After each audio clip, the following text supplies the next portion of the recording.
So, the chef is in. Better give you a fucking Chelsea green. You donkey. Donkey.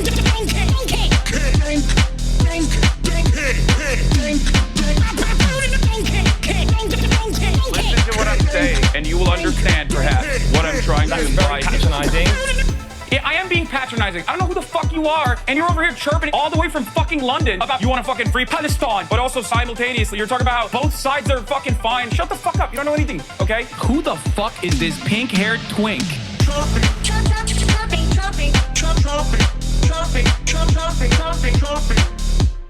Dissolve the apartheid. So what would you like to see happen, Hasan? Do you not understand the English language? What's going on, everybody? I hope everyone's having a fantastic evening, afternoon, pre-noon, no matter where you are in the world. I'm Hasan Piker, and this is the HasanAbi broadcast coming to you live from sunny California, Los Angeles. Oh my God. Sunny California, Los Angeles, folks. We're live and alive, and I hope all the boys, girls, and MBs are having a fantastic one because today's a beautiful day. Today's a wonderful day. Today is a 76-degree and sunny day here in Los Angeles, California, folks. I'm feeling pretty good. This is my third day on more than 8 hours of sleep. Okay. This is my third day in a row of sleeping for longer than 8 hours, and I'm feeling live. I'm feeling alive, and I'm feeling pretty good.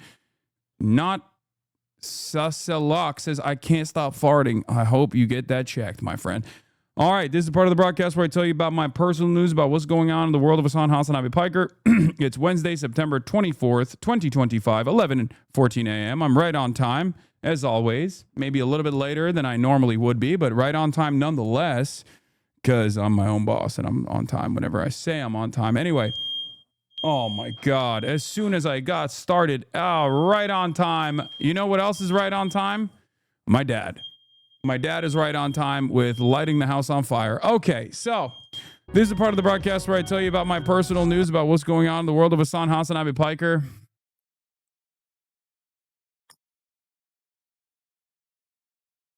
In between the time period where I press the start streaming button, press the stop streaming button. So help me God, that's what I'm going to do. Okay. All right. He fixed it. He fixed it. No, not evacuate. There is no real fire. My dad is just making creme brulee, dude. That's what it is. Okay. Do you want to know what it is? He put creme brulee in the oven because he loves his little treats. Okay. Do you understand? That's what's going on right now. He put creme brulee in the oven and he cooked it too hard. And now it's, it's just causing the alarms to go off. Now he's saying, don't gossip about me. Anyway, this is part of the broadcast where I tell you about my personal news, like I said. So last night, ladies and gentlemen, boys, girls, and MBs, last night, I ended the broadcast. I was tired. I've been really putting my whole pussy into this commentary shit. You know what I mean? I've been going crazy over it. And then I've been getting a little tired by the end of like 6 hours, 7 hours.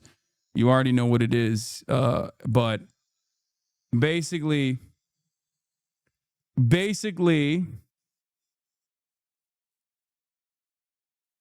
doing too much politics. I got to definitely scale it back a little bit. And I know I say that all the time, and then it's like very difficult to do so because there's so much going on in the world, so much madness, so much craziness. And also it's 35% off 5+ gifted subs, and we're at level 4 hype train for the record. I just want to point that out. Piker Broadcasting Service is sponsored by you, the viewers, for you, the viewers. And for the month of September, you get 35% off your gifted subs. Your One Piece take is going viral again. Hell yeah. Of course it is, because it's true. Anyway. Where was I? Oh yeah. End of the broadcast. What did I do? Literally nothing. I watched a little bit of the Good Lord Bird, the Good Reverend John Brown's story with my dad. And then I slammed a protein shake with Beam, and I went to bed again. I went to bed at 9, passed out by 10, woke up at 7. Another great, like almost 9-hour sleep session. Woke up early, feeling revitalized, feeling pretty good. Went in, tackled the day's leg day, as you guys already know if you're following closely what I do. And obviously, I also have this growth growing on the side of my dome. It's 2 now. There's 2 of them. They're 2 massive cystic acnes that simply will not go away. I don't know what's happening. I think Austin and I are going to do something tonight about it. So that'll be on the Patreon, for the Fear and Patreon, for all of you that don't know. But is that white hair, Unc? Yes, of course it's white hair. I got hella white hairs on my beard. You're growing it, baby. You're MPreg. Yeah. Also, check it. Check it. Nothing. Just a quick 310 ski. Look at that depth. You already know what it is. Look at those ass cheeks. Those ass cheeks is crushed quarters, baby. God damn. Lululemon shorts, for those of you asking. Not competition depth. Okay, calm your freaking titties, okay? This is perfectly permissible depth, okay? That's crazy. Y'all want me to do ass to grass, and like some people can do it, but it's 90 degrees, man. It's 90 degrees.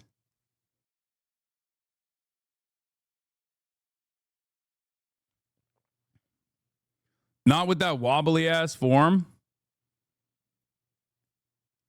Watch one HasanAbi stream materializing. Oh, I saw this one. This one was funny. But anyway, bad form, not deep enough, fake weights, knee pads plus belt. Yeah. Yo, it's like sub 90 if you actually pay attention to it. It's like sub 90 for most of them, except for the last one.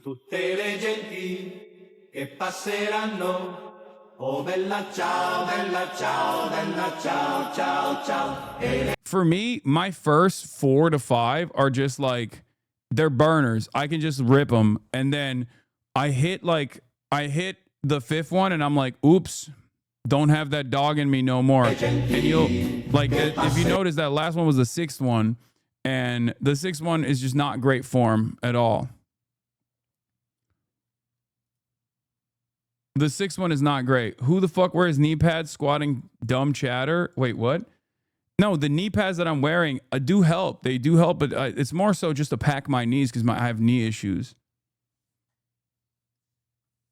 What is the green plate? It looks thin, 25. No, the red plate are 55 pounders. Blue plates are 45 pounders. The green plate, I think, is like, they're kilograms. They're Turkish weights.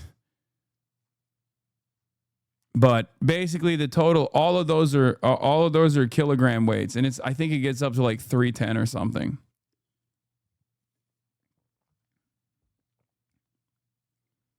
Yeah, they're Turkay, I think, or Turkson or something. I don't know, but they're kilogram weights. How much did your weights cost? I don't know. This is not mine. People think this is my backyard. It's not my backyard. But damn, bro, lives in Turkish. Yeah. Yeah. Whole bakeries here, baby. You already know what it is. Yeah, I saw this one's going viral and the comments are cooking, it seems. Since this whole Joey / the anime discourse is happening, I'd like to bring back this Trash Taste episode they had with Hasan. And I have no idea what the Joey anime man discourse is at all. And I don't even care to know what it is at all, but apparently it's something, okay? But it seems like they found one of my OG, the first Trash Taste episode that I did that actually got a lot of play at the time. Here, let's take a look. As you guys know, it's so funny because this is like a couple years ago. And while a lot of people will now say, no, duh, I do think that at the time when I was talking about like the deeply embedded political themes within One Piece, like at the time when I was first like bringing it up, there was definitely a lot of people who were disagreeing with me. Those people have quieted down. Obviously, Luffy has become like this, the Straw Hats, the Straw Hats pirates, and their banner has become like a rallying cry universally against imperialism and oppression. So it's a funny time to just like relitigate this. But I do think that it's one of my takes that just aged so perfectly. Okay. I cannot see. I mean, this is one of my perhaps best aged takes of all time in the halls of greats.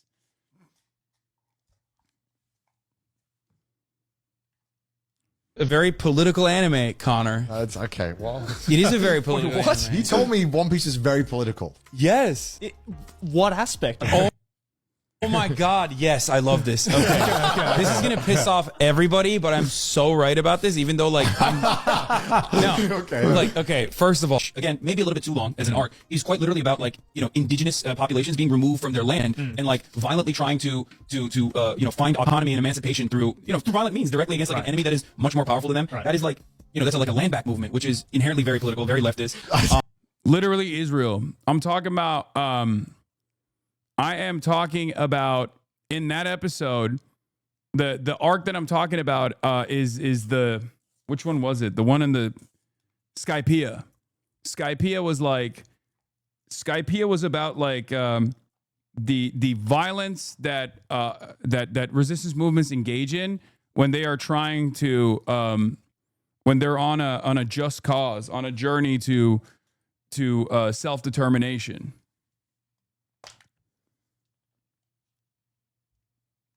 One Piece is based on a true story, lol. Okay, I don't know about that, but then there's obviously the healthcare arc. I mean, Oda cooks pretty hard. I feel like I watched a different. I read a different. Yeah, I know. I was trying to describe this to him. He's like, "What are you talking about?" It's I was about like, man, I saw funny gum man. Yeah. To be fair, like Connor is memeing. Like he's leaning into it. He's not like oblivious. He's just doing that to make the conversation be more exciting because you need to have friction. And I think a lot of people don't understand that, where they think like, oh no, he's just dumb, he's stupid, he doesn't think it's like political at all. Like, I don't think it's like, I think these guys are aware that One Piece is political, okay? Or at least they're certainly aware now, but so proud we bullied you into watching it. It's about having fun with your friends and being free. Yeah, What? exactly. I mean, first of all, Luffy is a terrorist. I mean, he is. I mean, he literally is. He's fighting. I hate that you're kind of right. Yes, I fucking hate that you're kind of right. Yeah, he is a freedom fighter in the most like honorable sense of the word. Yeah. He is quite literally fighting against an unjustifiable, corrupt military apparatus that is like holding the entire world hostage, the world government and the Navy. He's literally killing cops. Like he's killing sea cops, and motherfuckers are like, no, that's not politics. What do you mean? That's just like gum man having fun. I mean, the thing is, like, I remember you saying this yesterday when we were having dinner, and I was just like, I think with One Piece, just because of the art style and just the way things are, how funny Rubber Man. Of course, you can take it at that level, and it's still very, very interesting stories. But if you break down some of the stuff that happens, half of it is Luffy going up against a corrupt government or corrupt. The only aspect I argue with you on is that Luffy's cause isn't completely admirable. Dragon definitely fits that mold, though. No, the point for Luffy is that he is supposed to be gum-like in every way, shape, or form, okay? Where he's just a normie dude who wants to fucking eat food and be nice to people that are harmed. And the entire purpose of it is that you can be a normal guy and still recognize right from wrong. And as a normal dude who has no political convictions whatsoever can be empathetic. And that, by the way, is how normal people operate. We spend so much time trying to define political constructs around incredibly simple concepts such as be kind to people, okay? That's what's so wild about modern American political discourse, where like half of the shit that we're talking about when people go, that's woke, is like, no, that's just like a regular person, dude. What do you mean? That's just like a person who's not an asshole, okay? You're describing a person who's not a fucking asshole, who doesn't immediately go, I don't understand what's going on here, and therefore I despise it, I hate it, we must kill it with fire. Like, if you don't have that kind of opinion, then you're automatically political. Like, we make it seem as though empathy and being kind to others, you know, Christian values, Muslim values, Jewish values, values that are baked into every religion, by the way, be kind to your fucking neighbors, is now somehow a political message, a bold political message. I think it's a representation of like what our current political discourse, our back and forth looks like now, and how deteriorated it has become. That all of a sudden being empathetic to random people who have done nothing to you, unconditionally being kind to them is somehow an issue. It's really stupid. It's really dumb. And people will turn around and be like, you're virtue signaling. It's like, well, thank you for recognizing that it's a virtue, I guess, but I don't think so. I think I'm just being a fucking normal person. And I hope that you can be a normal person as well. What the frick, man? One Piece Nelson Mandela video about you. What is this? Only aspect I argue on you with is that Luffy's cause isn't completely admirable. Oh, yeah, that's what you said already. Oh, yeah, this is the... Yes, One Piece is that deep from the Par Vision. Yeah, this video came out like way back in the day.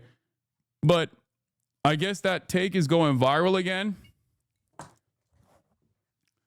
We should do this more often. We should bring back my old takes more often, you know, so that people understand that I was right back then, and maybe they can like reconsider what I might be right about right now. Because like there are so many things that you can point to, whether it's like me talking about Israel, me talking about healthcare, me talking about immigration, me talking about all these other things that the Republicans are doing and how devastating it will look like, and how the Democrats need to fucking take action. You know? There are a lot of different... I miss the social Hasan era. The social Hasan era hasn't gone away. It's just been back-pocketed. I was already making the move to be more social and do more like not inherently political shit. I did the Chad Vice and I did all that stuff. The problem is that there's been a very obvious setback in that. There is unfortunately an obvious setback there because of, one, all the political incidents that have taken place, and two, how those political incidents have had some pretty significant consequences in how much I can go out in the real world and socialize with other people. As I said already, I'm not going to TwitchCon, not because I'm worried about my own safety, but I'm literally not going to TwitchCon because I'm worried about the safety of others. I don't want to put them in the fucking crosshairs if some psycho freak decides like, I'm going to go there. I'm very publicly not going to TwitchCon for that reason. So make with that information, do with that information what you will, right? The clip resurfacing has nothing to do with One Piece. They're showing trash taste, trash media literacy, anime tourism discourse in logs. Yeah, I don't know what that kind of stuff is about, but I mean, look, I'm not a purist by any sense of the word, and I never will be. And I always have welcomed people coming in to any kind of hobby that I have. Coming into any kind of hobby that I have, I think is a great thing. I never understood that anger and resentment that Gamergate Andes had towards like women coming into to the gaming space either. I'm like, that's awesome. I have more people to talk about with my hobbies. Like, who gives a shit? That's great. The more the merrier. The more people are interested, the more money they put into these projects, and the more we can get incredible content. I'm super stoked on that shit. So that's I don't really know. I've never been a gatekeeper at all. I'm not a gatekeeper when it comes to socialism. I'm not a gatekeeper when it comes to my personal hobbies. I don't really understand it. Like, I don't understand the need for wanting to keep this like this special pure thing. But I don't really know what the discourse is either. But I suspect that it's probably misunderstandings on every side, because that's usually how it goes on the internet.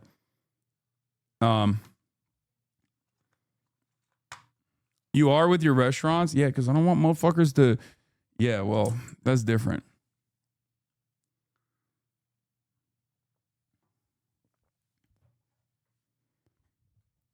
Anyway.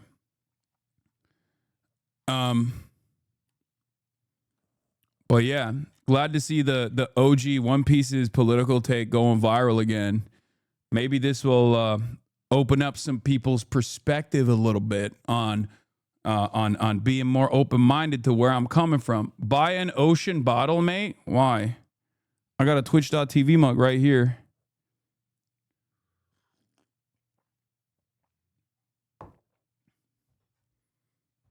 Yeah. Also, when I gatekeep where I go and eat food at, is because I don't want motherfuckers stalking my ass. That's a little different, don't you think? Anyway, this was a cool video that I saw. The right has really made me fall in love with Hasan Piker. And not in that, oh, he's our liberal Jesus type of way. But after hearing some criticism about him and actually sitting down on a couple of live streams and watching some of his videos, it reassured me one thing about the left. And if you hear this come out my mouth and you really want to challenge me on this, you really think this is something wild, I dare you to go listen to a couple of live streams this week when you have a chance. Listen to a couple podcasts from both the left and the right this week and compare notes. Because dick riding is cringe. I mean, this is proof in the pudding, man. I always tell you, like, if you have people in your life that have this like ridiculous opinion over me, and they're like kind of like-minded individuals, they're like liberals or whatever, just literally ask them to watch one stream, okay? Because if you do, you're gonna very quickly realize that all of the shit that people have designed in their minds about this like evil being that I am is just negative framing. You don't have to watch for 8 hours. Watch for fucking 10 minutes, and you will very quickly arrive at your own conclusion. This is something that you can easily do. And if streams are inaccessible, make them watch a YouTube video or something on an issue that they care about, that you know that I align with them on, right?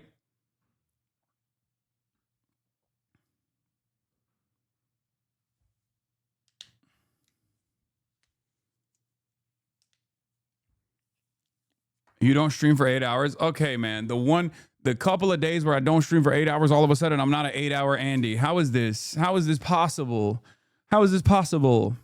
Notice the right is very big about saying like Hasan Piker is anti-American. The left is very violent. When you sit down and you actually listen to this guy, you actually listen to these people, you realize these are some dorks. And I mean that in the most affectionate way. On a silly note, Hasan Piker is a really dorky dude. He has a very fun energy to him. But even now, as I'm watching him break down the Charlie Kirk shooter information, there's been a couple of days, new information has been coming out. We're breaking it down. I've noticed something that I'm not seeing a lot of right-wing commentators do. You know, Hasan Piker is sitting here and he's watching a lot of people's different reactions. He's looking at people on both the left and the right. People who claim to be independent thinkers. People who claim to be, a little more leftist. People who seem to be hard right or classic conservative. He is viewing all these people's opinions about this shooter and also looking at the shooter's information himself. And he's kind of telling us, like, I want you guys to compare. He's not telling us what to think. He's telling us to look at the information and come to our own conclusions. And that's very different than what the right's conversation about this has been. Let's use this Kirk shooter example. You hear a lot of right-wing conservatives straight blaming, straight Democrats, the left. And then you see that being pushed in their audience. But to be honest with you, everybody on the left has been breaking down this shooter's motives, has been trying to get to the bottom of what type of rhetoric has been, given to this kid to make him do what he does. Yeah, he's saying you're like Philly D. No, I have a position, but this is something that I do care about, which is I want to show you, the exact journey that I go through in making up my mind about anything that's happening in the news. You'll see this today as well with the Dallas ICE facility shooting, right? And that doesn't mean I'm going to get it right every single time, but my goal isn't just to present to you like omissions and slam like a one-sided narrative. I will always, even if it's a thing that makes my side look unfavorable, I will always try to arrive at a truthful conclusion. Okay, he didn't say I'm apolitical in that situation, and I certainly am not. I'm not a fucking fence sitter or anything. I have a very clear opinion, right? But I will always present every side's narrative and try to arrive at the truth by looking at and analyzing, critically examining the available information. That's it. That's it. You don't want to just give us a fish. You want to teach us how we can fish on our own? Exactly. So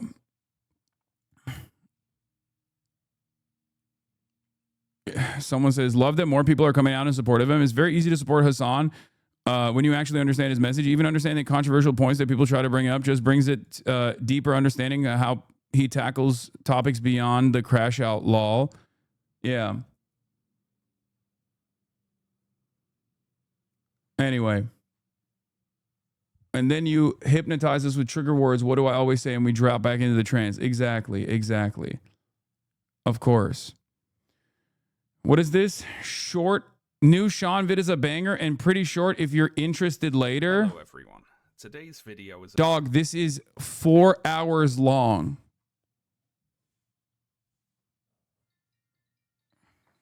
How are we doing this right now, man? What are we doing right now, man? What's going on with my freaking family? Anyway, my family's calling me on the family line in the midst of my stream. Okay. Anyway. Baba bir şey mi oldu? Baba? Her şey yolunda mı? Okay, Jesus. What is this? I think you would like this TikTok about you. Hasan Piker. Yeah, I've already seen that one. All right. Let's blast off. We got a lot going on, obviously, in the world. There's so much happening. Right-wing Twitter says shooter had a communist profile pic. FBI reveals that Dallas ICE sniper left behind bullets with a text anti-ICE on him. 29-year-old Joshua John committed suicide after killing 2 detained illegal immigrants. His profile picture on Facebook is a communist. Oh, brother, here we fucking go. Anyway, we'll look at all of that in a second. Hold on.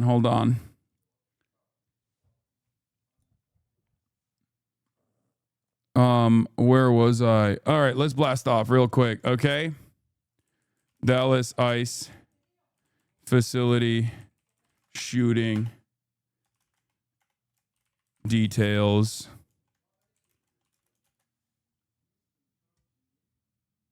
Why does every shooter have inscribed messages on the casings? Honestly, that kind of makes sense. That could very well be copycats, because like when stuff like this happens once, like other people also make up their minds, and there is a copycat meta for sure. So that's not that surprising. But obviously the inscribings, as opposed to like who he shot at the facility, make not a lot of sense. But we'll obviously get into that in a second. We got the ICE facility shooting details. Trump yells at Kimmel's return. Italy sends warship to defend flotilla after Israel strikes humanitarian aid.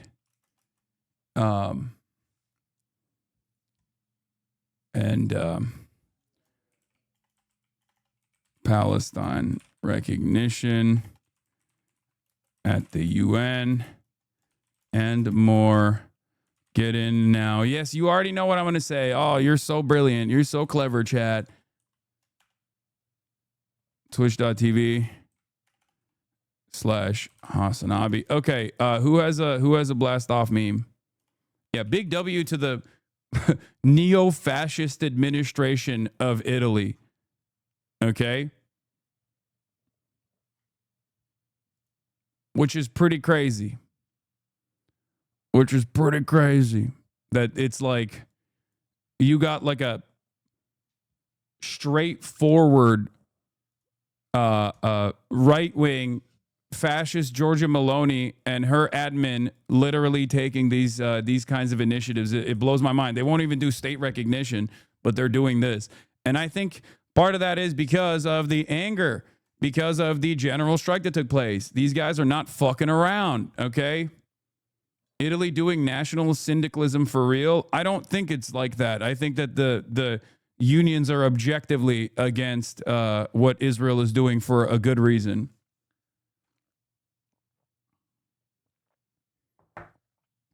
Do you really think it's the dock workers that did it? Yes, I think so. Hasan, it's not happening. Maloney said no. Wait, what? How? They said they were going to do it. All of a sudden, Maloney said no. All right, well, we'll see. We'll cover it.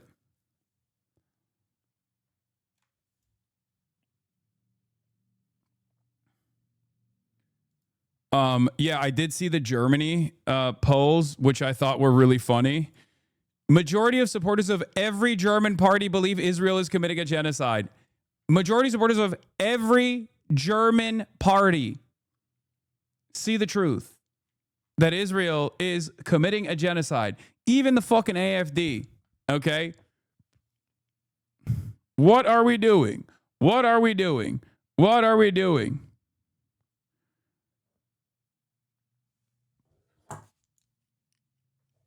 I mean,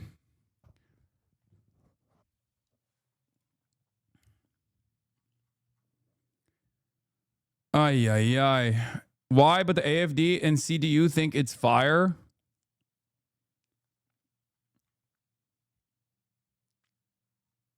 Germany's a solid authority when it comes to genocide. Brother, Germany is a consistent defender of fascism. Okay? So the German government has been unimaginably pro-Israel. Being pro-Israel is in the German constitution. Like, this is... Germany is the last line of defense in Europe for Israel, okay? I've always said it's America and Germany. If Germany falls, Europe falls. There is no more support for Israel in Europe, in the European continent at all, if Germany gives up on it or leans into the democratic wishes of their voter base. And then the last remaining country will be the United States of America. It will be Israel and America alone.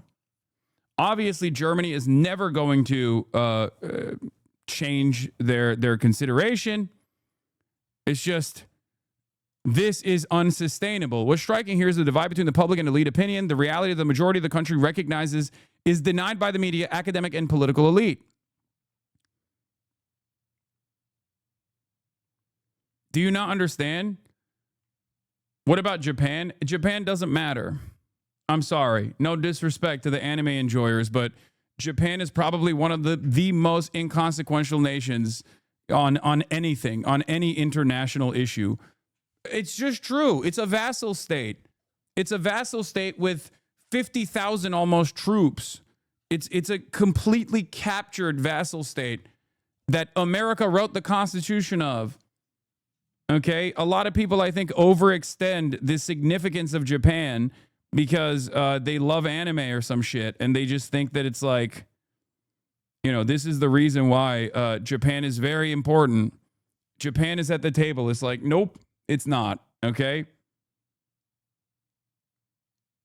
And also, predictably, Japan did not do state recognition. The Japanese public, I'm sure, has a different opinion on Israel, but that doesn't really matter, does it? Because democracy is fake. In all of the Western liberal capitalist countries, democracy is fake as fuck. Spain has announced that it's sending help too, just announced 15 minutes ago.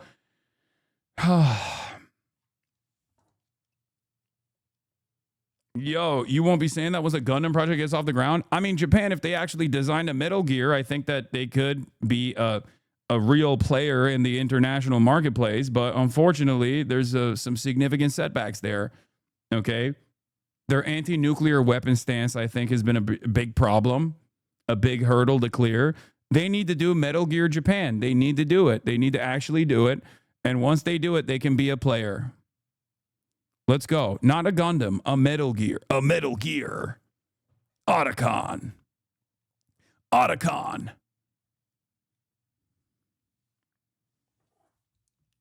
Anyway, yeah, we'll start off with the Dallas gunman, and then we'll talk about the Israel-related stuff in a little bit. But as of now, there's not much information, but a gunman, a sniper rifle, shot at an ICE facility in Dallas. And of course, when you first hear that, you go, oh my God, this is yet another instance of like the violence that they were talking about, this administration was talking about against ICE agents. But of course, the difference in this situation was the targets weren't actually the ICE agents at the facility, but instead those who were detained at the facility. They shot and killed. The shooter shot and killed 2 people. Okay?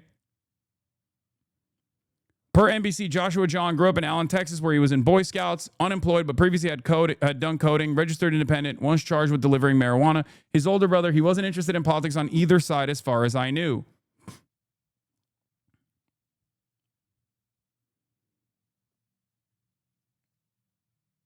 Yes, I didn't talk about the daughter of the senator, the New Mexico state legislator who went to Israel. It was really funny, though. I saw it last night. I will talk about that as well. Okay. It turns out apolitical Andes are the people you need to fear the most. Not the political Andes, but the apolitical ones. All right. Anyway, we'll get into it now. Gunman kills 2 at ICE immigration facility in Texas, Channel 4 News reports. A huge police presence near an Immigration and Customs Enforcement field office in Dallas. A main artery northwest of the city centre cut off after a gunman opened fire, reportedly from a nearby roof. I met him once and he was unbearable. You met the shooter? Oh, you're talking about the rep, the New Mexico rep. Jesus Christ. Police called to the scene at 6:40 local time. The DPD was able to locate the shooter, who was deceased. We're going to be working this investigation shoulder to shoulder with our federal partners.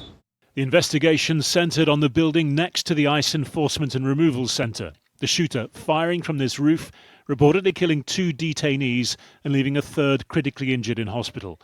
The FBI saying no law. Asmirad is trying to make this about you. Wait, what? How? He's not even live. Is he?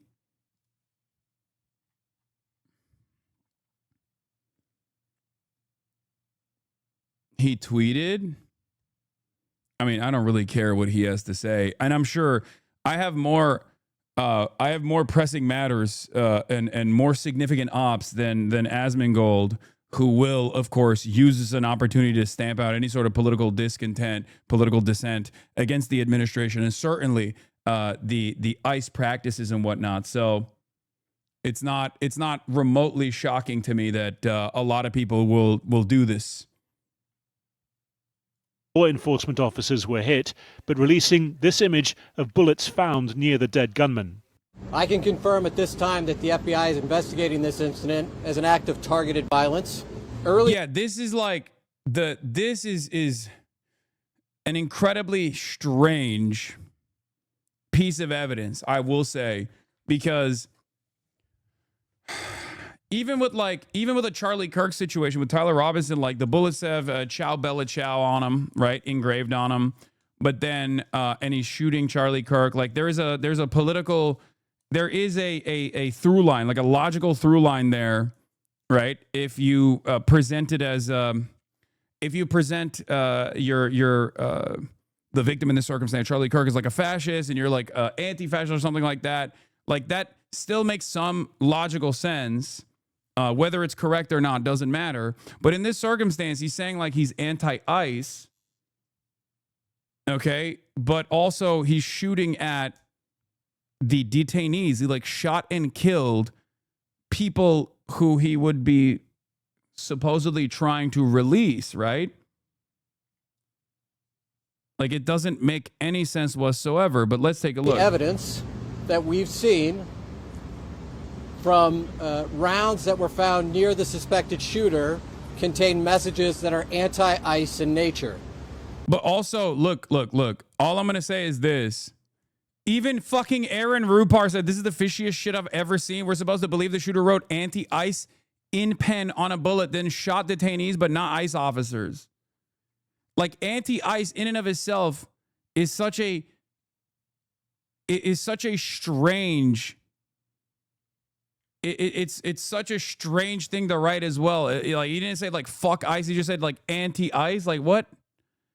Like it's kind of giving Black's Rule, if you know what I'm talking about. For those of you who don't know, but I guess it might have been that he shot at something. Breaking news update: shooter fired into an unmarked van transporting ICE detainees in Dallas. Detainees were struck inside the van. 2 people inside were killed, and one was injured. The shooter died from a self-inflicted gunshot wound, sources say. So that makes a little bit more sense as far as like what he was targeting. So then that makes a little bit more sense as far as like the shooter being anti-ICE for sure, even though the bullets saying anti-ICE is just strange in general. Again, this is just the most recent example of this type of attack. Since President Trump came to power promising to deport 1 million undocumented migrants a year, ICE has become the public face of his hardline immigration policy, carrying out raids on workplaces and car parks. Officers often marked. I think one of the strangest parts about this is that given that the shooter shot and killed ICE detainees, this administration that has literally presented the people that are being detained by ICE as violent criminals, that has actually done everything in their power to like put them in fucking alligator Alcatraz, dehumanize them, treat them like they're fucking Pokemon, are now going to turn around and be like, what a heinous crime that this shooter committed. It's like, bitch, you want that crime. You're basically doing that. Okay? Like you're basically doing exactly what this shooter is doing, but for a more convoluted, from a more convoluted and technically not illegal perspective, I guess.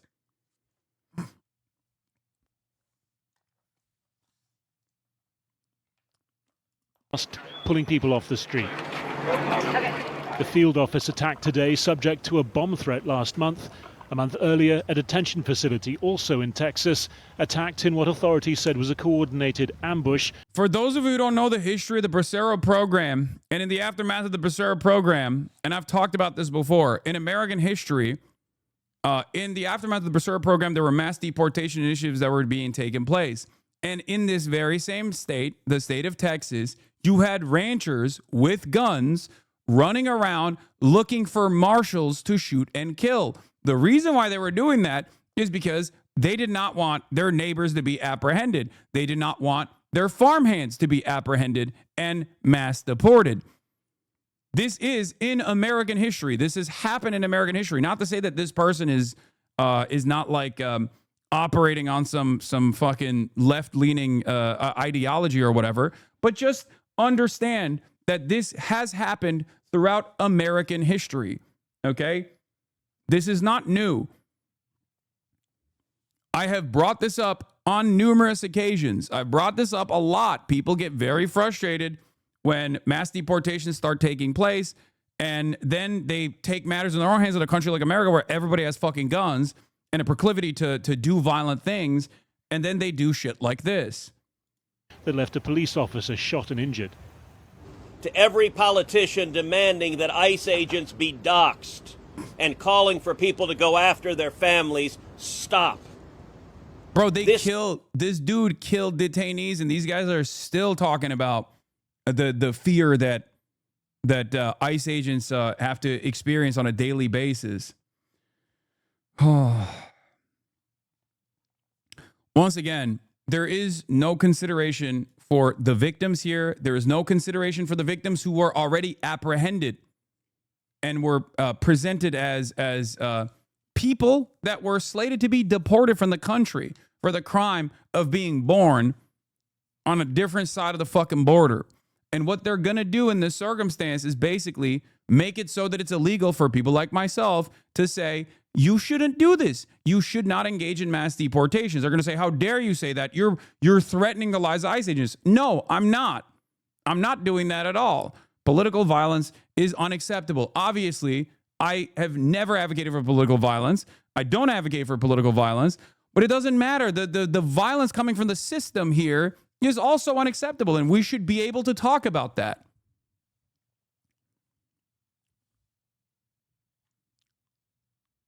Yeah, they're going to make it so that you say fuck ICE or abolish ICE is a hate crime. That's what they're trying to do. It has very real consequences. Look, in America, we disagree. That's fine. That's the democratic process. But your political opponents are not Nazis.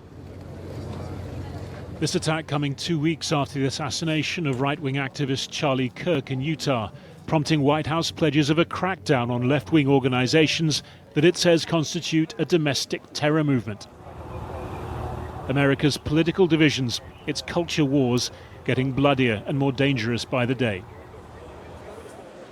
We begin, though, with Brooke Taylor. She is on the ground in Dallas with an update for us right now. Hi, Brooke. Hi, guys. Yeah, officials spent most of this press conference. Chat, remember, mass deportation of random people for no serious crimes whatsoever is not violent, okay? Is not violent at all. You know what the real violence is? Calling that out. Don't you dare call that out. Don't you dare say this is an inherently violent act that you are engaging in that is unjustifiable, that is cruel for no reason whatsoever. Don't you dare say that. That's the real violence. Calling us out is the real violence. Exhibiting discontent is the real violence. It's fucking ridiculous. Yeah, mass deportations and mass apprehension, not violent. Saying we shouldn't do that and we should actually offer conditional amnesty to every single person that has been living on U.S. soil, that hasn't done any crimes or anything, and are simply just trying to make ends meet. That's the real violence. Don't you dare do it. Talking about how this anti-ICE rhetoric has to stop, or you have this violence like this happen. Federal agents, they're just trying to enforce the law, these officials say. The FBI is now investigating this as a targeted act. Here is what we know. Homeland Security says that before 7 a.m., a sniper started shooting from a nearby rooftop and fired indiscriminately at the ICE facility, including a van that was in the Sallyport. DHS says 3 detainees in that van were shot, and at least one of the detainees was killed. The gunman then turned the gun on himself. Officials say no ICE agents were hurt. The FBI, though, shared pictures of rounds found right near that shooter with anti-ICE engraved on those shell casings. This is the latest in a string of targeted attacks on ICE facilities right here in Texas. At the same facility, a man was arrested for making a bomb threat last month. Then in July, a group ambushed officers outside a separate Texas ICE facility. One officer was shot and survived that shooting. Senator Ted Cruz was here at this press conference and spoke about this violence. Violence has no place. It is wrong. And we should come together. I agree. Which is literally the reason why I abhor and disavow and also consistently criticize the actions of this administration. Mass deportations is an inherently violent process. Okay? That's what it is violence. But a lot of people only experience that or only recognize that as like unjust and violent behavior when they see it happen to their immediate loved ones or when they see it happen in their neighborhoods. If they don't see it happen in real time and they're looking at it from afar or have no care or consideration for the people that are being apprehended, people that are being detained, people that are being deported, they literally, should we not kill more ICE? Man, shut the fuck up. You're such a bitch, dude. Imagine creating a fucking sock account, coming in here on this day specifically to be like, oh, I was listening to your demands, Antifa commander. Should we stop? Like, shut the fuck up. No one believes your bullshit, okay? Federal agents in the chat. Come on, dude. Motherfuckers over at Langley being like, this is gonna get him. We're setting up a real good case here, sir. Nice try, dude.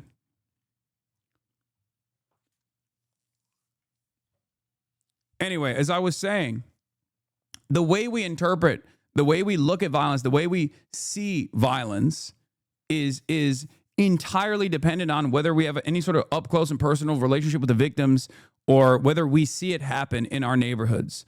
Okay, when it's happening elsewhere, when it's happening far away to people that you do not actually consider the humanity of, you have no capacity of recognizing it as like an inherently violent act.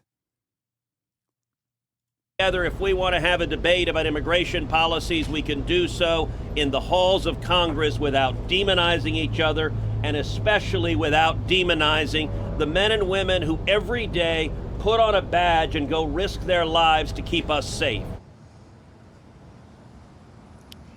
And of course, so many responding to this attack this afternoon. Vice President J.D. Vance posted a statement on X saying, quote, "The obsessive attack on law enforcement, particularly ICE, must stop." You also have Texas Governor Greg Abbott. He tweeted, quote, "This assassination will not slow our arrest, detention, and deportation of illegal immigrants." Again, guys, this happened outside of a processing center where illegal migrants are taken to get processed after they're arrested by ICE.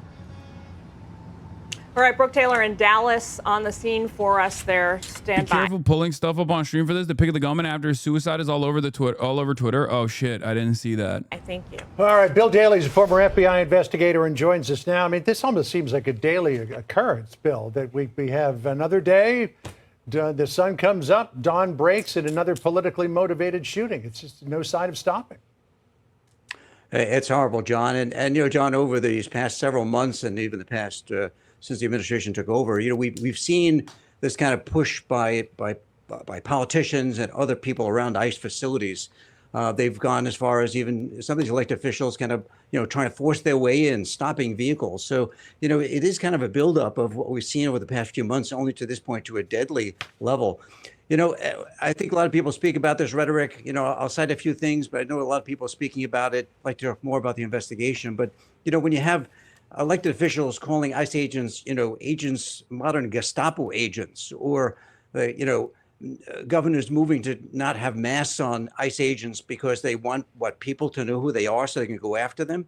You know, all of these things are lead up to people who might be prone, who are driven in a certain with ideology or direction, as we've seen today, and they carry out these horrific acts. Bill, what is with this? I don't know if you would call it a trend, but for lack of a better word, the trend we're seeing where these assassins and mass shooters now like to try and carve little messages on shell casings before they carry out these shootings. Is this something that you have seen before the last few months, or is this new? No, it is not new at all. Americans are a uniquely violent nation with an access to an arsenal of weapons. Okay? And also, Americans are pretty fucking suicidal on top of everything else. In the past, suicidal dudes that wanted to make a name for themselves, that find themselves in the pit of despair, would go to a school and do this kind of thing, and nobody gave a shit about them. It became normalized. So now, in the aftermath of a couple high-profile assassination attempts with like Thomas Crooks and numerous other people now who also have that same exact tendency are looking at targets. They're looking at political targets. They're looking at high-profile political people, or they're looking at politicians in general. They're looking at ICE in general to exercise their violent desires against in an effort to make a fucking name for themselves. Because it turns out when 46 school shootings take place in the country, they're like, well, that's just going to be yet another school shooting that nobody gives a fuck about. Okay? And copycats are obviously super commonplace. This is just how it goes. Now the new meta, it seems, is to deliver a message or something. Back in the day, it used to be called going postal because you see a lot of postal service people do this kind of stuff, right? People would do this at their workplaces, and then it became schools that people would shoot up. The only difference now is who the targets are. The targets are more consequential in the eyes of the administration, in the eyes of the media. This is, I mean, it may happen periodically over a period of time where individuals, murderers, or other people may do something similar to this, but it's not a trend. This seems to be certainly a trend. You know, we saw it with the Mangione shooting in New York against the United Healthcare CEO, where he left those bullets on the sidewalk. We saw it with Charlie Kirk. You're not taking this anti-ice bullet marking seriously, are you? I mean, it looks strange for sure, but now that we know that the shooter was not now that we know that the shooter was not actually like directly shooting at detainees deliberately and was instead shooting at an unmarked van that it thought had a bunch of ICE agents in it, it does develop a profile. It does develop a motive that makes more sense. The anti-ICE part of the writings are so stupid, like, but you know, who knows? Shooter, and now here. So, you hate to say copycat, but certainly all the hallmarks of it is, within the past few weeks, months, if you will, we have people doing the same thing. The other thing, Jillian, I want to talk about is the FBI's investigating this. I think, a couple of positive things to be taken away from this. A, law enforcement was extremely... This is a funny take. Law, only Americans think. Other Americans are some critical thinking people. I agree. We live in an absurd universe, man. Responsive to this. FBI there on the scene. I think under the leadership of Director Patel, they're trying to be very forward-leaning and transparent. That was mentioned both by the SAC, agent in charge of the Dallas office, as well as Director Patel, who came out and posted those images that you just referenced. So they're trying to be as transparent. It did come out that he was shooting at a van that was going into the facility, chatter. It did. As forward-leaning as they can, and to help the American people not start to spin their wheels with worrying, who's this shooting, is that they were able to provide some clarity pretty quickly with releasing that photo. I want to come back, Bill, to this idea of the rhetoric. This is Joshua Johnson, who's the ICRO director there in Dallas. Here's what he said a little more than an hour ago. This is the second time I've had to stand in front of you and talk about a shooter at one of my facilities. And I think that the takeaway from all of this is that the rhetoric has to stop. There are people out there who are seeing what is being placed online, and they're coming and they're doing acts of violence against ICE employees. We should mention that there were the shootings at ICE facilities in Texas not long ago. Add to this. And then you have the shooter, who sources identified to Fox News as 29-year-old Joshua John. We're trying to find out more about this individual who takes a gun, looks like, according to the stripper clip that we saw a picture of posted by the FBI director, that it was just a typical hunting rifle with a capacity of 5 cartridges. Takes that weapon, aims it at the ICE facility, starts firing at will, and then takes their own life. And is it this rhetoric that people just keep doubling down on that suddenly causes someone to snap?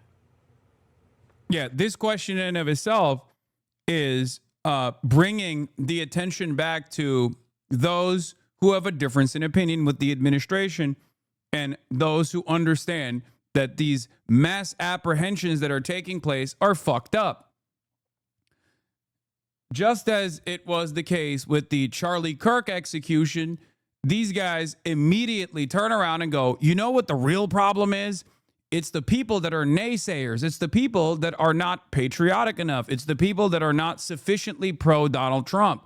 They are the ones who are causing this discontent, as though if no one was saying, hey, man, this is pretty fucked up, people would not actually come to that conclusion on their own. The notion that we cannot actually fucking criticize the administration for doing violent mass apprehensions of random people living on U.S. soil that are fucking working to make ends meet, like that we are not allowed somehow to say that this is wrong objectively when it is literally wrong, is ridiculous. It's absurd.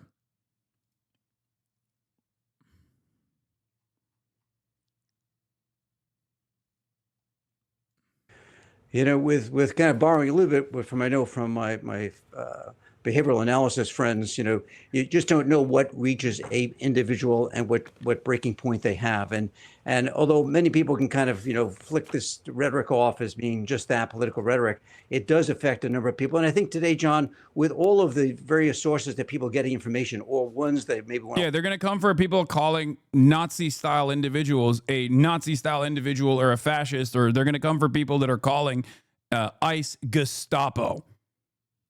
Of course, the real problem here is the administration's carte blanche approach to unlimited cruelty to those that they have designed as enemies of the state. Random fucking neighbors of ours, okay? 1 in 14 families in this country have one undocumented parent, okay? 1 in 14 households in the United States of America have at least one undocumented migrant. Think about that.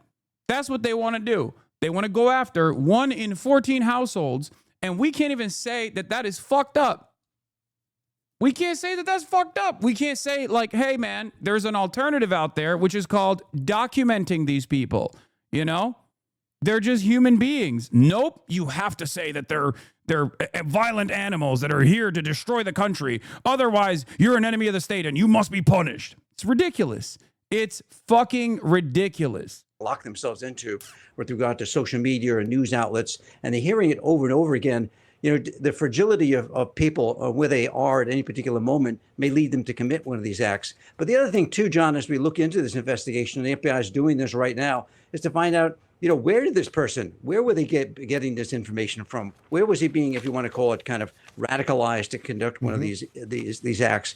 Who was he around? Was he talking to other people about this? It's the same thing they're going through right now, still on the heels of the investigation of the Charlie Kirk assassination, is to find out who else might be in the orbit of this person who may have either encouraged, provided information, in any way knew about these plans and didn't come forward. So, there's still a lot of stones to be turned over in this investigation.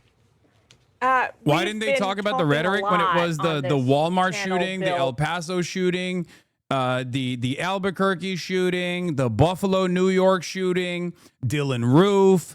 Do you want to know why? Because those guys were objectively right-wing, openly far-right, anti-government extremists of the white nationalist variety. What they've decided now is that even if you have someone who is of that background, you can just get away with fucking lying.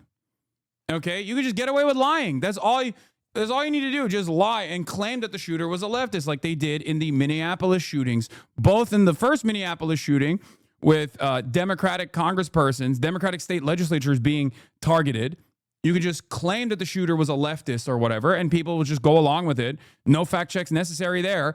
Or even with the Annunciation Church shooting, where the profile in the background of that shooter was very clearly a far-right, white nationalist, esoteric, nihilistic neo-Nazi, right? No leftist is ever going to put the names of prominent white nationalists and white supremacist shooters on their fucking gun. Or talk about it in their fucking manifesto. But it doesn't matter. That didn't stop right-wingers from going along with this narrative that these guys were leftists. They're just creating a profile or creating an environment of hysteria. And the reality of the matter is that just like when the Democrats did not actually engage in any sort of counter-messaging initiative to correct the record on migrants not being this out-of-control violent force that was destroying the American social fabric, they are completely lost in the fucking sauce. They don't know. They're completely oblivious of what the administration is doing now. They're creating another manufactured hysteria around left-wing violence. And the Democrats are not turning around and saying, you're wrong. Violence is a constant. It's devoid of any sort of ideological background in the United States of America. But if we were to look at political violence, more often than not, it is actually the right that is engaging in political violence, not the left. And for years and years, the right did not do a single fucking thing. It is mind-boggling to me that all of our leaders are just lost. They're gone. They're nowhere to be found in this process. They're nowhere to, they're not saying anything. They're not correcting the record. They're not even remotely invested.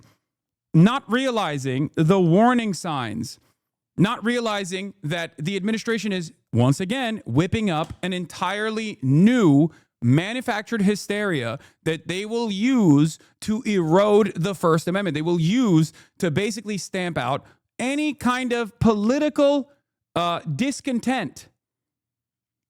And it will not stop with radical elements in American society. It won't stop. If you think that it's just going to be people like myself, for example, you're wrong. It is going to be anyone and everyone that says, I don't really fuck with what this administration is doing.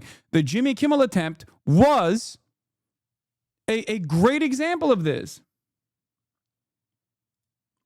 Not quite correct. Cash Patel literally does not know who Dylan Roof is.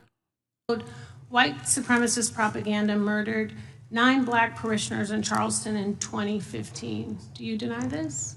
I'm sorry. Dylan Ruth? Roof? The director of the FBI doesn't know who Dylan Roof is.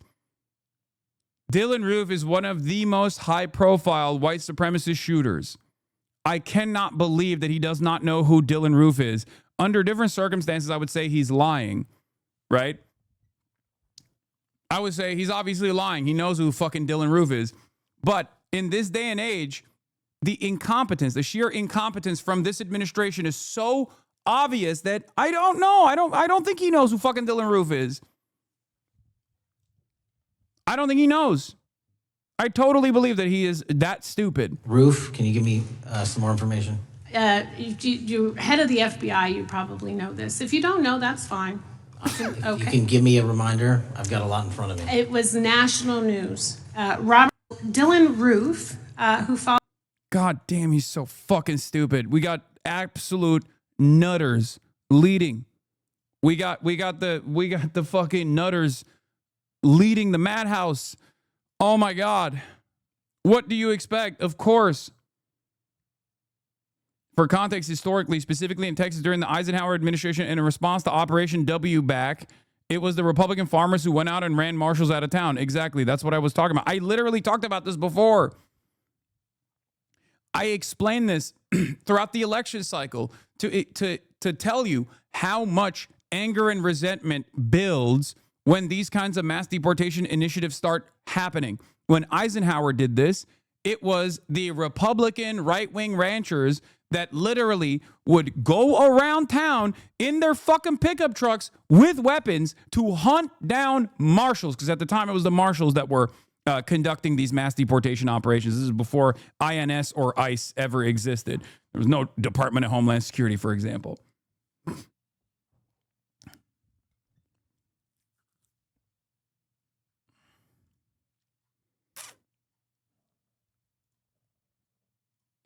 This week about mask mandates for ICE officers, a new rule proposed and put forward by Governor Gavin Newsom. Take a listen to what he said on Saturday. I want to get your response.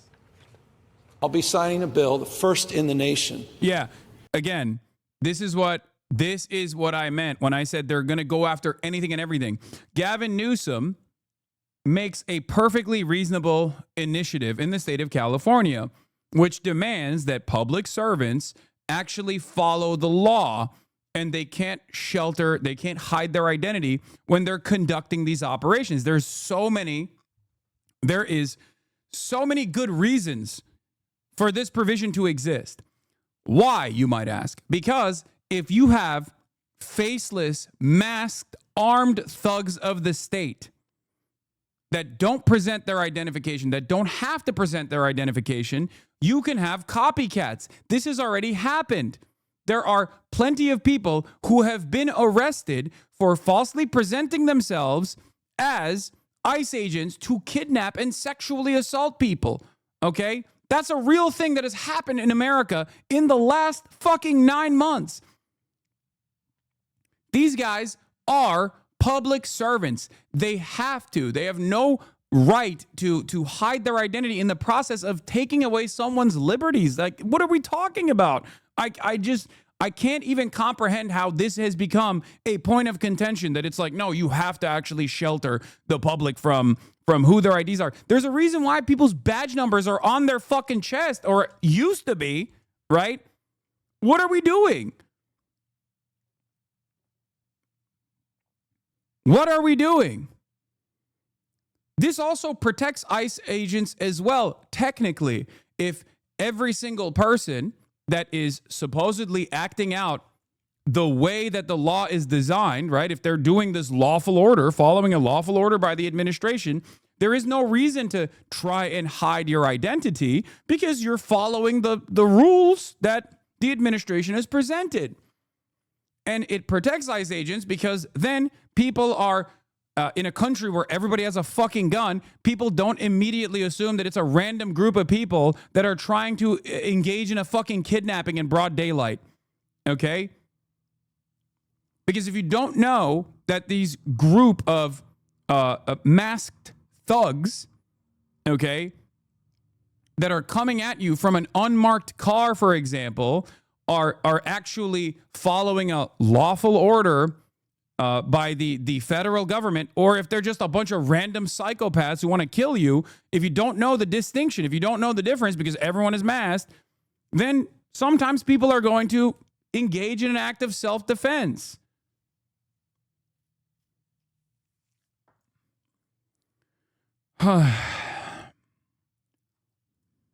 Saying enough.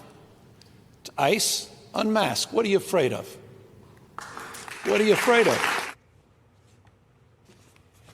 How does that play into all of this when we're talking about the identities of specific individual ICE agents? Yeah, well, I can tell you what they're afraid of. They're afraid of something that occurred today, and they're afraid of something that may happen to them or their families if they're identified. We're not talking about normal, everyday police operations where people in patrol cars or FBI agents are out there conducting, everyday activities. But when they're involved in these more contentious issues, which seem to be in certain locales more contentious than others, is they're very much concerned about their well-being and safety of themselves and their families, who may come under attack. Could be everything from people showing up at their doorstep. Very easy today, a couple of clicks away, you can find out who somebody is by an image and therefore where they live. So those are the things people are concerned about. So I mean, you have to really, when the governor says that, you have to say, well, what is he then saying? He's saying that it's okay for all these people to then be further exposed because they're carrying out their duties as sworn law enforcement officers of this country, carrying out the laws have been prescribed by Congress. So, I mean, I think we have to take a look at that very sobering. The other thing, Jillian, is that, with a lot of the talk about, people having due process. Well, today, two of these people who are being just detained are denied their due process because they've been killed. Right. So when you flip that around, you have to say, what is really happening here when someone's willing to take not just someone's life, if the intention was to take an ICE agent's life or ICE agent's life, but also the due process of those people who are just being... Dude, even the potential for an ICE agent's life that could be taken is an issue of higher consequence in the eyes of these people than the actual victims in this process, who were detained people that were slated for deportation. Understand that they do not even remotely give a shit about all of the people that they're detaining, so much so that they just glance beyond that point, because they can't even make that argument. They can't even say like, the poor souls that were lost here, because every rhetorical tool that they've used has been to dehumanize the people that are being detained so that people are more comfortable with this mass detention process. So they can't turn around and be like, the poor souls that were slain, the poor souls that were murdered in this process. It's like the hypothetical violence against ICE agents is more consequential for these people than the actual people that were killed. They're not real people in the eyes of Fox News, the right broadly, the administration. The people that are being deported and detained and slated for deportation are not seen as real people ever. It is crazy. How the fuck do people not realize this, man? Yeah, just a reminder that Republican candidate Valentina Gomez posted a video simulating the execution of a migrant in December. And then they turn around and they go, violent rhetoric, violent rhetoric, violent rhetoric. Detained. They've not been convicted, and there's been no other specific allegations lodged against them. And their due process now has halted. Yes, you have a gunman who allegedly was anti-ICE by the inscribings on the cartridges, the shell casing, and it ended up that it was detainees who died here. You mentioned this idea of risk and danger for agents who go out there every day, and they are just merely carrying out the laws of the United States of America. We heard personally from one of them back in July on Martha's show. If they are carrying out the laws of the United States of America, and as a law enforcement officer acting on the orders of the federal government that have unimaginable power, the power to take a life without any accountability whatsoever, the power to actually take away someone's freedom, they have to do this in a lawful manner. And a part of that is doing it in a way where you know that this person is an ICE agent. You know this person is a member of law enforcement. You know what his badge number is. You have identifiable features, and they cannot mask themselves. But as I talked about before, the way that the Trump administration is gearing to change the domestic terrorism designation, which does not exist, right? Like there are no domestic terror groups, for example. You have to be foreign funded in order to be declared a terrorist organization. But now they're trying to do Antifa. They're trying to make Antifa into an organization, even though it's not a defined organization at all. In that executive order, even demanding that an ICE agent show you identification is considered doxing. Okay? So they want to make that an act of terror. If you're in the process of being detained by an ICE agent and you turn around and say, I'm an American citizen, can you please show me identification? I don't know if you're a fucking agent or not. Who the fuck are you? That's considered doxing. That's illegal. They want to make that illegal. Understand that they're manufacturing outrage here. They are trying to create an environment where people are more comfortable with what the government is going to do next. They have done so for every single issue so far. They've done this with immigrants. They made it so that the only message that you ever heard was this hysteria surrounding migrants, migrant crime. Migrants are killing 300,000 people a year, 400,000 people a year. It was fucking ridiculous. It was completely made up. It was unimaginably racist at times as well. Like when they said Haitians are eating cats and dogs and shit like that. These were lawful migrants that had the proper documentation and the clearance to work on U.S. soil, by the way. They had temporary protected status.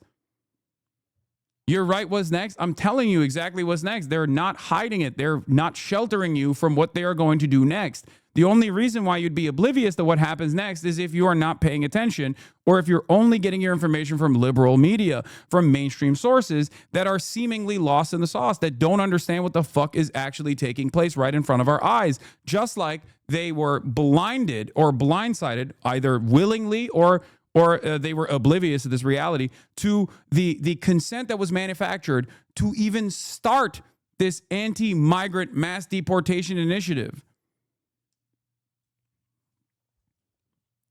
What's going to happen next is stamping out any kind of discontent. That's what's going to happen. It's going to be illegal, even though we have a First Amendment still right now that is supposed to protect this kind of lawful political expression, political demonstrations and whatnot. I'm telling you right now, they are going to make it so that it's illegal to say fuck ICE, basically. Okay? And it doesn't matter if you are a liberal or even a former Trump supporter that says fuck ICE. You are still not covered. You are still not going to be protected, because the goal here is to make that illegal, to make that expression illegal. The goal here is to basically destroy any kind of political dissent. They want to undermine and destroy the First Amendment while simultaneously presenting themselves as the protectors of the First Amendment. Story. Her name is Selena. Listen to what she told us. I'm very proud to say that I work for ICE, and to have to take off my polo or, hide behind so that way my family is not put in danger or my colleagues are not put in danger. And I'm very, like I said, proud to work for ICE and to have to kind of put my polo down or my badge away for, you know, for. At no point do these people go, maybe what we're doing is fucked up. At no point. If you're proud, why do you have to hide? Oh, it's the threats. It's the fears. Unironically, that fake narrative, that bullshit fucking narrative for law enforcement is making this environment less safe. It is an inevitability at this point that someone is going to think that they are being kidnapped by some random fucking people coming out of an unmarked car and literally exercise their fucking Second Amendment rights. They're going to try to do castle doctrine eventually. How can people not realize this? This is not like, this is like, I'm fearful of the repercussions. I'm fearful of what comes next. I don't want that to happen. All the while, we're not even considering the consequences of these kinds of initiatives. Like, not only are they unpopular, but they're not good at all. They're not for the betterment of society. Like mass deporting random people that are working in farms and mass deporting people at their court dates, outside of their court dates in the courthouse. Like, how is that good for anybody? You designed a manufactured hysteria around the supposedly violent undocumented migrants that were not being apprehended and that were not being arrested by the previous administration. This was bullshit. If someone, regardless of their documentation, commits a heinous crime, of course they were prosecuted and subsequently deported as well. It is ridiculous. They lied about every step of this process. They made it seem as though previously ICE was woke and the woke judges and the woke cops would just let people go. Fucking ridiculous. Oh, wow, you've decapitated 8 babies, but you're a Guatemalan migrant? I guess we have to let you go. Fuck. Joe Brandon is too woke. Like, what are you talking about? That's not what happened. Of course that's not what happened. We've always been a nation of laws, okay? Regardless of what people say. Sometimes it actually gets a little out of hand, as a matter of fact.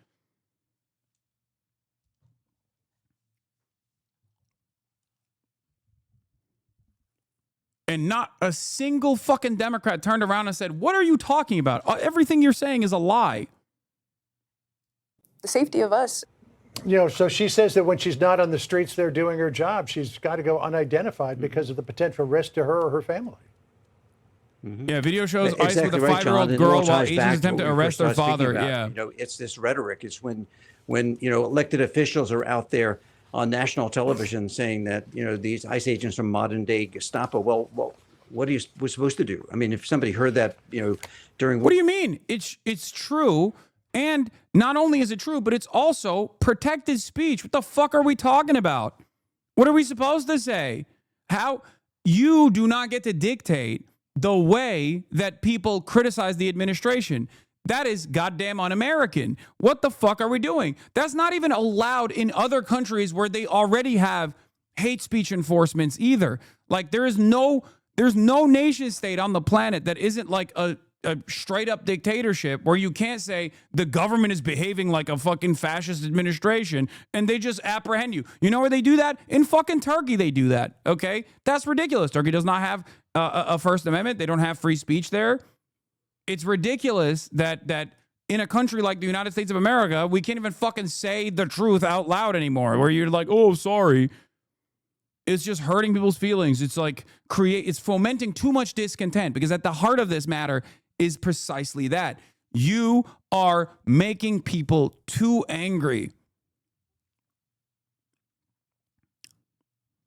World War II, what are they inclined to do? They act out. Turkey seems really based. Man, shut the fuck up. Go live there then, dumbass.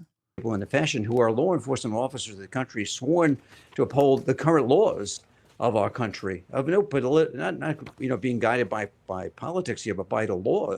And they very much concerned about their safety, and it makes sense that they need to protect themselves. So, I hope there's superseding federal statutes that will allow for all these federal officers and ICE agents to continue to cover themselves in states like California and other jurisdictions where they need to do it. All right, Bill, we're going to leave it there. Thank you so much for taking time with us on this story. This needs to stop. Violence is wrong. Politically motivated violence is wrong. It was 2 weeks ago today that we saw a political assassination in Utah that tore the heart out of much of this country. This is the third shooting in Texas directed at ICE or CBP. This must stop. To every politician who is using rhetoric demonizing ICE and demonizing CBP, stop. To every politician demanding that ICE agents be doxxed and calling for people to go after their families, stop. This has very real consequences. Look, in America, we disagree. That's fine. That's the democratic process. But your political opponents are not Nazis. We need to learn to work together without demonizing each other, without attacking each other. And I want to say thank you. I want to say thank you to the brave men and women of law enforcement. I want to say... Wow, so brave. Thank you, Ted. So brave of you.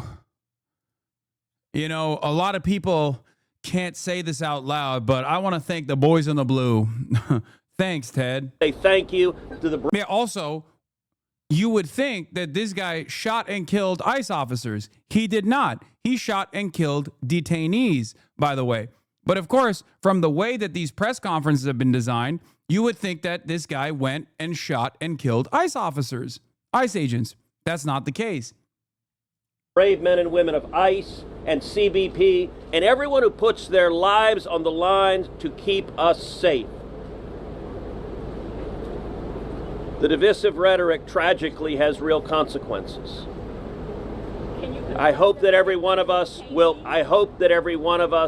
pray, number one, for the safety of law enforcement that are risking their lives to keep us safe.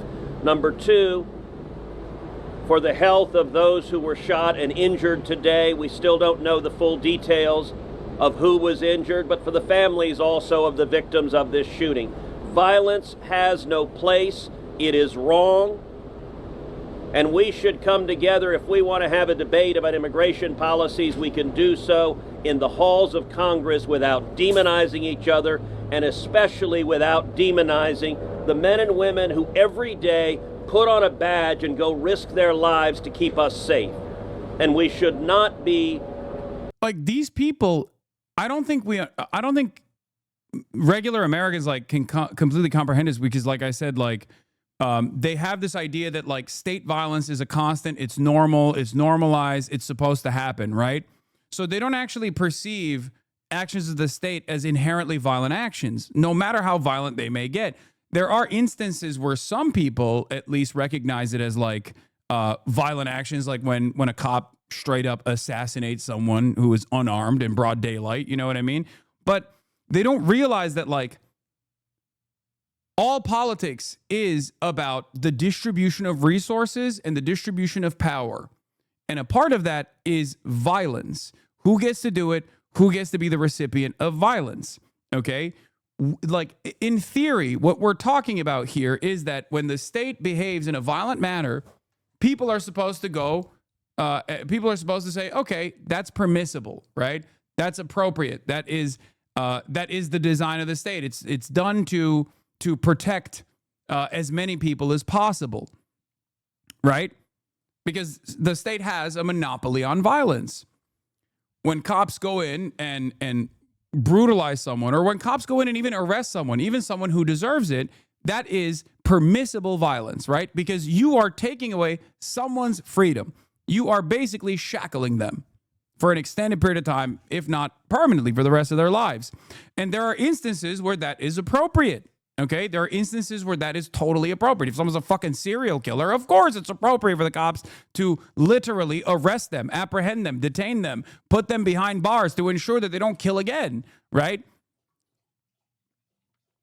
But that broad analysis does not factor into all state violence. People don't look at a situation like when ICE agents are doing the same thing to people that haven't done heinous crimes, that have simply crossed the border or got a visa at some point and overextended and stayed after their visa told them to leave, basically after their visa was over, and are simply working a regular honest day's job in a field somewhere, or as a barback, or in a fucking restaurant, or in a hospitality industry. Like, those people are not doing something that justifies this level of apprehension, that justifies their freedoms being taken away from them. Those people deserve to be documented. Those people deserve to have the proper clearance to continue working inside of U.S. borders. You can say you are wrong, and that's fine, but you have to explain to me why that is bad for the overall societal good.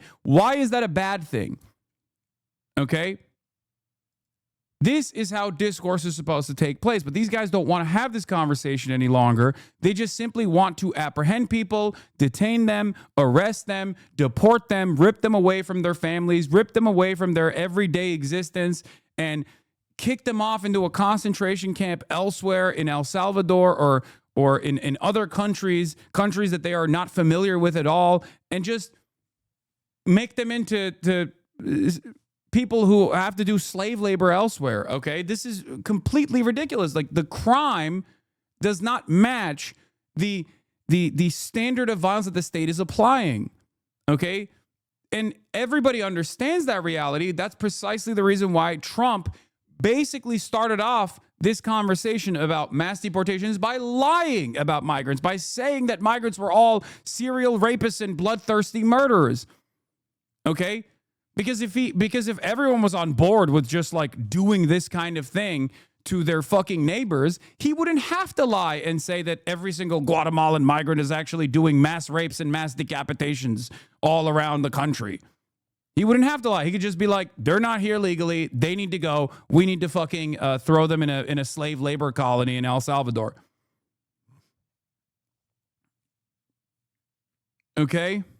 A million dumb fucks on X are posting the same incorrect images of the shooter, and the poor guy is replying on his account asking them for them to stop. I don't even know what the account is that people are posting. I haven't seen more information, but I mean, the dude's name, I think, is like Joshua John or something. And obviously, that's certainly more than one person. So, of course, that's going to happen on Twitter.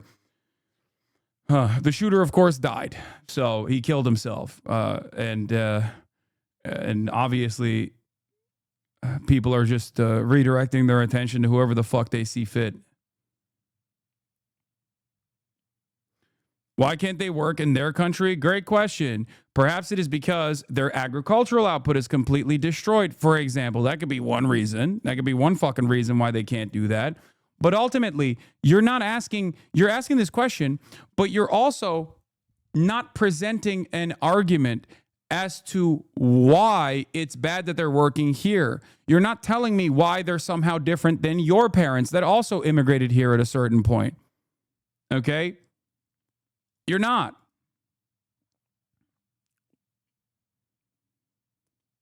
This is wrong guy's account. He dispelled some misinfo in his replies. Yeah, his username says not the ICE shooter. It seems to me like people are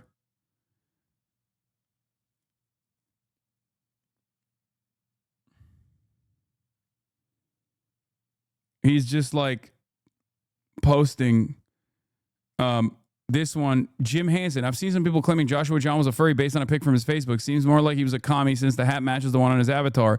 The image on the left is prepubescent me, not the shooter, from over a decade ago. I'm not associated with the image on the right. The hat has no meaning. It's just a stupid hat I was wearing at the time. Delete this post. Will they delete that post? Probably not.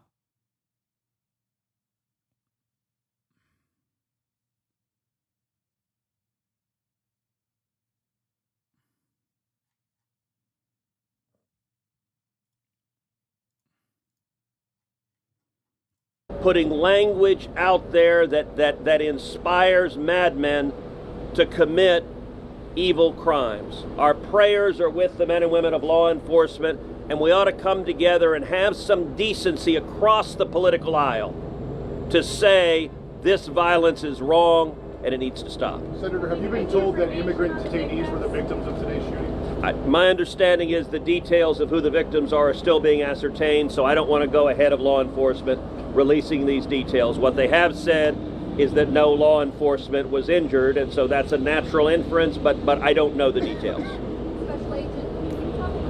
Not going to stop me from making a statement, though.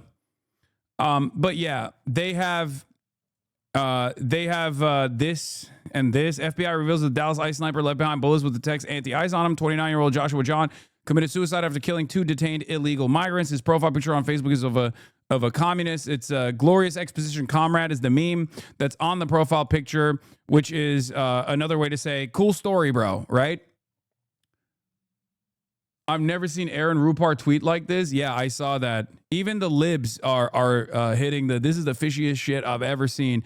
Aaron Rupar is a liberal. I've never seen Aaron Rupar turn around and go, this is the fishiest shit I've ever seen. We're supposed to believe the shooter wrote anti-ICE in pen on a bullet and then shot detainees, but not ICE officers. Now, again, information in situations like this, information comes out in real time. There is obviously a lot of mass misinformation being disseminated. Okay?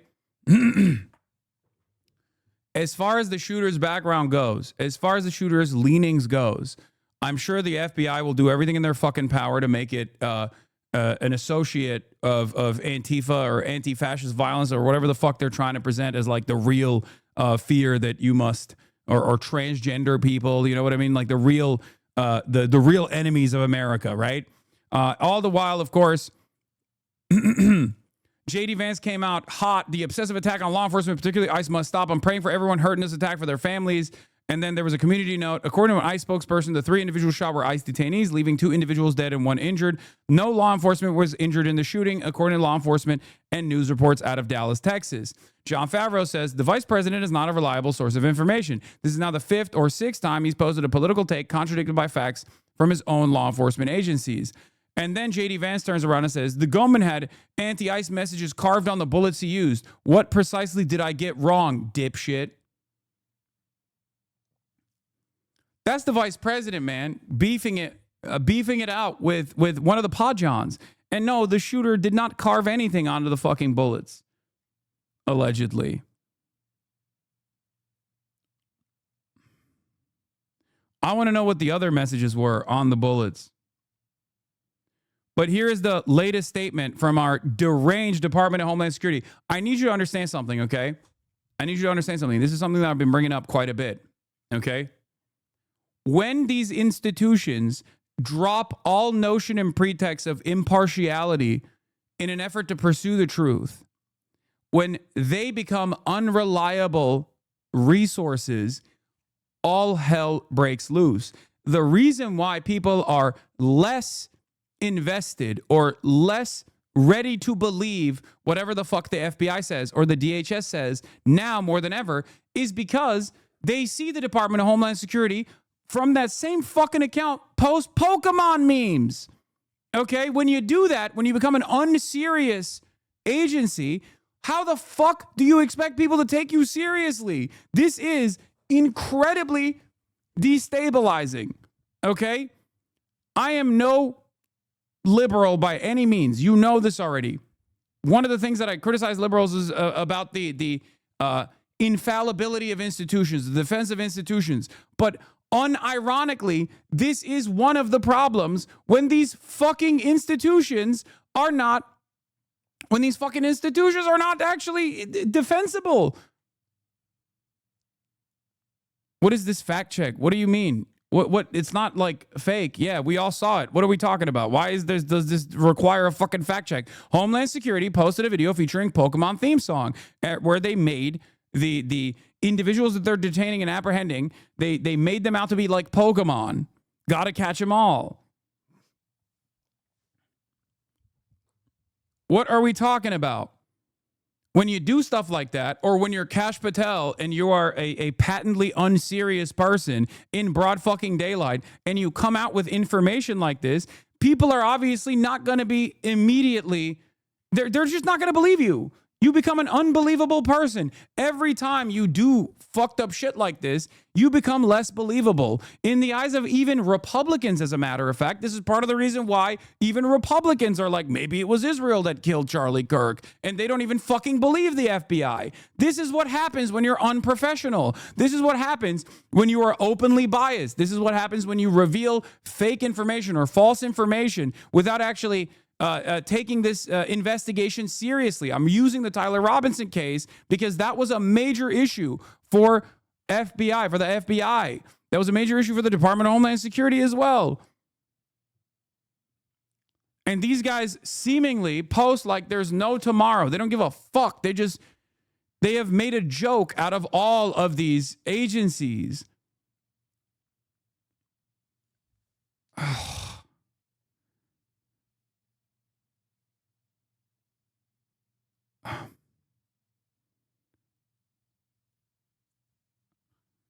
And the same goes for lying as well, like flagrantly lying. This kind of stuff makes a mockery of the seriousness of these institutions, the seriousness of these agencies. It robs them of the credibility that they need to have so that there is like some semblance of authority when they speak. But then also on top of that, they routinely fucking lie.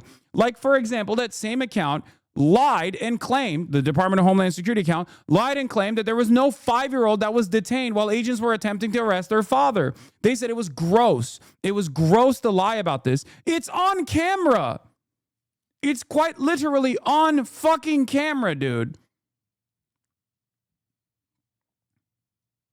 So when you do that, when you just lie like this about immediately verifiable information, you turn into Israel. Nobody believes anything that Israel fucking says. Nobody trusts Israel. That didn't happen due to unlimited anti-Semitism. That happened because Israel kept fucking lying so flagrantly and so openly about things that we could fucking see with our own 2 eyes that now, whenever an Israeli envoy says anything, I assume the exact opposite. And many Americans do as well. Many people around the world do as well. There is a healthy amount of skepticism that you develop when you openly bastardize the unimaginable influence that you have as a position of authority. If you're using the position of authority to just fucking lie all the time, people are going to be like, I don't trust you. Even your own fans, even people who are on your side ostensibly are going to not trust you. And we saw this with the example of Tyler Robinson. The FBI made a mockery of the agency by having Kash Patel speak on all of this shit.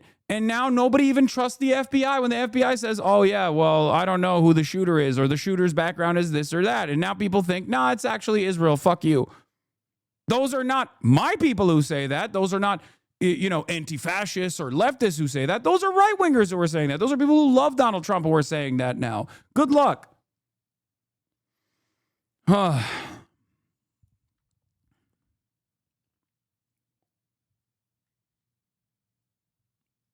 What the consequence of being untrustworthy? If they have all the power, they're just dabbing on us endlessly. And I don't know what the inevitable outcome of this is. Well, ultimately, the consequence is, whether they are intending for this to happen or not, the consequences of this are mass instability, right?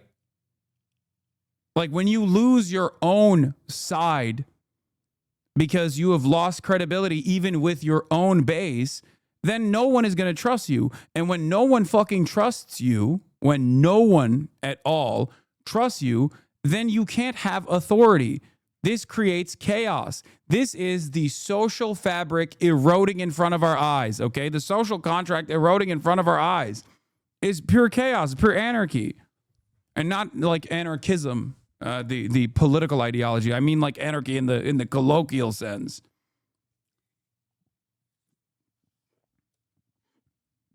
It turns into a fucking free-for-all. These guys have treated these institutions like they're nothing, like they're just another organ of propaganda, and really silly and really stupid propaganda. And of course, a byproduct of this is going to be that people don't fucking trust them. What is the expectation?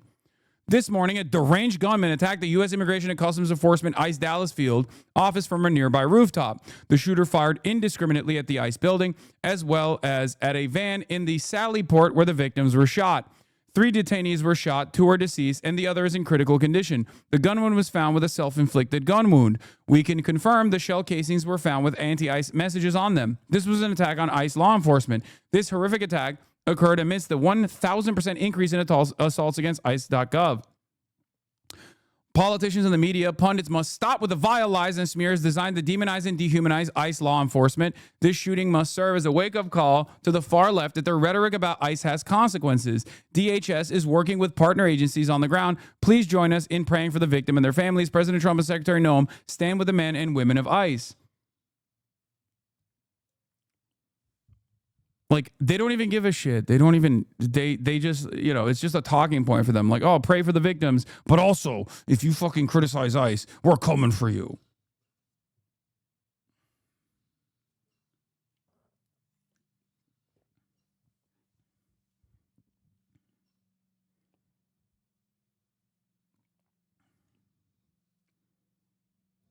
Yeah, a bunch of fucking professional victims, dude. It's like, you're being too mean to the Gestapo is a crazy statement to make as they're engaging in mass apprehension initiatives against people that don't deserve it. It's that simple. You know what I mean? And now 2 people that don't deserve the detainment are killed. They were shot and killed. And these guys can't even fucking give them the dignity, because obviously giving them the dignity in this moment would mean that those are human beings. And if you actually recognize that those are fucking human beings that were unjustly being detained in this regard, in this way, then obviously it kind of blows the lid on the entire ICE operations, right? All of a sudden you're like recognizing the humanity of these victims, then people are going to start asking the question, why the fuck are you detaining them then? What have they done? And I don't know what crimes these people had done in this circumstance. But what I do know is that the overwhelming majority of people that are being detained are not being detained because they've done heinous crimes, but they're simply being detained because the administration wants to prove to the most racist people in their base of support that they're doing something. That's it. They are simply pawns, easily discarded for a message. And it's interesting because that message has not been received positively by the broad subsects of American society. People who have seen this are now turning around and saying, I don't like this. Why are you arresting these people? You lied to me. You told me that these guys were all like rapist pedophiles, and the guys you're arresting are my fucking neighbors. They didn't do shit.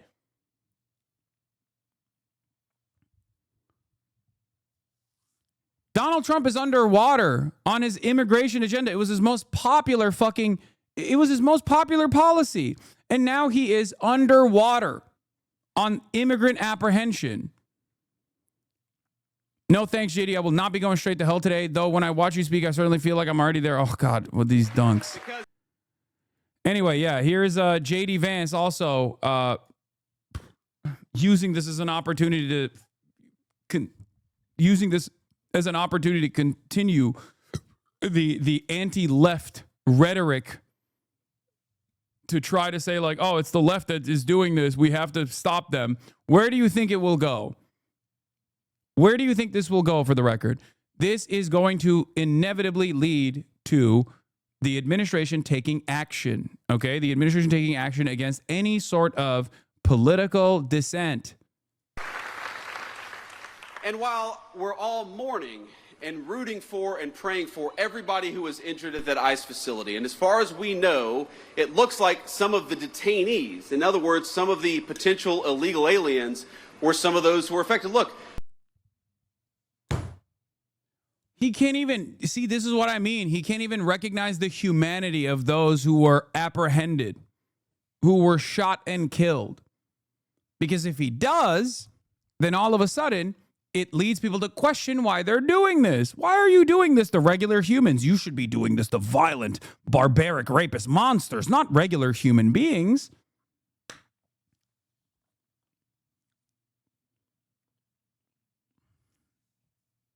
Do you understand? Just because we don't support illegal aliens, we don't want them to be executed by violent assassins engaged in political violence either. So we're praying both for our ICE agents, but also for everybody who's affected by this terrible attack. Praying for our ICE agents again. But also maybe the detainees as well, who are illegal aliens.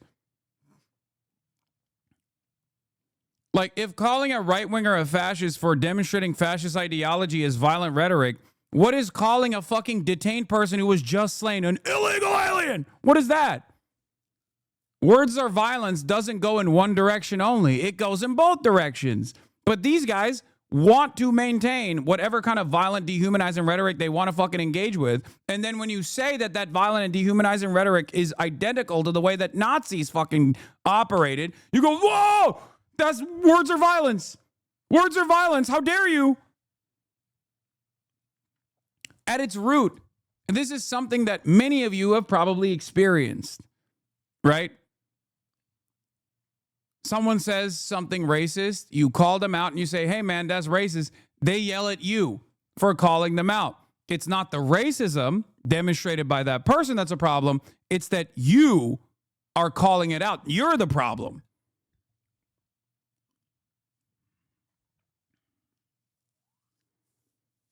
And while we're all mourning and rooting for and praying for everybody who was injured at that ICE facility, and as far as we know, it looks like some of...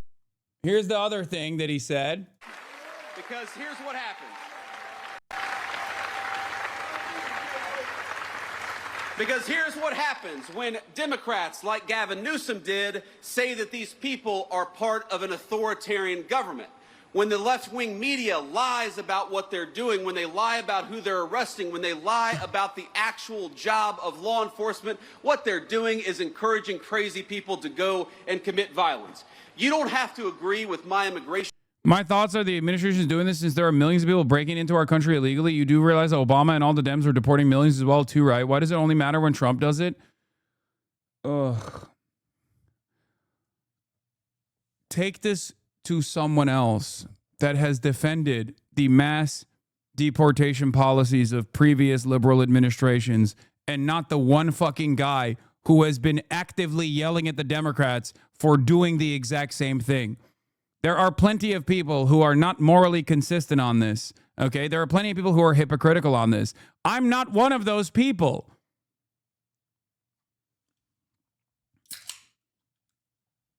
Oh my God.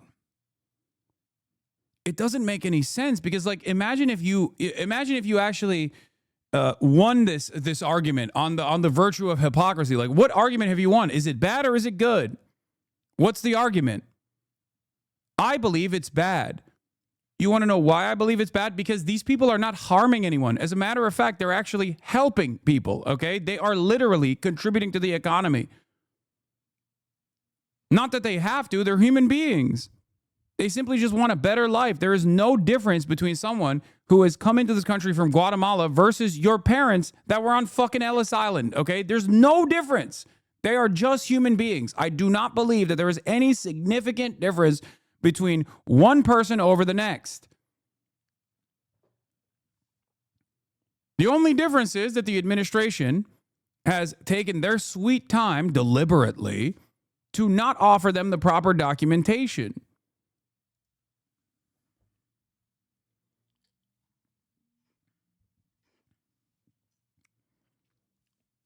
That's it. Many of your great-grandparents, when they first came here, unless they're directly WASPs, were also treated in a similar way. Undesirable, ruining the culture of America. Now, you, many generations removed from that kind of dehumanizing rhetoric, are comfortably a part of the white identity, okay? Whiteness as a socio-political construct has expanded greatly. Those whose great-grandparents came here as Italian migrants also were met with violence and dehumanizing rhetoric at the point of entry into the country. Now, that seems fucking laughable. It seems ridiculous to consider an Italian person to be not white or to consider an Irish person to be not white.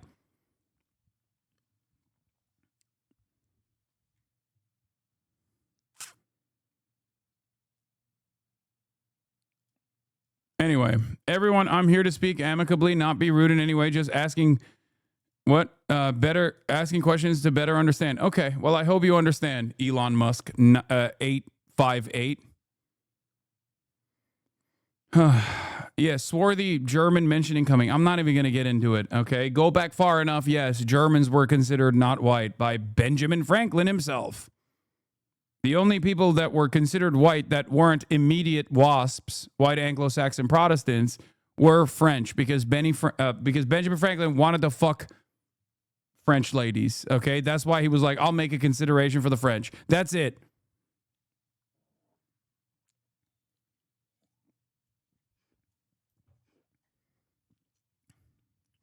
Policies, you don't have to agree with Donald Trump's immigration policies.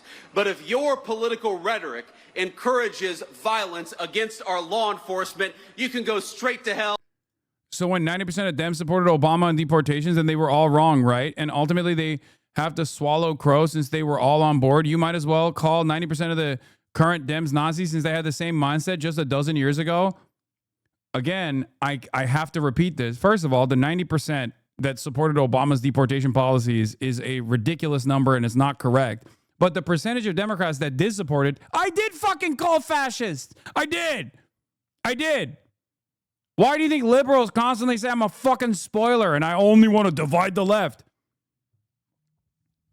Dude, you are, again, you're in the community of a person who literally talked to elected representatives in the lead up to the election directly and said, you have to address the migrant panic that the Republicans are concocting. It is mass hysteria.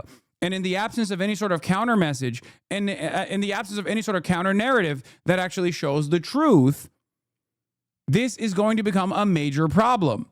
You can make up statistics all day, every day, but you can't actually come in here and say that to me, a person who has been an advocate for migrant rights forever. So no, I didn't miss your message. Now I read it, and it was just as stupid. Together. But make no mistake, that conversation is inspired by the people you just saw on your screen. All systems go on I am often this. very reluctant to say that violent actions of an individual is All predicated systems by go on this, okay?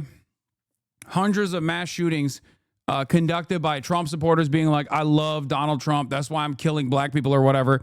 Doesn't matter. That's woke nonsense. Just move along, okay? And then all of a sudden now it's like the Democrats, the demon rats, they're demonizing our big, beautiful, brave ICE law enforcement agents by correctly calling what they're doing to be fascist. Sane on the left. What Democrat is ready to look at this clown show that is now inspiring violence and say that will no longer speak for us who simply disagree? Gavin Newsom asks, what are ICE agents afraid of? The answer, Governor, is this. Yeah, see, this is what this is how you know their anger is for everybody, by the way, because they're redirecting this to Gavin fucking Newsom. Okay? They're redirecting the animosity to Gavin Newsom. Shouts out to Gavin, by the way, Big Gav. Not my favorite guy, but at least I'm glad that he's like a magnet for all of the hate and animosity in these trying times. Why are they redirecting it back to him? Because he said in the state of California, if you're a fucking law enforcement officer, you can't wear a mask and hide your identity. That makes total sense. The fuck do you mean? You're public servants. that thousands of other conservatives shamelessly celebrated the assassination and called for more of them. Now imagine that in the same week, another right-winger shot up a country club while shouting crying MAGA. like crazy. They're just like, the Republican mentality is about perceived victimhood. Like they're attacking Christians. They're attacking our way of life. They're attacking traditional family values. They want us dead. They want us dead over and over and over again. Okay? And in the process of that perceived victimhood, this perceived victimhood narrative that they channel, they get increasingly more insane.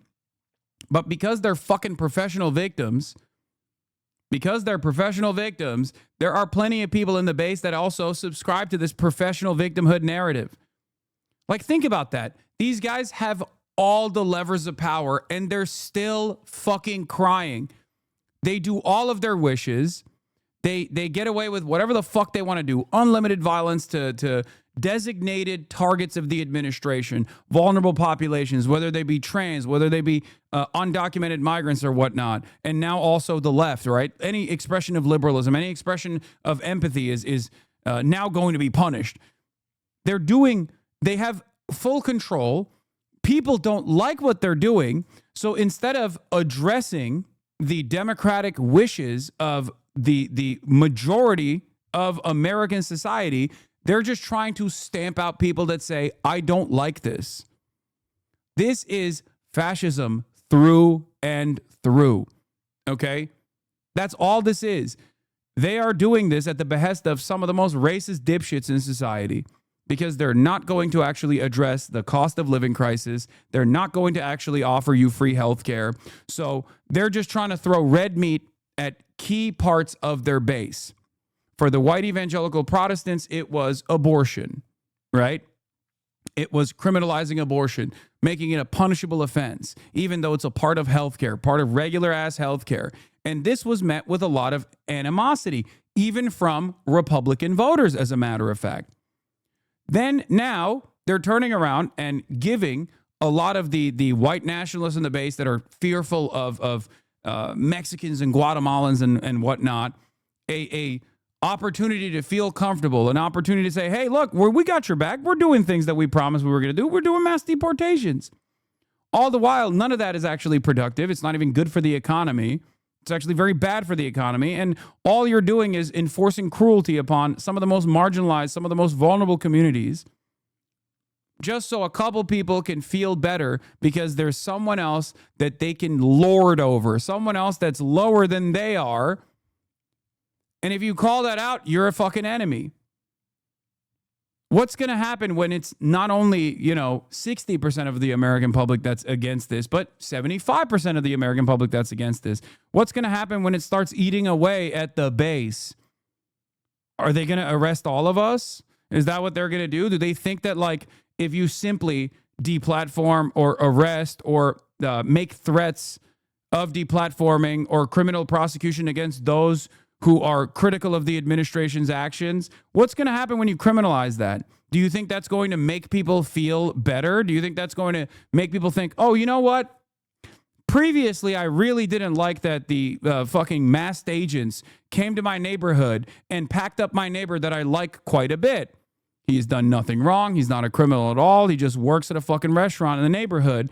This person that was a part of our community. Previously, I didn't like that.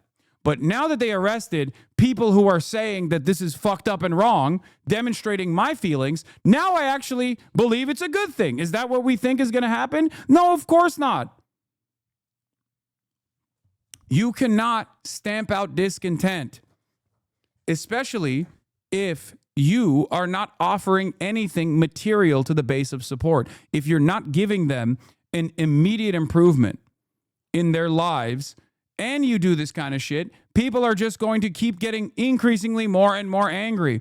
And when there is no pressure valve, because communication is a part of this process in a democratic society, a part of the process is you communicate your anxieties, you communicate your anger, you communicate your frustration, and you do so by going out and protesting, for example. When you make that illegal, when you make protests illegal, when you make saying that the administration is wrong illegal, people are going to still feel angry, and they're not going to have a pressure valve.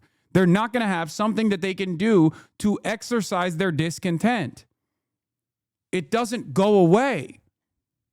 This anger is not going to go away. It's that simple.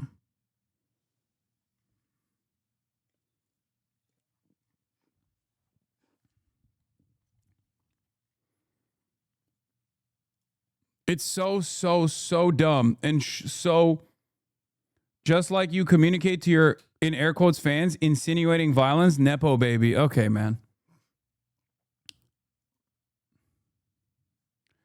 Update. The Department of Homeland Security issued a correction Wednesday afternoon saying that as of 2:30 p.m. local time in Dallas, one detainee is deceased and two others are in critical condition.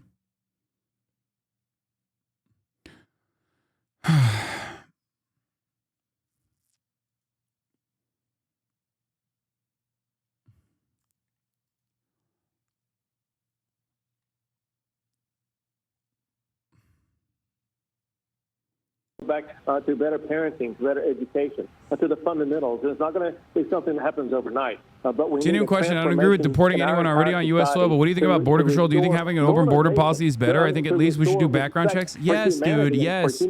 When what people are representing as like open borders is not this like anyone can walk over the fucking border. Yeah, of course there needs to be background checks, man. What are we talking about? Yes. We already have that, by the way. Once again, a lot of people just take the Republican framework and go along with it as though these guys are sincere, right? No, understand that your ideological opponents are reframing the narrative in a way that suits their purpose. They are bastardizing the message that you're putting out there. You have no obligation to respond to their insincere framing. Okay?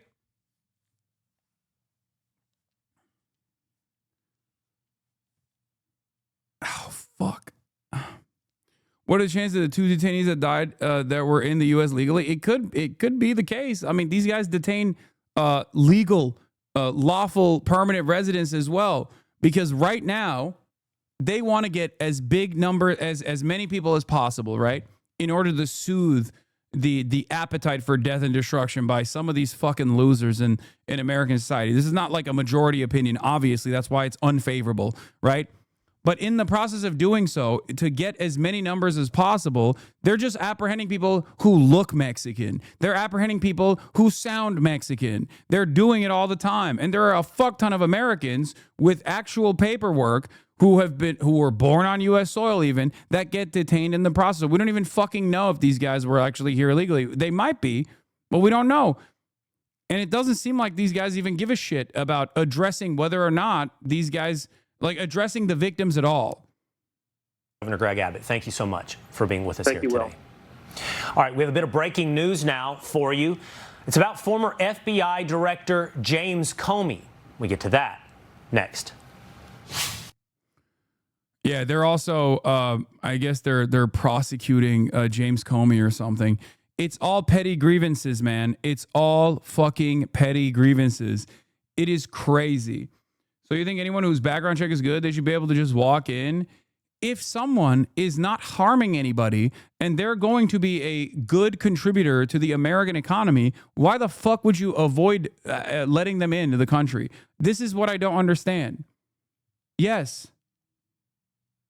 The irony, of course, is that if you did not want people to come into the country, the easiest thing you could do is perhaps not ruin their fucking personal home countries that they're coming from, because no one travels thousands of fucking miles, oftentimes by foot, to go through treacherous terrain to simply fuck up the country that they're going to. They're not like, they don't have some sort of sinister purpose. They just want to fucking work. They want jobs.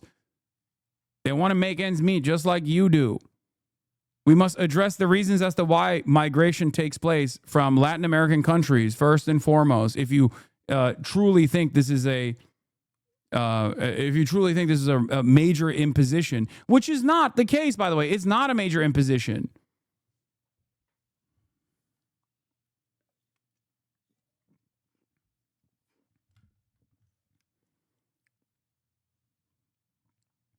They just want a better life.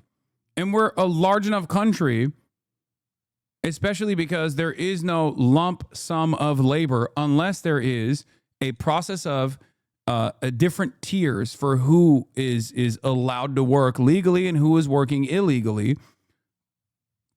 There is no lump sum of labor. When the population number grows, job opportunities grow as well.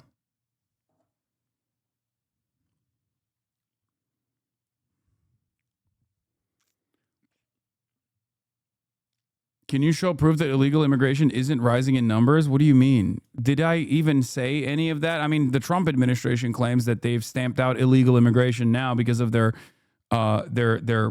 violent detention strategies and whatnot. But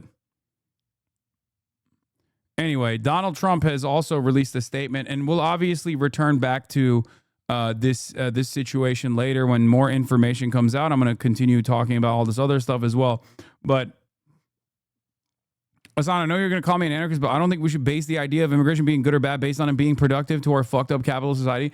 I don't even care about that, but I'm just saying it's such a fucking idiotic thing that it doesn't even make sense from a capitalist framework either. Okay? They're human beings. You don't know what kind of potential they have. I'm just attacking the most common ways that people lie about undocumented migrants.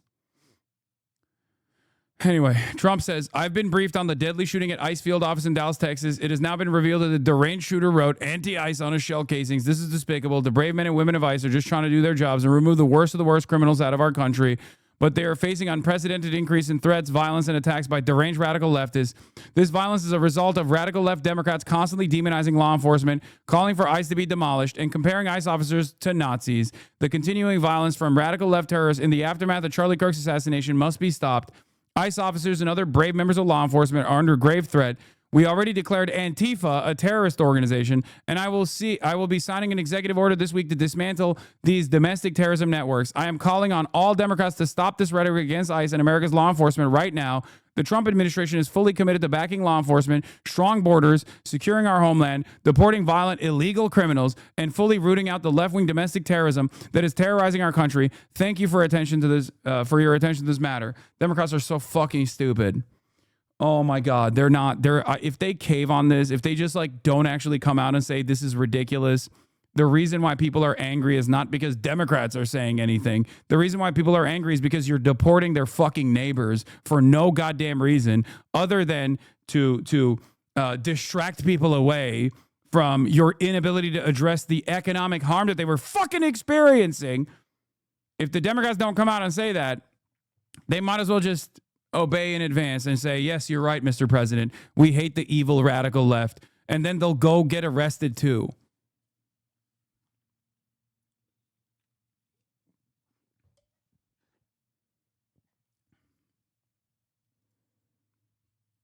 What is this? James O'Keefe hits the Trump administration again over Epstein with a video saying Trump is protecting people by hiding the files. Senior DOJ Epstein investigator reveals Epstein was CIA, confirms rapes occurred while Bill Clinton was on the plane, says of President Trump, he's protecting a lot of other people. He's not protecting himself because there's nothing there. I've interviewed all the victims. There's never been an instance where Trump was on a plane with these kids and the rapes occurred. But that can't be said for Clinton, and it can't be said for others. The DOJ didn't want to go after Epstein because he's an asset for the United States and Israel. It's not talked about yet, but it soon come out that Epstein, was a CIA informant.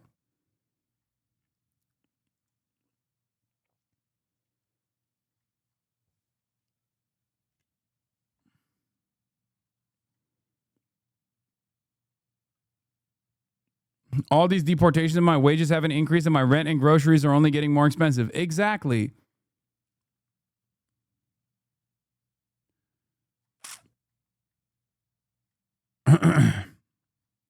Who trusts James O'Keefe, man?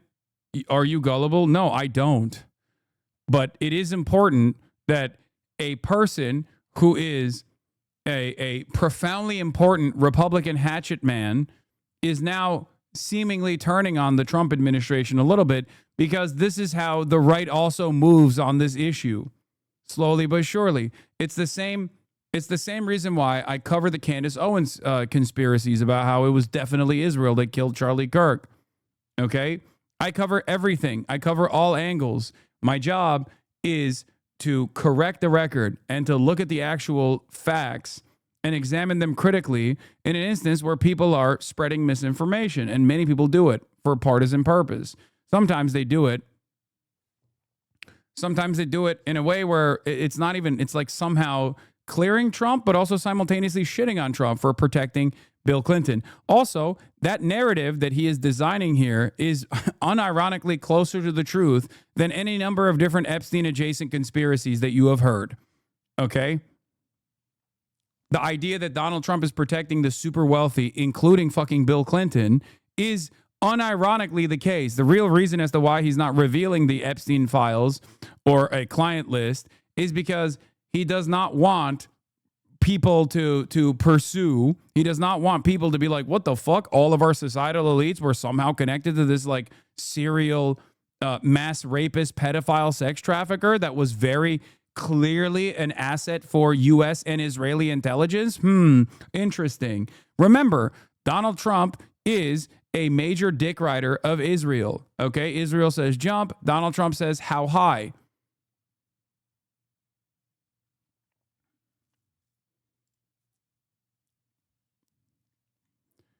What is this? ACE Deputy Director Madison Shahan. Someone chose to come in and kill these detainees while they were being processed. Note how the administration officials don't have their story straight on this. Shouldn't have been here illegally, but they didn't deserve to be executed.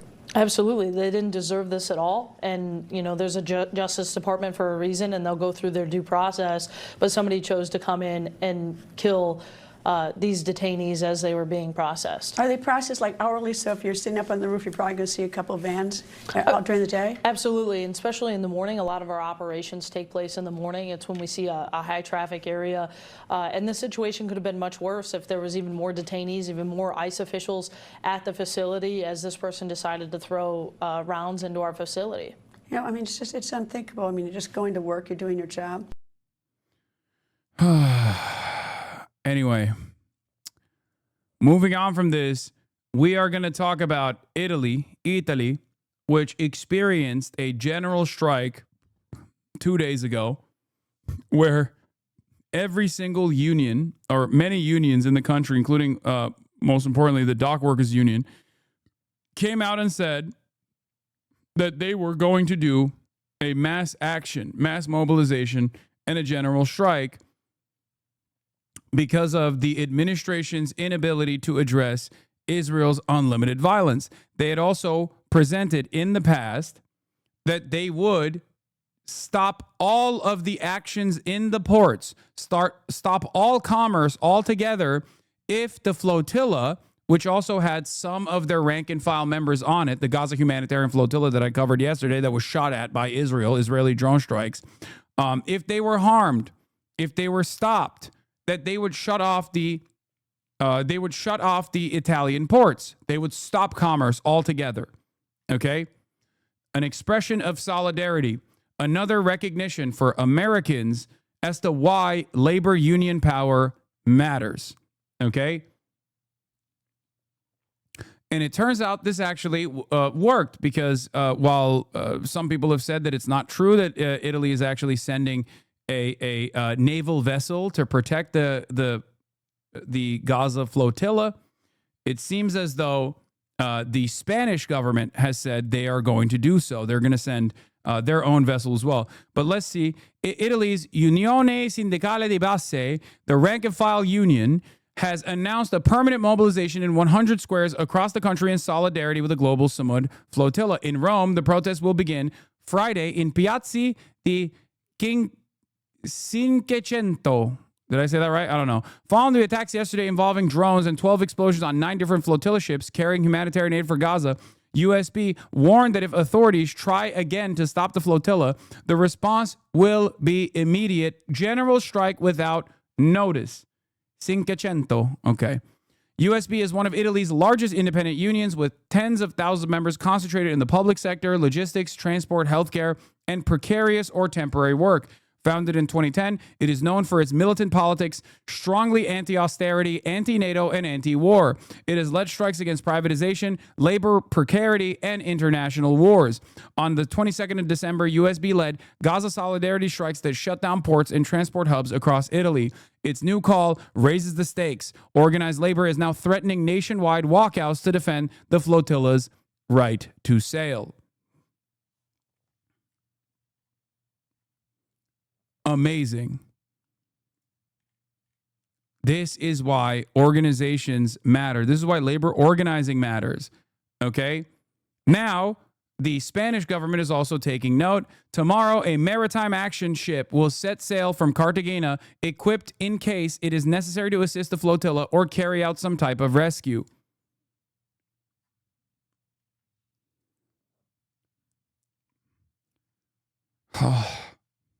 It is, I will say, it does give me a sense of shame to see what our corporate captured labor unions are doing in the face of this kind of in the face of this kind of labor action that is an absolute necessity. Like I've said before, the people united will never be defeated. Okay? There are more of us than they are of them. Okay? This guy said, they're just Hamas. What do real Italians think? Okay, this is a 29-month subscriber. Good one. Yeah.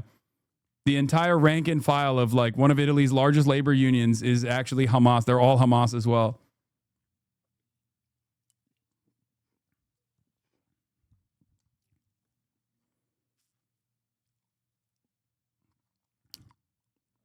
Macron under pressure from his rival Mélenchon to stand up for the security of the flotilla in Gaza. Italy is stepping in to protect the flotilla threatened by the genocide army. What is France doing? 4 of whose deputies are on board to break the Gaza blockade. Who is Macron afraid of? Jean-Luc Mélenchon, my goat, says the truth once again. This kind of domestic pressure is exactly what matters right now, by the way. I wish that we had some kind of opposition party in the fucking United States of America that could constantly shit on Donald Trump in a similar vein, even for pure partisan politics. But of course, we don't have that here in this goddamn country because everyone is fucking stupid and cowardly.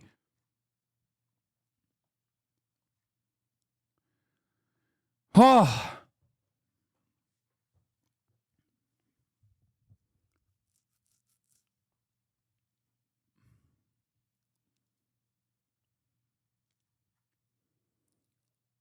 Let's take a look. Defense Minister says a Navy frigate has been sent to assist a flotilla carrying aid to Gaza. The flotilla is reported to have come under drone attack off the coast of Crete. The people on board posted this on social media.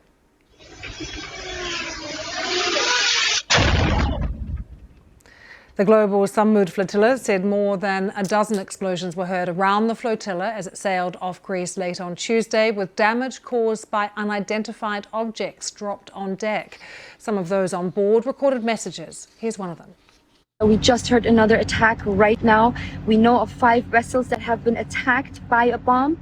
You can clearly hear it, and again, another bomb was released. We do not know which vessel it is at this very moment. Raise the alarm. We are in international waters carrying only humanitarian aid. We have no weapons. We pose no threat to anyone. The Greek Coast Guard says a European Union Borders Agency patrol boat had approached one vessel and saw no evidence of damage. But let's speak now to Dr. James Smith, a British A&E doctor who, as part of the flotilla crew, had to return back to the UK. Like, think about, dude, look at the discontent and the action that these countries are taking right now. And then look at what we are predisposed with in the United States of America. They recognize what Israel is doing. They are demonstrating against Israel, and they're demonstrating to protect people who are taking action against Israel. Meanwhile, here in the United States of America, even though there are American citizens on those humanitarian aid ships that are seeking to go through the Israeli blockade, the unjustifiable Israeli blockade, okay, they have journalists on those ships as well. They have humanitarian aid that they want to directly deliver to the people of Gaza, okay, while they are being genocided by the Israeli state. What are Americans worried about? Fucking Jimmy Kimmel. Now, I'm not going to say that it's not a significant attempt by the administration to quash any sort of fucking political dissent, to try and force the FCC, or to try and get the FCC to force these corporations to stop running Jimmy Kimmel because of the Republican distaste for Jimmy Kimmel's commentary. Okay? That is significant. It's a significant erosion of the First Amendment. But make no mistake, we are still busy with silly shit. Okay? We're still busy with silly shit.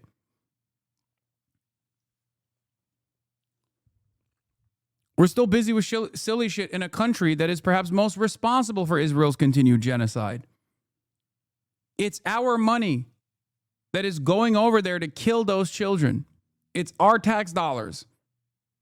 It's the weapons that we develop and design that Israel is using on the population. I'm with you, dog, but you were on Kimmel for 3 days also. Man, that's the reason why I was on it, is because any kind of encroachment against the First Amendment is a obvious fucking problem. Do you not understand? That's why I'm saying it's not insignificant. It is not insignificant that Jimmy Kimmel was taken off the air due to direct pressure and threats by the FCC.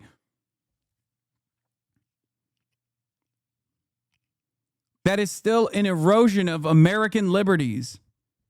Okay? And even then, what did I say? I kept bringing the conversation back to the other attempts by the administration to successfully undermine free speech from the point of immigrant enforcement. To come to me and act as though I do not recognize this reality is so fucking stupid. Jesus Christ. I mean, here it is. In the aftermath of the Jimmy Kimmel situation, I said, Jimmy Kimmel's return to air is a step in the right direction. It is a reminder that Trump and his policies around stopping political dissent is not as popular as this website would have you believe. People must also extend this enthusiasm and fervor to protecting pro-Palestinian advocacy.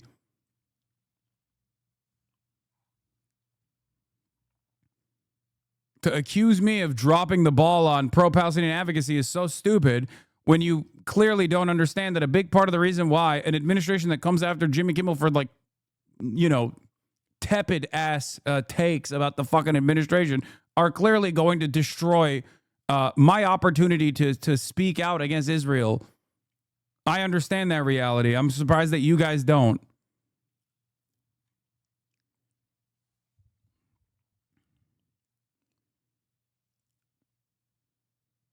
UK, but is, I understand, still in contact with colleagues aboard the ship. James, good to see you. What have they told you? What's been happening? So, Lucy, last night, a series of what appear to be coordinated attacks, I believe now 15 attacks on the flotilla. The flotilla now comprises about 40 vessels, most of which are small sailboats, 2 slightly larger motorboats, all of which, as you just heard from that clip, are carrying humanitarian aid, water, food, medicine. I myself was with the flotilla for about 2.5 weeks. I was on several of these boats, and I can attest to exactly that. These boats are crewed by regular folks from the world over, lawyers, doctors, nurses, teachers, and so on. What we know about what happened last night, so we were still trying to get to the bottom of exactly what was used against the boats, but a series of quadcopters were flying very close to the boats and dropped onto several vessels what looked like flashbangs, very loud noise, very bright light, often used to disorientate and to intimidate. And then, of course, the communications line was jammed. The VHF radio, which is used for emergency communications, started playing music by the Swedish band ABBA. We believe that this might well be due to the peculiar fixation of the Israeli state on the participation of Swedish national Greta Thunberg. Given that the Is not an attack on you if organizing is such a big problem for the left in the U.S. Couldn't someone with such a large platform following like yours help organize blackout or strikes or other means of organizing the fight back? It's not an attack on me. It's an attack on, I guess, your inability to understand the logistics of planning something like this, a mass demonstration like this. Okay? You have to use the pre-existing organizations. Stop lying. Should I get nuggets or strips from Chick-fil-A? I'm super hungry. Stop lying. Invisible Mirror, thank you for the 100 gifted subs. Labor union collective action needs to be conducted at the union level. 41,000 people, if we all decided to collectively not go to work tomorrow, this would not actually change the dynamic at all because there is no like organizing body that puts it together. It's like Reddit strikes or whatever people try to fucking pretend to put together are all inconsequential. Unions have to do it. There's nothing you can do. At most, what you can do is basically try to engage in like mass protest or something. Yeah, that's just 41,000 companies that have one employee not showing up for a day. And people are going to be like, why didn't he show up? I don't know.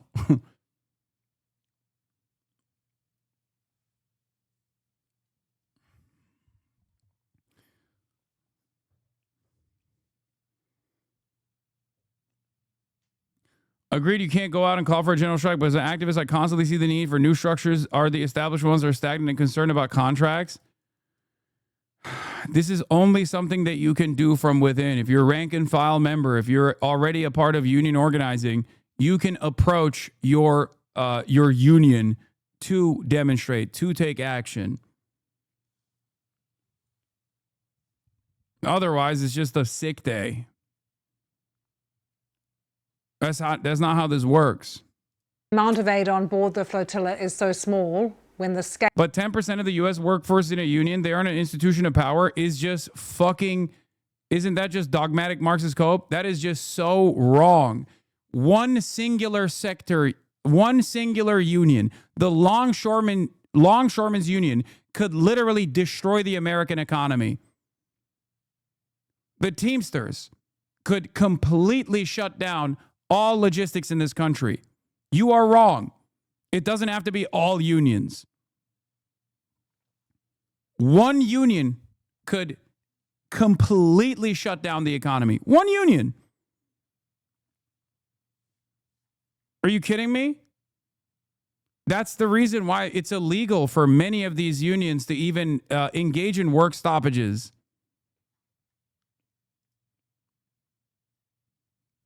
It is the only power that they have. Work stoppage is the only power that a labor union has to make the companies meet their very reasonable fucking demands. Even the mere threat of a work stoppage is enough for the administration to come in and be like, we gotta listen to what they're saying. We can't have this happen.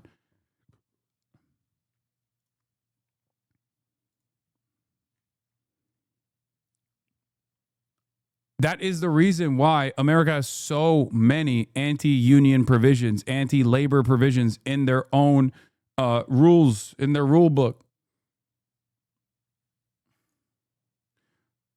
Yeah, a lot of U.S. unions can't strike without breaking contract. The UPS union is one of them. I used to work for it. I know.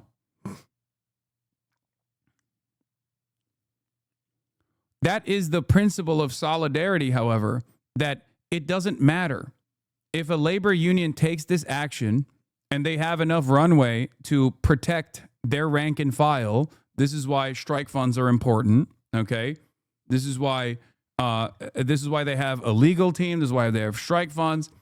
If rank and file get together and basically starve out the capital owners for an extended period of time, their interest in generating profits is going to inevitably kick in and force them to meet the demands of the labor union.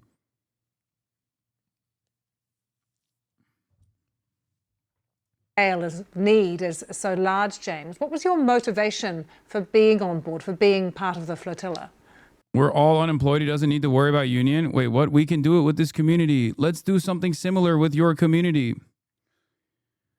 Oh, this is one of the unfortunate consequences of having children in this audience, as well as adults that are union members in this audience. Look, I mean, I don't think that anyone on the flotilla feels that the amount of aid will make a significant dent on the material conditions. This is a population. Like when you say, what about right to work days? It doesn't matter. They can't. The whole point is they can't fire everybody. Okay. And even if they did, the process of rehiring and retraining would be so unimaginably costly. These are all calculations that the capital owners have to make. What are we doing? That's why historically, this is how initiatives have taken place. That's why historically changes have been made in exactly this way.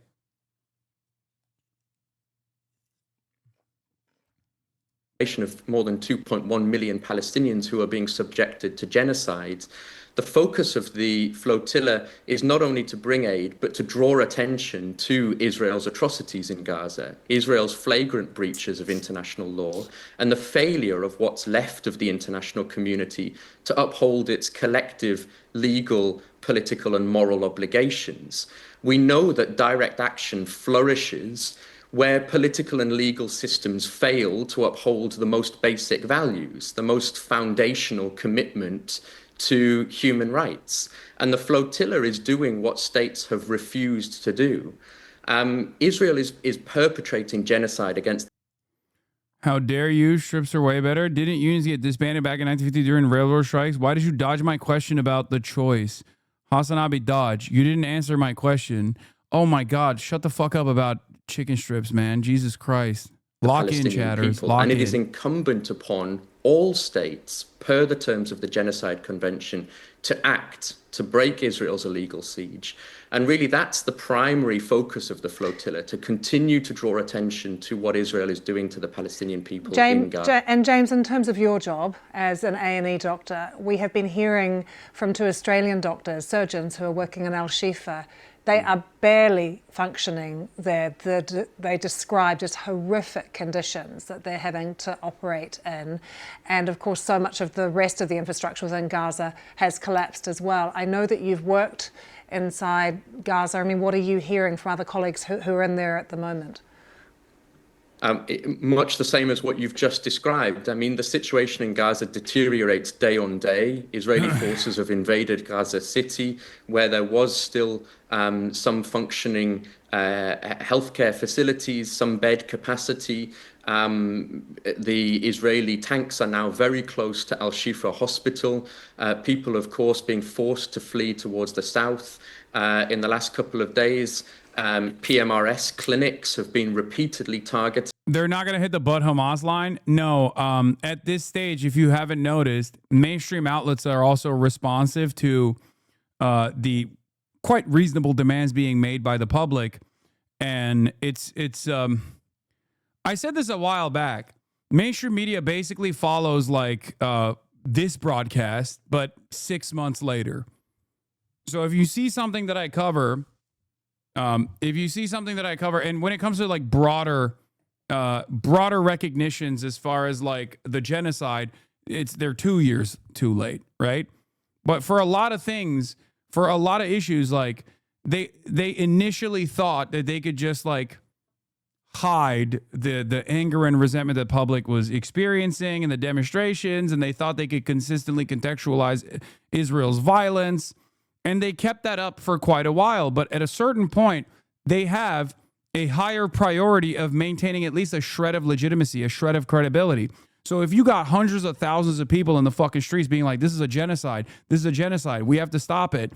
And they're just like, this is not a genocide, and there's no reason to stop it. You are all Hamas. Then no one is going to look at mainstream outlets ever again. And as a matter of fact, they've already eroded what remains of their credibility. But the tonal shift coming now is a consequence of all of the public pressure. Okay? That's it. That's the only reason. Because it's gotten to a point where the majority everywhere in the Western world has realized that this is a genocide. It's unacceptable, and we have to do everything in our power to stop it. So they have to literally say it's a genocide. I mean, look no further than the New York Times, right? When the New York Times wrote that silly article about me in the style section about how I was accusing Israel of, in air quotes, a genocide, that was a couple months ago, right? Now the New York Times allows me to write a fucking op-ed where I say Israel is doing a genocide, and they hyperlink it to another New York Times op-ed from a Holocaust scholar, a Jewish Israeli Holocaust scholar, who is also calling it a genocide. So like the permission structure has expanded. It's no longer an accusation. It's now the objective reality. Maybe there's still a difference in opinion on this stuff, but that means that 6 months down the line, they are going to also, once the Overton window is shifted in the direction of truth even further, they will then say, these guys are actually denying the Holocaust. These guys are actually denying the genocide. We're not there yet. And obviously, it's totally understandable and totally reasonable for people to say too little, too late. but I still see value in continuing to push these institutions that still have a lot of credibility among people who have a lot of power, for example, a lot of executives, a lot of older people, to change their tone. Because I recognize that every single person is necessary in this fight, because it's obvious that these guys are not going to change. These guys are not going to turn around and do this out of the kindness of their fucking hearts.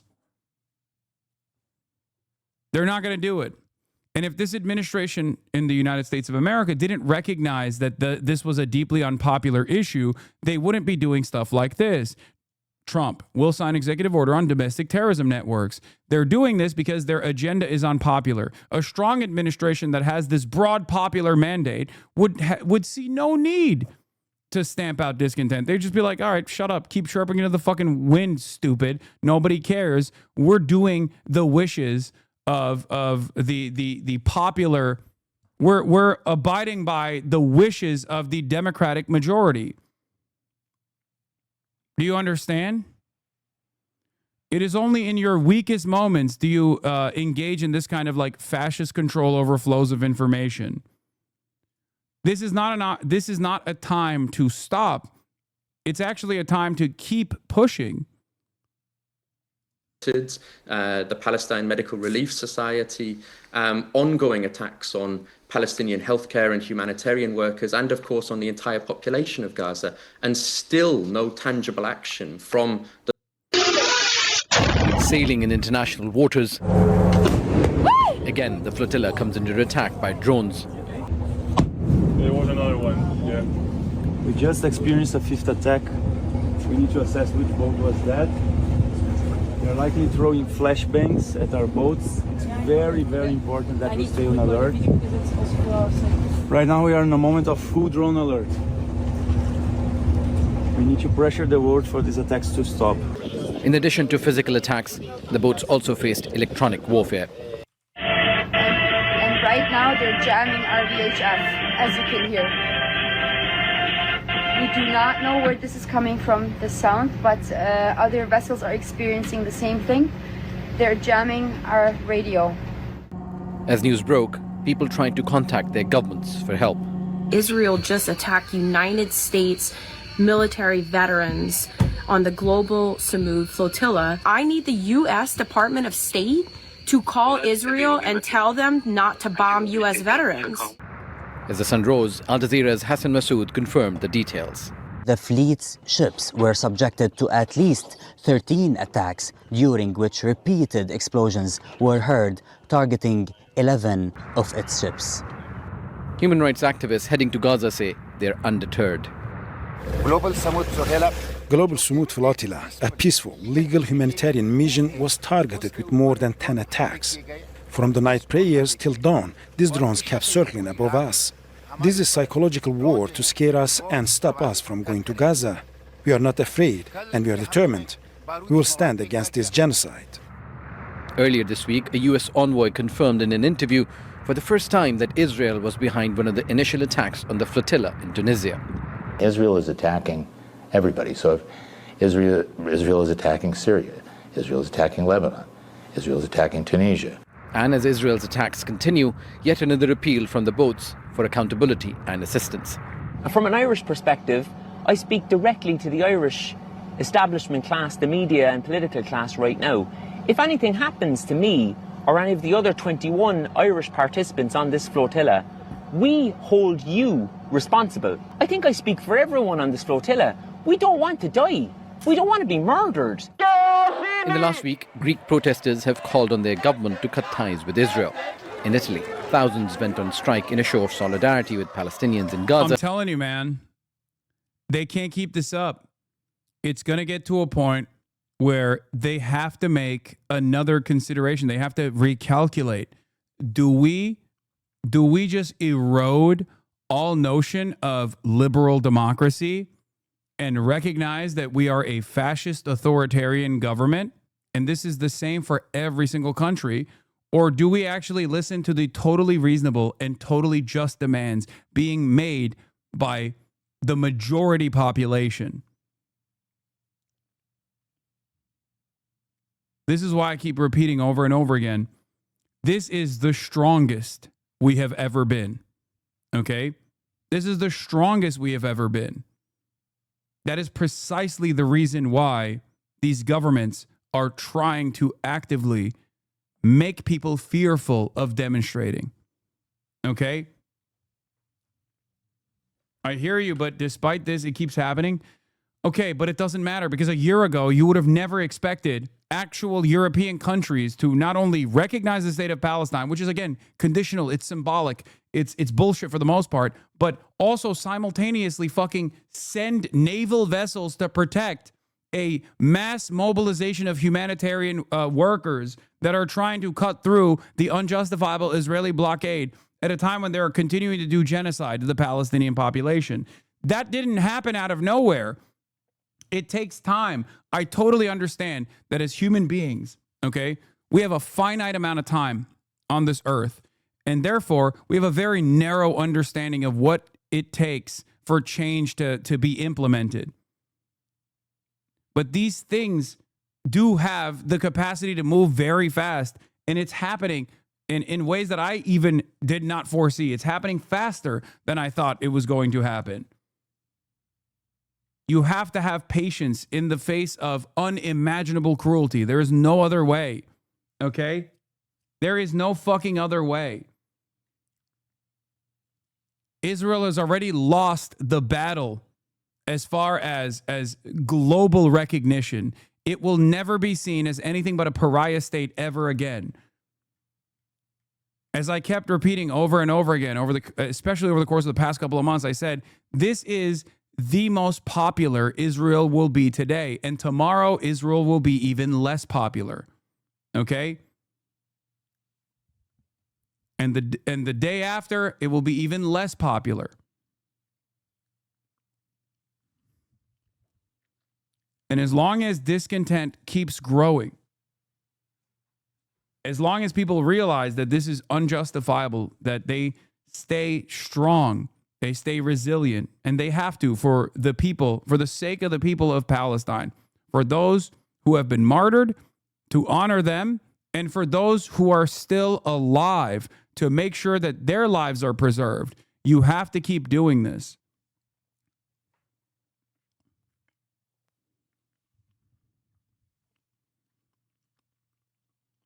For many of you, you have only recognized the cruelty of the Israeli state after October 7.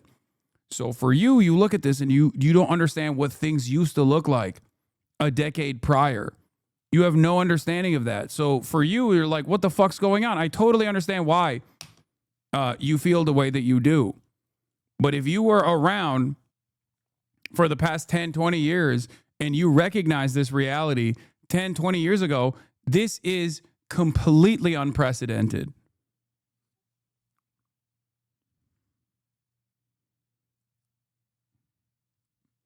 This level of mass mobilization internationally is completely unprecedented.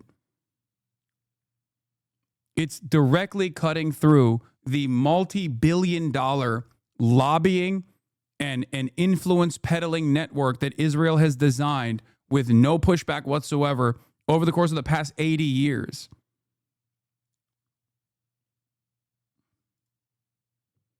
You have to keep doing this, but I will sit at my elitist desk and talk about it.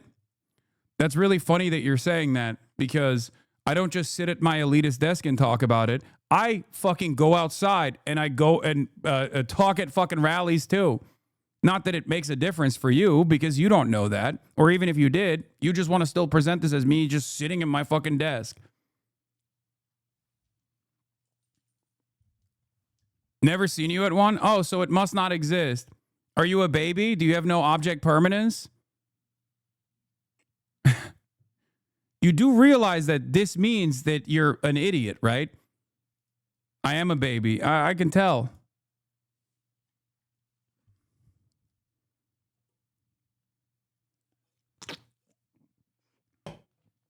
I've only seen you at your desk on clips, so you must not have done more.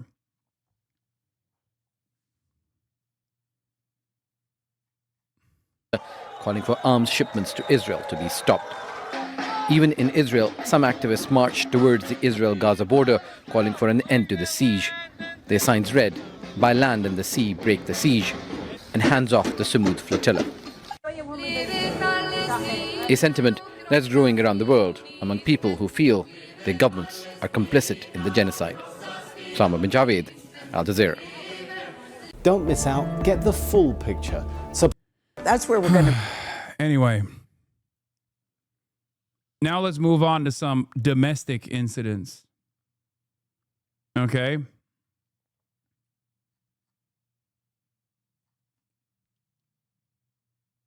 No, I'm not going to watch PlayStation State of Play. Don't be crazy. All right. Jimmy Kimmel. We're going to be talking about Jimothy Kimmel. Okay. Jimothy Kimmel defends free speech, takes aims at Trump in Return to Late Night show. And obviously there's a lot to talk about on this front. I think it's like, it's just, there are parts of it that I thought was so fucking lame. Thread doesn't even put a dent in all Hasan has done. Oh, yeah.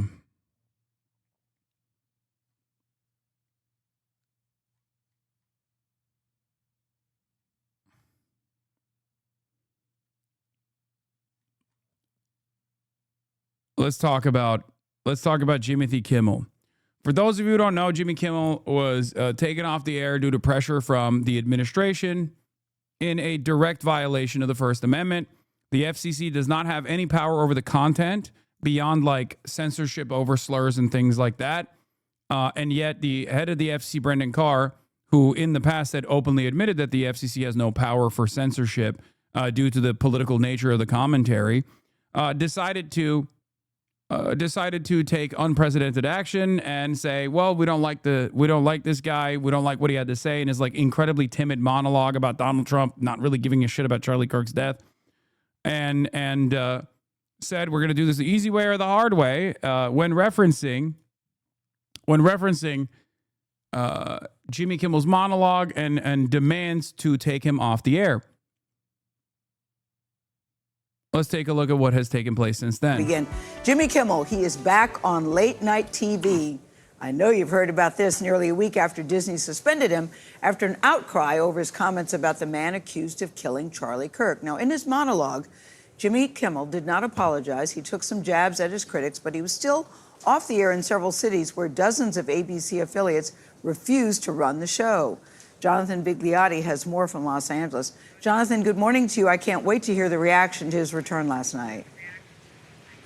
And Gail, good morning to you. Last night's show was emotional. It was passionate. Ultimately, it was a tribute to free speech. Jimmy Kimmel has hosted nearly 4,000 shows.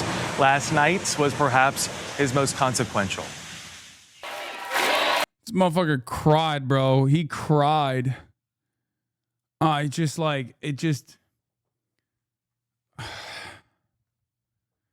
Like on the one hand, it is a direct shot at free speech. Being in the crosshairs of this administration in this way is not great, no matter what your financial status looks like. Okay? On the other hand, I can't, like, as someone who said, I defend Jimmy Kimmel vociferously, unconditionally, it does piss me off a little bit.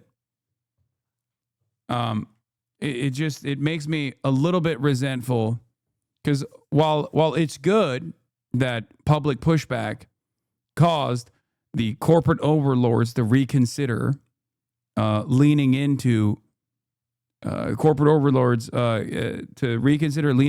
administration's ridiculous demands. I wish that level of discontent would be applied to issues of issues of consequence beyond a popular and wealthy comedian getting taken off his late night show. Make no mistake, I'm not saying this is irrelevant, okay? I'm not saying that at all. Greeted by chants and a no one is going to be as hyper aggro as you. You're not right. There are plenty of people who are just as understanding of the severity of the crisis that we're tasked with communicating. They just don't live in America. Americans are not all there.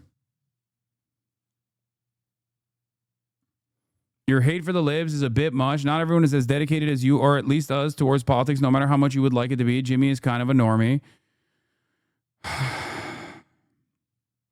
Can a man not say there are also, in the exact same vein, there are also other victims that are being unjustly prosecuted by this administration in the exact same way?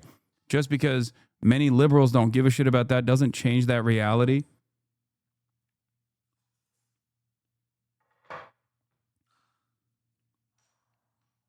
My goal is to try and get those people to understand that Mahmoud Khalil is also important. Okay? We cannot just drop those who are more defenseless than the likes of Jimmy Kimmel.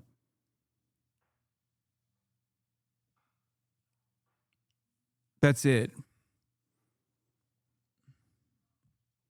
Because if this administration is still reactive to the pressure campaigns that are launched, and if corporations are still reactive to the pressure campaigns that are launched, okay, then obviously when there is a lack of pressure against certain groups of people, when they are also unjustly prosecuted for their First Amendment, for exercising their First Amendment right to speech, then you're basically training the government to think, yeah, it's okay if we just clap a couple migrants.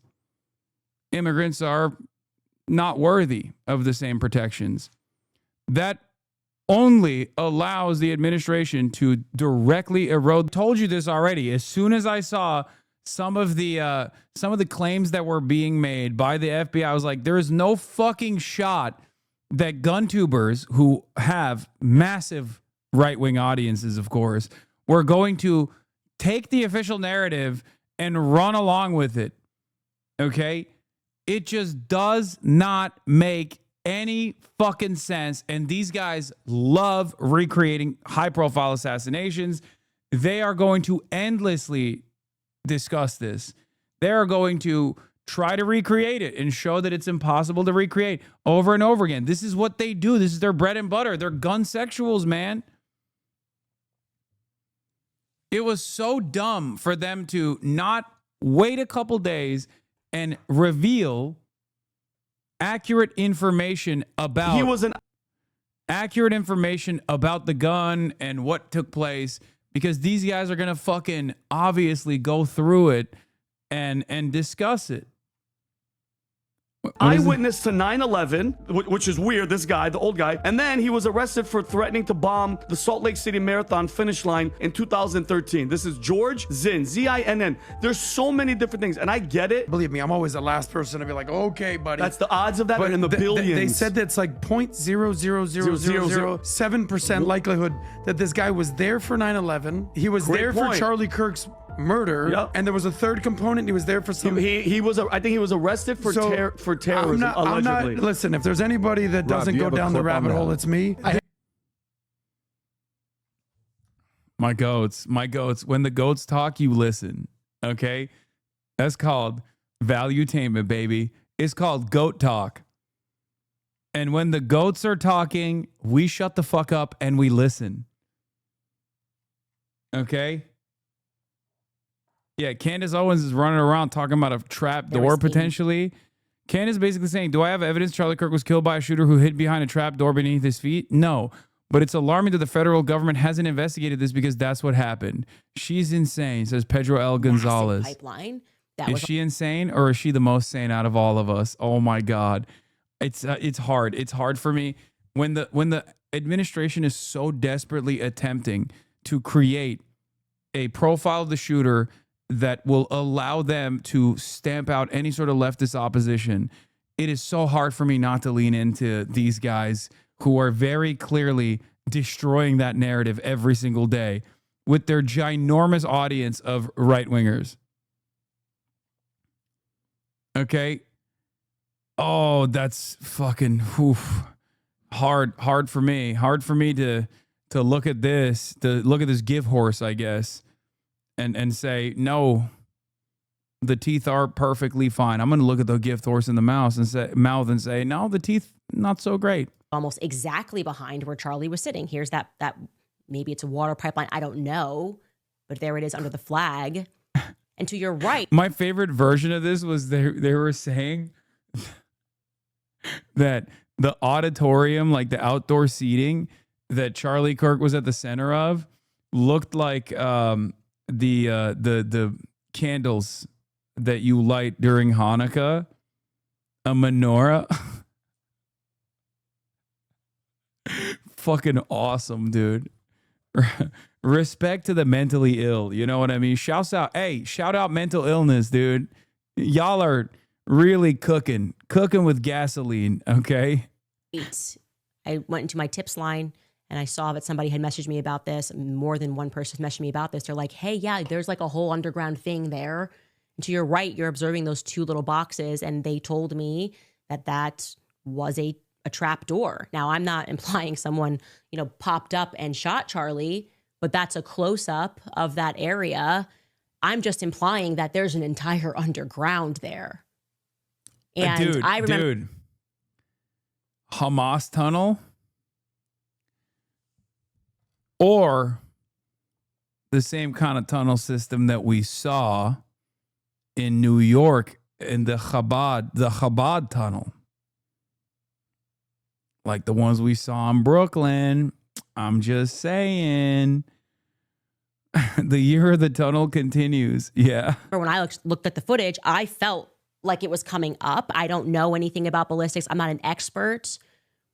But if there was a hatch door nearby, then we can assume, as we should always assume.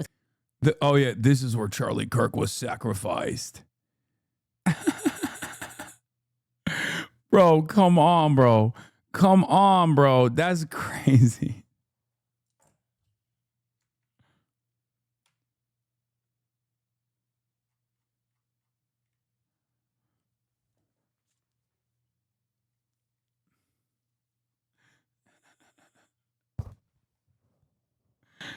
Oh, hell yeah. People have fucking lost their dang minds. There's not really much you can do in this situation. You know what I mean? Okay. All right. Let's keep it going. Colleges, obviously stadiums, there's always an underground path. So I'm wondering if the federal government has explored the possibility that somebody could have been under Charlie and done that while everyone's looking around and thinking that a shot went off from here, if that was just maybe like decoy number 2 and actually Charlie was shot from beneath him, which then could maybe explain why there was no exit wound. Again, I'm theorizing because I have a right to. I have a right to think.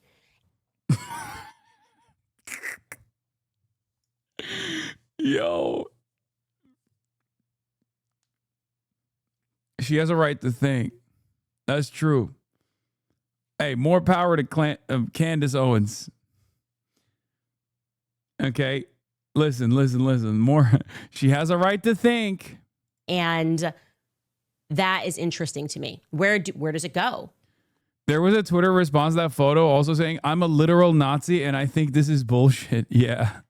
Where do the tunnels underneath UVU lead to, right? That's an interesting question. Maybe everyone's looking up when we should be looking below. You can't stop calling her Clandis. I don't know what you're talking about. I never did. This is an issue of utmost importance. Breaking. Candace Owens was able to speak with the man who recorded the alleged footage of Tyler Robinson on the roof before the shooting. His testimony completely contradicts everything we've been told by the FBI. His footage was recorded just 20 seconds before Charlie Kirk's assassination, according to the timestamp. He allegedly saw the shooter holding a smaller firearm and believes Charlie was shot with a lightweight bullet. This witness also provided a description to law enforcement that was never released to the public. He says the assassin was wearing tactical gear, a face mask, and looked like a foreign agent. Wow. Very much, and maybe this is a poor way of saying it, a straight shooter said, yes, I have training. And I don't want to give too many identifying details here, but this person himself has a lot of experience with guns and knows guns and helps to train people in that sort of a capacity, and said that they observed that individual, the FBI saying that the shooter dropped onto the roof at 12:15 didn't make sense to him. He said earliest it was 12:22 that the individual ran across. This was a tactical style individual that was doing a tactical ascertainment in the moment. Set up, took the shot, and I said, well, you must have been there, because he then sends me I wanted to see all of the metadata of when he took that footage, and the metadata begins at 12:22 and goes into 12:23, the very minute that Charlie gets shot. And he says, yeah, I saw the shot. I had just stopped recording about 20 seconds before the shot rang out. And he said that he told them a description of. I never saw coming to the whole deep conspiracy nature of the Trump supporters might backfire, gives hope in a weird way. Yeah, that's why I'm just observing. Not everything needs a reaction. Sometimes it's okay to just admire from afar. Okay? I'm just observing. I'm tactically ascertaining. I'm tactically engaging in the act of observation. You can sit back and observe sometimes, okay? That's what's going on here. What the shooter looked like, and it was not the description that the entire world received less than 24 hours later of this person, Tyler Robinson, wearing jeans. I said, was he wearing jeans? He said, no. Actually, this person was dressed in tactical gear, and he was wearing a face mask. And he said, according to him, like I said, he has a lot of experience with guns, that this person looked to him like a foreign agent. I don't know if he's wearing all black, how he got that, but he said there's no. I believe him. He looked Israeli. Oh, it's awesome. Dude, the amount of mental illness I have seen about the Charlie Kirk stuff on the timeline, where the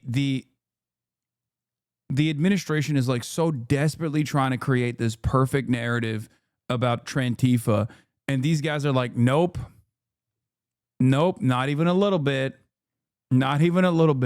There is so much. Nope, that was definitely, he's Mossad. He's Jewish. I know, because he was wearing a kippah. That's right. It's pretty crazy. He was very certain that this person was skilled, knew exactly what he was doing, and was highly trained, like a highly trained assassin, so to speak. Okay. Man, being white is so OP. Nazis will invent false flag to get you off charges. Oh, yeah. No, you saw what happened once they found out that he wasn't just any kind of white guy, but he was the type of white guy from like a MAGA-loving Mormon family. Everybody literally was like, oh, fuck. Oh, fuck. Oh, shit. Oh, God. We got to pray for his soul. We got to pray for his soul, man. Like, we got to pray for his goddamn soul. Okay, you understand me? It's amazing. That's all it took. He then says something else. As soon as George Zinn got arrested and that started circulating, he ran to someone on campus and said, this is the wrong person. I observed this person with my eyes. You have the complete wrong description. The person you're looking for is wearing tactical gear and is obviously young, because I watched him sprint back after taking the shot. I saw this with my own two eyes. And for whatever reason, that never made its way out that we can see of a description of a person wearing tactical gear. We're kind of left with this idea that he was wearing the now infamous veterans shirt with the American flag on it and some jeans. So he also said something that we had not heard, which is that he knows guns, and the gun that the FBI found was not the gun that he saw, that the gun that he saw was smaller. And I'm going to read you directly a text message that he sent me, again, protecting his identity. He said, watching the video of the impact, hearing the sharp crack instead of a big hunting rifle's boom, and seeing what looked like a shorter rifle platform, albeit with the absence of the shape of a standard 30-round magazine, the assassin may have used a 10 or 20-round magazine, only expecting to shoot once or twice. I would guess that he was shot with a Hornady V. No, I can't watch that, bro. That one has 5 million views. That video is just blood and gore. I'm pretty sure that fucking video, ladies and gentlemen, straight up shows step by step the like frame by frame. It shows the exact moment where he's like shot and like blood pouring out and all this stuff. So I can't. Oh my lord, he has literally.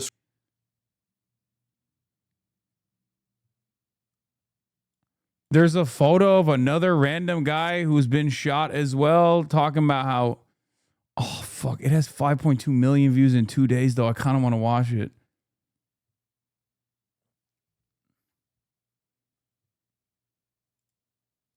Hasan, please look up Explore Talent and how Candace Owens and Erica Kirk were a part of it. Erica also worked for Trump at 17. They opened a Christian ministry in Romania where they had kids going missing, which were mainly orphans. There's a crazy person in here. No, that is another thing that people are talking about. Erica Kirk was Miss Arizona for when Trump owned it. Okay, owned the beauty pageant. That's true. I'm not entirely certain about the Romania connection, but I do know that she did move to Arizona because her parents were working for the Department of Homeland Security. So that part is correct. The Trump connection, I guess, is correct, but I'm not sure about the Romania angle. But her parents were in the DHS. They got a job in Arizona for that reason. And that's why she moved to Arizona. And they did meet for the first time ever. Her and Charlie Kirk actually met in line to take a flight to Israel. That part is also correct. But I'm not so certain about the... Can you watch the Rain Day Bro video? I can't because it has fucking so much gore, man.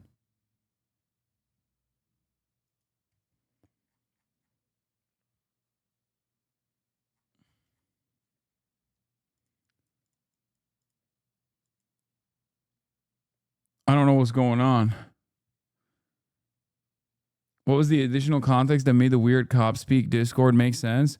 Oh, I watched Tyler Robinson talk to the police in a accident, like in a car accident in 2022, and he does unironically talk like that.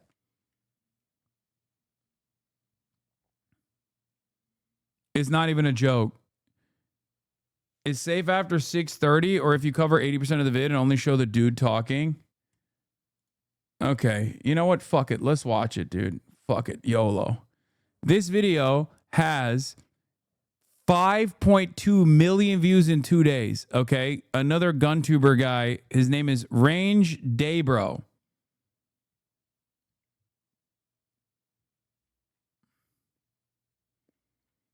I'm not going to show you the actual incident because he like straight up shows it.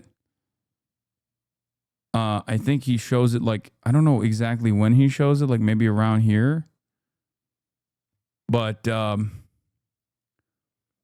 guess like he starts showing it like it immediately in like 40 seconds. Ladies and gentlemen, I now have acquired proof that the FBI's official story is false, whether knowingly or unknowingly. We're going to have an entire monologue and talk about a lot of these things after I show you this. But if you take nothing else away from this video, you need to see this. And in that video, you can see the same, what appears to be the bullet coming down. Okay, first start here. Rough start. Big, major proof instantly. Major proof that he has is a fucking TikTok video of someone talking into a toilet microphone. And it does line up with the actual gunshot itself. So you're not counting gang violence. Great. So then, this video already got debunked. This guy thinks he sees blood from behind, but it was his earpiece. Yeah, actually, honestly, I don't want to fucking watch this because I'm worried about getting banned for exposing the truth, that is. I don't think it's worth it. I don't think it's worth watching. But, I mean, a cursory glance here talks about how the bullet trajectory is exactly the opposite direction. And that's his assessment, is that like there's a second shooter and the guy that they got is a patsy. And most of it is actually showing the blood and gore and stuff. At 6:30, he shows a pic of the second shooter here. We'll just show Ladies and gentlemen. He believes that there's a second shooter. Okay? He believes that there's a second shooter. And that part starts here. Charlie Kirk. I want to take a look at this photo next. This guy's talking about this bush up here in the top left of this photo, and he zooms in on it, and he's stating that it does look suspicious. It does look suspicious. It looks like there is a person right here, and it looks like there is a rifle right here that the person is holding. A hand here, support hand, sort of very blurry image, but you can clearly make out that this is not just a bush. This is a human skin tone right here, and this correlates with human head and hair. And does he actually go back to the shooting at all? No. Okay, from this point on, he doesn't show a rifle in the exact kind of crucifix shape of an AR-15 with an optic on it mounted up. So good on this dude for finding this photo and looking for, like he said, hours of going through photos and videos until he saw this. This would 100% line up with the actual shot that we've now proven was not taken. Chatter to the set, please close the fridge. Thank you. How the fuck did that fridge open? It was open this whole time. What the hell's going on? Hasan!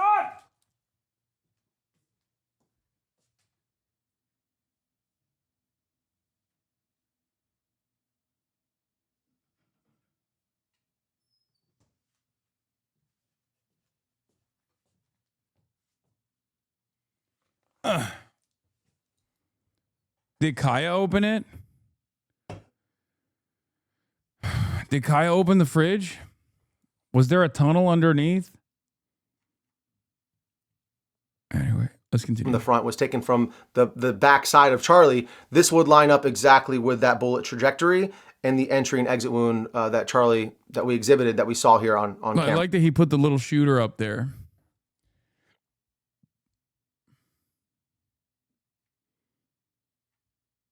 So, guys, this is a very heavy topic. I do not want to believe that this is possible, that the FBI either knowingly or unknowingly missed this. And I'll leave that up for you guys to speculate on. I'm not accusing anybody of anything. All I know is that 100% Charlie was not shot from the front. It is very clear that he was shot from the side, most likely by this bush up here, this man in the bush, whatever you want to call him. It has been very clear to me. That's the big evidence?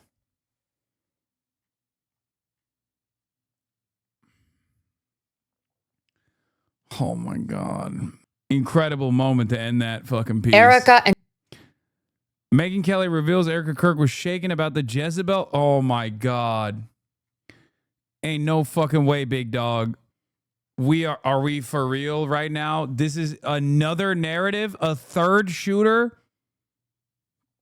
This time it's witch talk. Oh my God. Jezebel, the famous feminist blog, wrote an article a couple weeks prior to Charlie Kirk being shot and killed about how they went to Etsy and got a bunch of witches to do a curse on Charlie Kirk. Or was it, 2 days prior? Sorry, not even, ooh, goddamn, that's even scarier. Not even a couple weeks prior, 2 days prior. And we are officially now reaching a new level of insanity where we believe witches and curses are actually real. This was the product of a curse.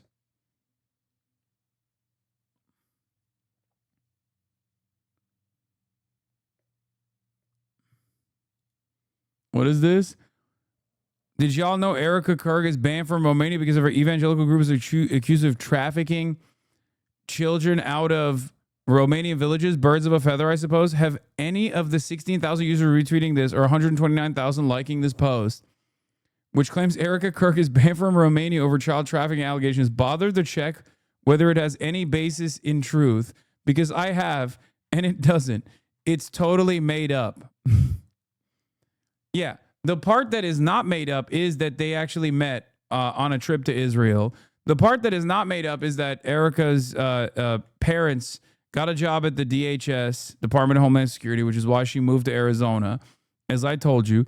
And the part that's not made up is that she was also Miss Arizona.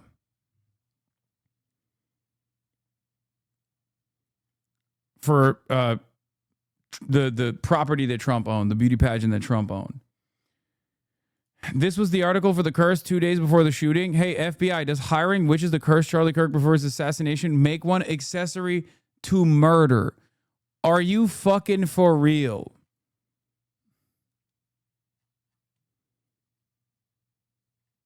The article was revealed 2 days prior, but I believe they hired the witches like a couple of weeks prior to the article's full publishing. Okay? But because we have become even more insane in every direction, okay? Insanity, much like violence and much like gun violence, is a bipartisan thing here, okay? Being susceptible to misinformation is bipartisan.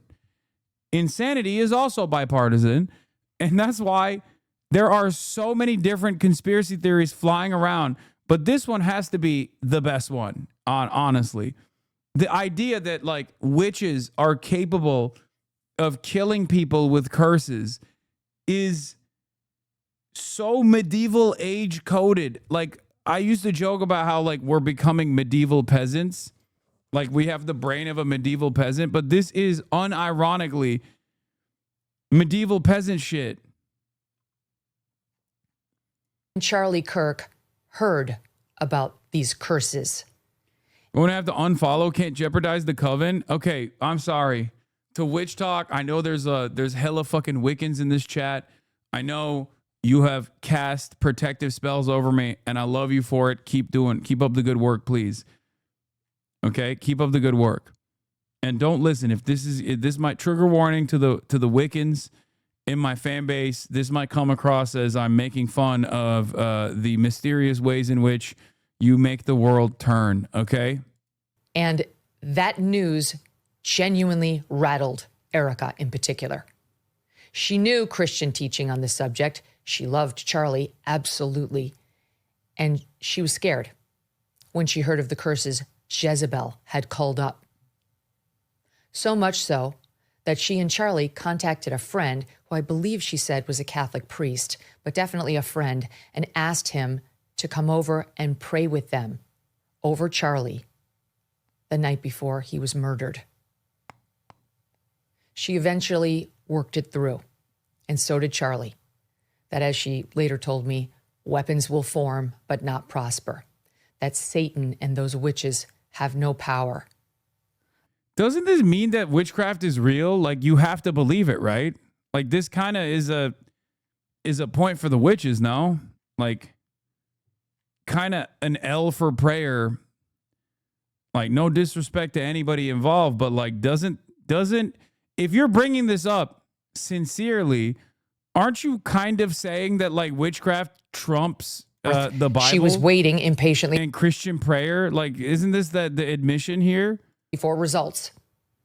The witch, they reveal, promised on August 23rd that, quote, you will see the first results within 2 to 3 weeks. This was 18 days before Charlie was killed. Not satisfied with this curse, the amped up one alone, Jezebel reached out to a, quote, third witch. Like, you can't be serious, right? Like, you can't be like a whole ass adult in 2025 and unironically doing a whole 7-minute monologue on witchcraft, right? That's not where we're at as a society, right? I mean, there's so much scientific discovery that has taken place since the last time people genuinely believed this stuff. I mean, how can I look at this as anything but hysteria? This is like believing in Star Wars, you know? Like that people can do Jedi mind tricks and shit. What the fuck? What? I'm always left with two different minds on stuff like this. Like, is Megyn Kelly this fucking insane? Or is she such a cynical grifter that she's like leaning into all these different narratives in an effort to farm clicks off of the straight up broad daylight execution of a person that she knew personally? Like, what the fuck is going on, man? She's just a grifter, dude. No one is that dumb. Dude, there is a deep crisis of consciousness, collective consciousness in the hearts and minds of many evangelicals, I feel like. Priestess Lilin. Jezebel opined, if enough people cursed a single person, would the results be stronger? Quote, like, this is an article that is meant to be in jest. Like, obviously, they're not writing this with sincerity. Okay? Many such articles have been written about Donald Trump, for example. Like, this is not new. This is not a new meta at all. When I asked her if she'd noticed more political figures being targeted these days, she said yes. The next day, Lilin sent the Jezebel writer proof of the hex she had cast. Quote, a photograph in flames, the edges slowly curling inward, engulfing Charlie's ridiculous, scrunched up little face. She whispered, I imagine, writes the Jezebel reporter, trust the unseen. Chills, writes Jezebel. Like, do I get arrested for not taking this seriously now? Is that like the next meta? The Trump administration is going to put you in jail if you think witchcraft related articles are not serious. Like, is that where we're headed towards as a society? Is this the good direction?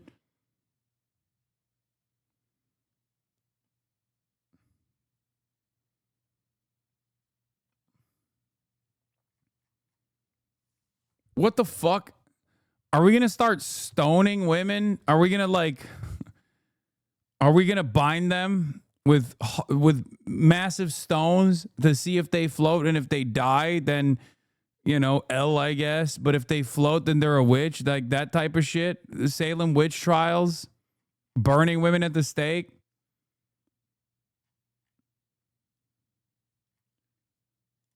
Sunday, August 24th passed, writes the author, and nothing. Monday, August 25th, still nothing. Tuesday, August 26th, nothing. But then she writes, she reminded herself, this is witchcraft, not Amazon. The forces operate on their own schedule. The Jezebel writer ends the piece as follows. So, did my Etsy curses work? Time will tell. The forces move in mysterious ways. And as the priestess Lilin reminded me, spell work is a collaboration between the caster, the client, and the universe itself. For now, we can only trust in the timing of the great unknown. To you, Mr. Kirk, may the rash come swiftly. 2.5 weeks after those curses were requested and cast, 2 days after Jezebel published that article, Charlie was killed by an assassin's bullet. I know what you're thinking. This is a bullshit Etsy curse. Why are we spending time on this? I'm going to get to that in a minute. Stay with me for now. After the shooting, Jezebel took down the article, quote, on the recommendation of our lawyers. They underscored that the piece was meant to be humorous, intended as satire, and that they made clear they wished Charlie, quote, no physical harm, which is not the full story now, is it? At the same time, they said of the article, quote, we stand by every word, which means they did want him cursed. They wanted everyone to hate him. They wanted it to be powerful, and they wanted Charlie, quote, punished for years of regressive rhetoric. They also made clear that taking down the article was, quote, driven by an abundance of caution for our staff. You see Megyn Kelly's brand of medieval peasant brain across the right influencer world. Tucker Carlson was sleeping in a bed with all his dogs and woke up to find some scratches on his body. His conclusion, he had been assaulted by demons. People used to believe the internet would usher in a golden age of reason, but instead it's ushered in a golden age of medieval peasant brain. Yeah, no, we are fully in the throes of medieval peasant brain. Like, this is the most medieval present brain we've ever been in modern time. Oh my God.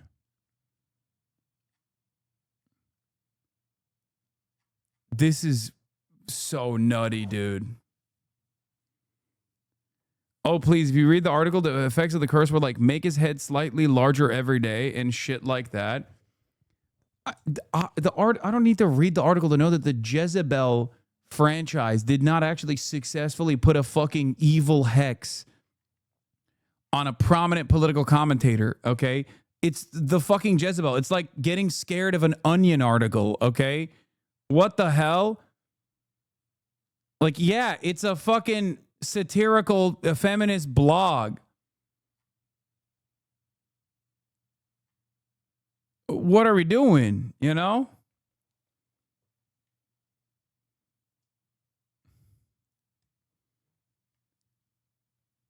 Prove they didn't, libtard? I can't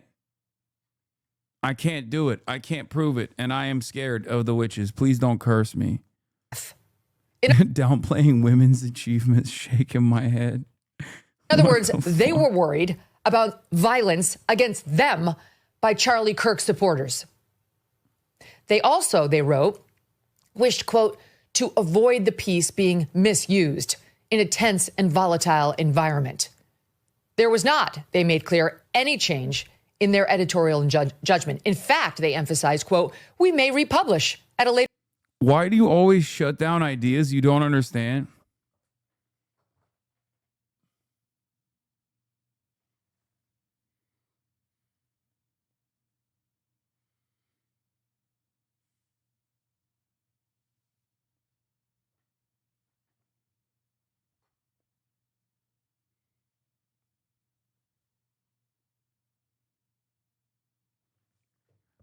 That's bait, right? I don't know. Ethantium. Like, understand what? Witchcraft? Like, you unironically are like, why don't you understand witchcraft? Like, you're saying Etsy witches killed Charlie Kirk. Like, straight up.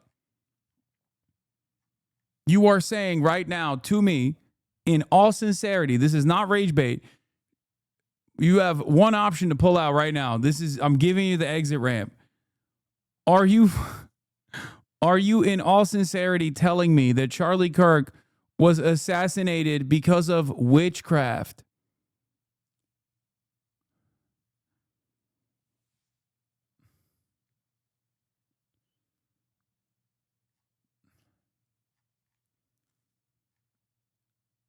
It's not letting me send my messages. I was joking. I'm sorry. Oh, Jesus Christ.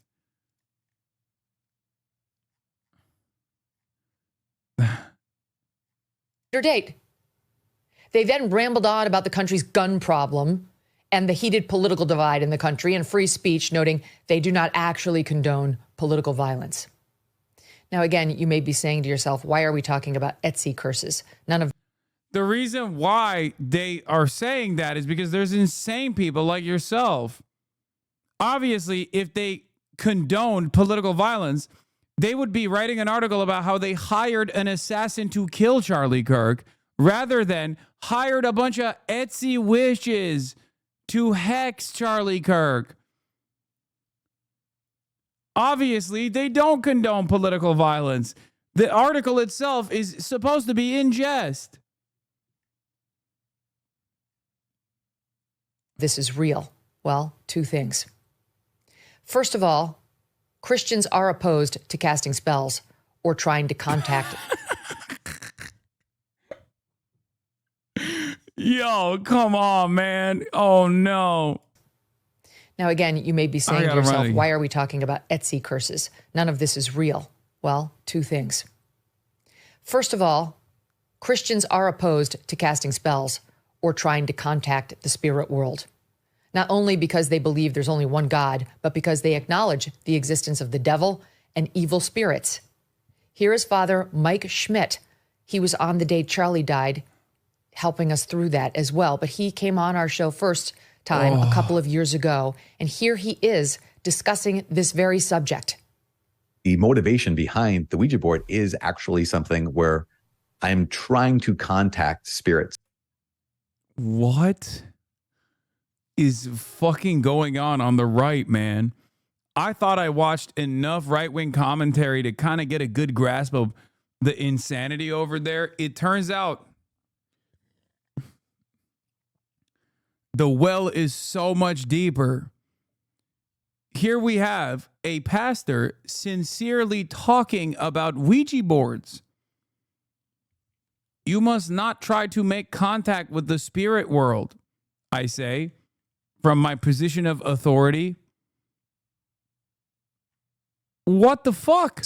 And someone could say, well, I'm trying to contact nice spirits or good spirits. And the unfortunate thing we know about is that, yes, when God created angels, he created angels. They're good. They're beautiful. They're in harmony with him. But also we know that a number of those said no to God. A person who's reasonable would say, but I'm just playing. And I would say, I completely understand that. And then I would say, at the same time, you remember the movie The Exorcist? Of course. Yeah. How can you forget it? So that story is that's a movie based off of two true stories. No, that's a movie, dog. That's a movie. That's not real. That's a movie, man. And one of the true stories is, I believe, about, if I can get the details right, is about a young man who was at, kind of like a birthday party, some kind of celebration of some sort with kids. And they just busted out the Ouija board and just played for fun. But that was an entry point for what ultimately became a possession. Yo, this is the type of shit they're getting up to over there. Yeah, no wonder. Bro, you can convince these people of anything. I'm not even kidding. No wonder they're so susceptible to misinformation and false framing.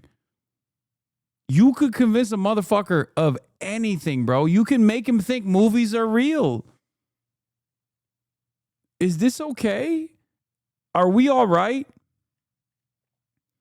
I don't think we're going to make it, guys. I'm not even kidding. This is scary shit. There are how many people believe this kind of stuff?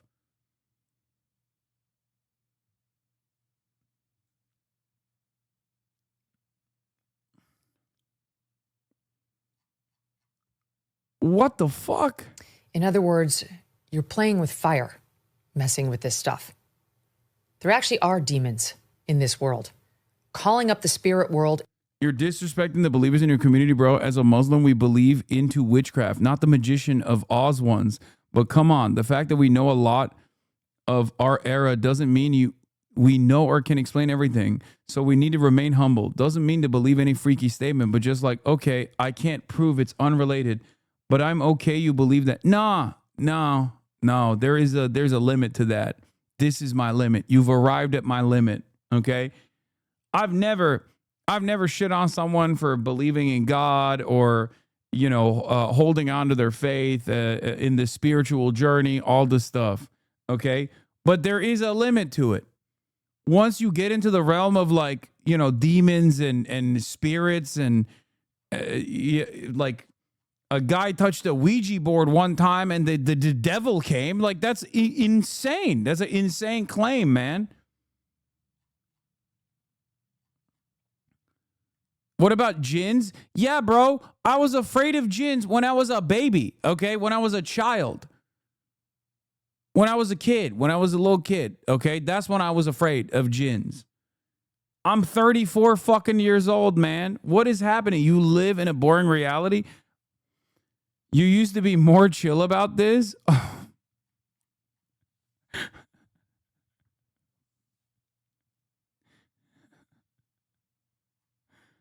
I dare you to say Candyman 3 times in the bathroom.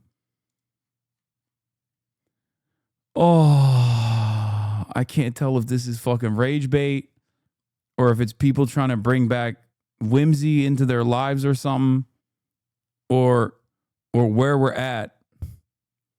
I thought the right wings were cooked, but seems like a lot of us are too. Dude, this is straightforwardly like peasant brain shit. Guys, we have fucking phone cameras everywhere, man. We have cameras everywhere. It's like 24/7 surveillance. What are we talking about? What the hell's going on? Like, I have no issue with people who are just like, yeah, I believe in God, I believe in heaven and hell, I believe in this religion, that religion, whatever. But like, there is a degree that I think science has been able to unearth certain truths about the planet. And I feel like when you move into the direction of like witches doing hexes and stuff, it just, you know, it kind of strikes me as believing in Santa Claus and the Easter Bunny. Is what the fuck? In particular, the devil's spirit world can actually have real world consequences. It's not something to mess with. Many Christians believe this. This is dangerous. It's not a game. It's literally evil. Second, this is what I really want. Bro, she's just straight up mad about witchcraft. Like she's saying it's a dangerous thing to play with. What the fuck? She's sincerely addressing the witches. She's offering blistering critique at the witches who did this. Like a person who unironically believes this shit. At first I thought it was cynical, but now I'm beginning to think like she straight up believes this. All and the people at Jezebel and Etsy to know. Erica and Charlie Kirk heard about these curses, and that news genuinely rattled Erica in particular. She knew Christian teaching on the subject. She loved Charlie, absolutely. And she was scared when she heard of the curses Jezebel had called up. So much so that she and Charlie contacted a friend who I believe she said was a Catholic priest, but definitely a friend, and asked him to come. Wait, Catholic priest? Whoa! Hold on now. Hold on now. That's devil speak. Ain't no way. Ain't no way they called a Catholic priest. I thought Charlie was not an unfaithful Jedediah. He was a man who was an evangelical Protestant. The fuck you mean they called a god dang Catholic priest? Excuse me. Don't Protestants believe Catholics are also like they're going to hell, right?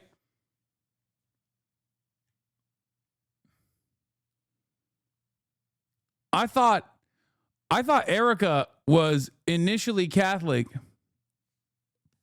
and then became evangelical. Now I'm suspecting that there was devil worship happening in this home. Is she still Catholic? What's happening? What the hell? Goddamn papist!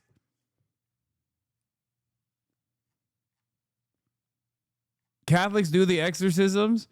Lots of Christians believe in this shit. For my Catholic relatives, the evangelicals I grew up around Kentucky is crazy, dude. No, Charlie's not Catholic. Charlie's Protestant. No. This is a huge schism. Not to use that word here, but this is a big issue. Charlie Kirk is not Catholic. No, he's an evangelical Protestant. What?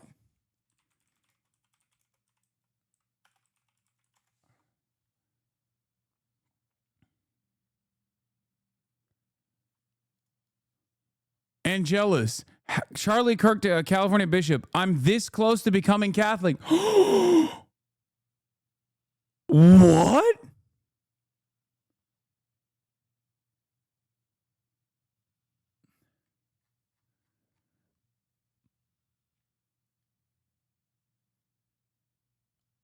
To this day, I experience a special kind of joy when I learn someone decided to become Catholic, whether they be a celebrity or someone I know personally. Why is this just talking about John Wayne, man? I will never know if my dad would have thought of the late Charlie Kirk in the same way he thought about John Wayne, but I'm sure he would have taken notice of certain tells. Charlie Kirk was tipping that he just might have crossed the Tiber one day. Now we will never know, but I know of two distinctive events that took place prior to his murder. One was a recent video Kirkmates suggesting to his Protestant co-religionists that they did not give the Blessed Mother her due. It was a video that could have been shown in a Catholic school religion class. He even suggested her example was a Christian temple applicable across other denominations. Blaspheme! Blasphemy!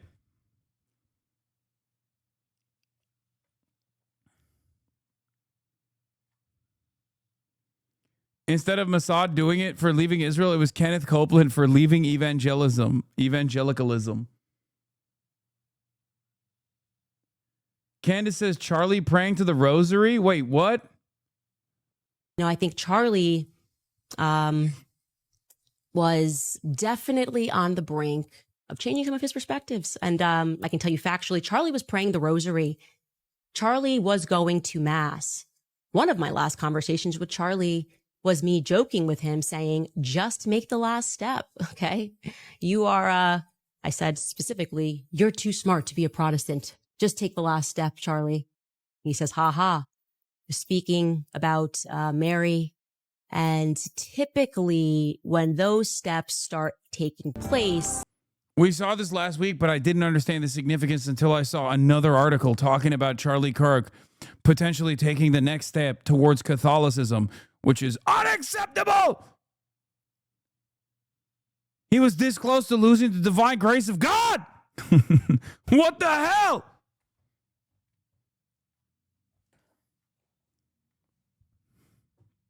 Isn't this a thing that people get mad about? Like the whole rift between evangelicals, Protestants, and Catholics specifically? Like American evangelical Christians unironically think Catholics are devil worshipers, like straight up.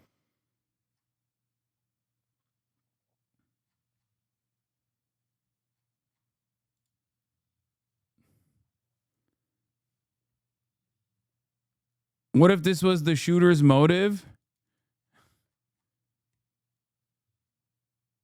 We worship the saints, which is blasphemous. Blasphemer!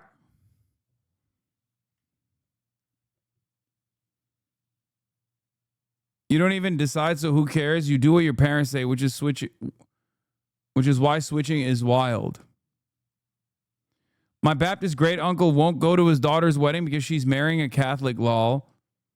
All of my religious traumas finally has meaning. There is this weird right-wing embrace of Catholicism because they feel it hates gays and women more than Protestant Christianity. Same reason for right-winger conversions to Islam. I don't get it because, like, most normal Catholics that I know spend most of their lives shedding the Catholic teachings that they've experienced. And it's almost like that Catholic conversion is like for the specifically for the zealotry of a convert, where they just straight up, like, have they met normal Catholics? The fuck? Converts are always freaks? Oh no, always.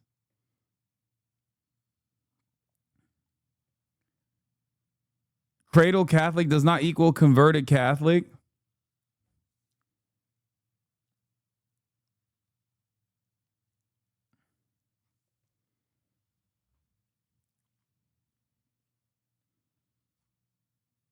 Catholicism teaches you to hate yourself and God hates you. It's probably the least fun religion, Lamau. Always wild when people switch.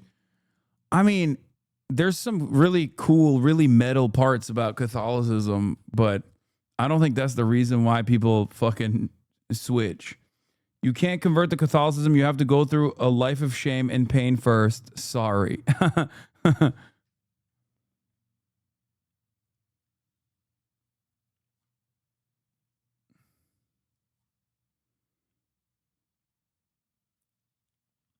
As somebody from Alabama, people just see Catholics as Christian plus. If you switch, it's a big deal, but you're still going to heaven. This is him saying why he's not Catholic. I have three major theological disagreements with Catholicism. It's not a mystery. I talk about it publicly. The first of which would be the infallibility of the Pope and the whole process and the idea of the Vatican. The second of which... Oh, because the Pope was woke. That's what it is. Because if the Pope was more reactionary, he probably wouldn't mind the infallibility of the Pope. You know what I mean? Because the Pope is like Because the Pope is like what? Like accurately conveying the statements of God, right? So when you got like a woke Pope, a lot of Catholic converts hated the woke Pope for some reason. And it's like, bitch, you just started. How do you shit on the Pope? It's like the one thing that you can't do. Anyway, let's keep going. Is Mariology, and the third of which is just less important, but it's transubstantiation. I do not hold that. Being a Catholic is the one true religion that dates back to Jesus. Sorry, never understood why Catholics get hate for loving Mary. We should treat all mothers that way.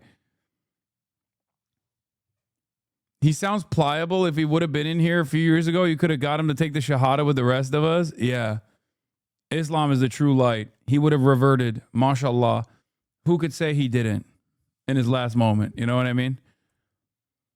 Convert to Catholicism. We got cool feasts. Please tell me you saw this amazing shit. Oh, yeah, I did. Brace sent it to me. I think he literally, as soon as he caught wind of it, he sent it to me. Honored to join the Sephardic Lebanese congregation today and welcoming the start of the High Holy Days. Wishing you and your loved ones a happy, healthy, and meaningful Rosh Hashanah. My fucking goat, dude. He is so sick. He's such a G. He is so fucking swagged out. That is drip, dude.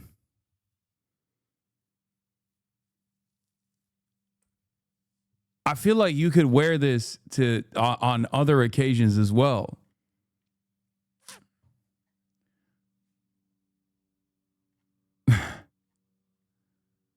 You will never have sauce like this. Never.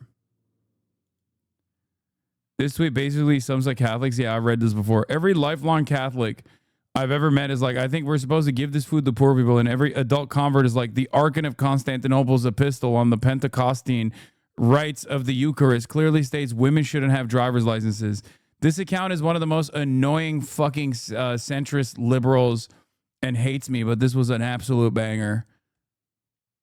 One of the most annoying liberals on the platform. Like, just such a shameless little fucking libtard in general. But sometimes, you know, when they bang, they bang.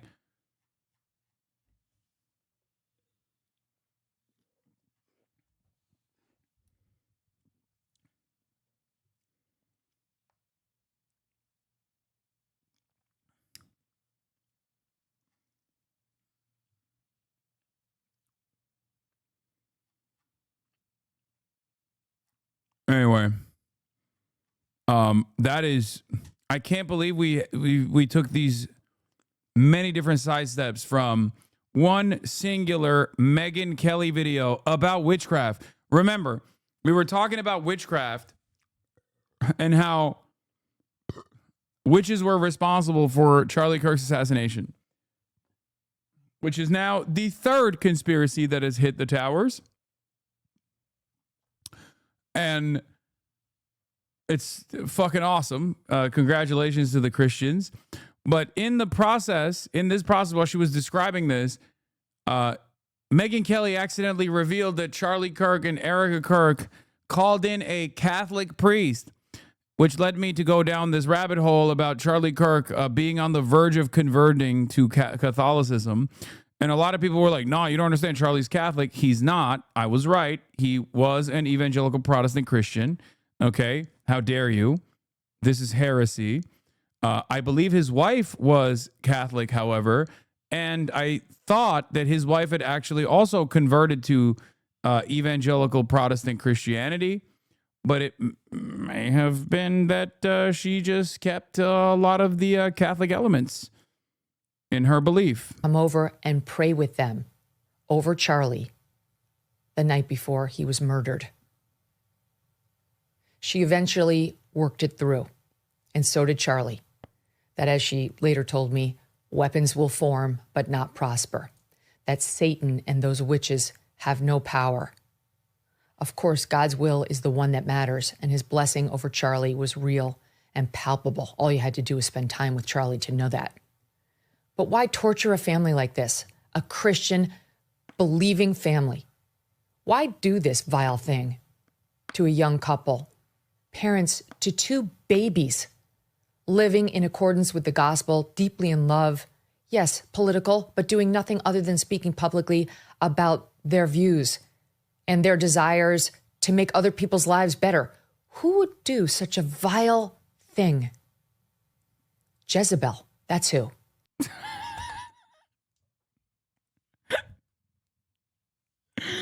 I can't believe she made a 7-minute and 33-second video about a feminist blog jokingly hiring Etsy witches to put a curse on Charlie Kirk, and she made it seem like this was somehow responsible. That's crazy. Oh my Lord. Oh my fucking Lord.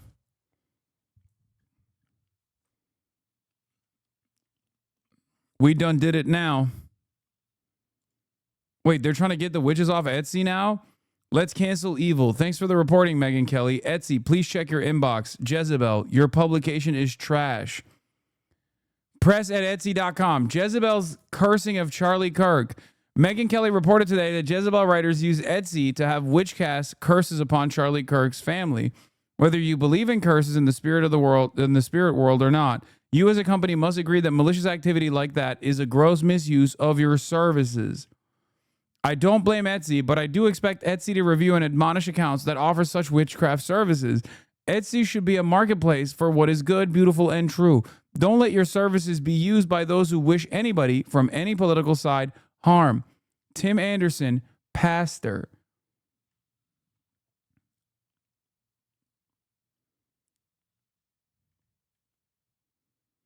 Boycott Etsy until they fire all involved. At Etsy, this is unacceptable. At Etsy, what your company is doing with witches, curses is absurd. You deserve a boycott with the bullshit with Jezebel spells, rhetoric over Charlie, and faith. You are mocking Christians. I hope the liberals can keep you going. What you choose to do to Erica Kirk and family is wrong. Amen. I like at Etsy, but in good conscience cannot support a company that allows garbage like this on their site.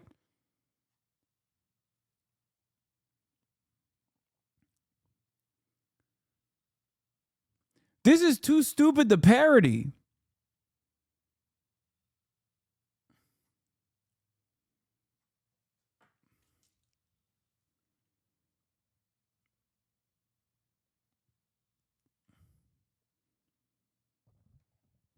Do they not realize how many Mormon moms with cry cuts have Etsy shops? Are you starting to understand American atheism? I'm just confused because, like, maybe I was sheltered living in big cities when I was growing up in Turkey, but I unironically feel like, weirdly enough, Muslims are more chill about, like, insane shit like this. I'm not even kidding. Horrifying. This Etsy witch is offering a horde of 5,000 demons, most powerful revenge spell, curse, demon, magic, dark spell, vampire spell, psychic reading. It's time for witch trials for Charlie. Only hard for me spell. My God, these people are sick.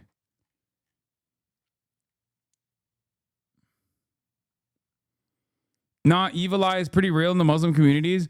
Brother, I have evil eyes as well, okay? Nazar, or like a modest belief that people might wish ill upon you, so you have like a safeguard, is nothing in comparison to like losing your mind over witchcraft like this.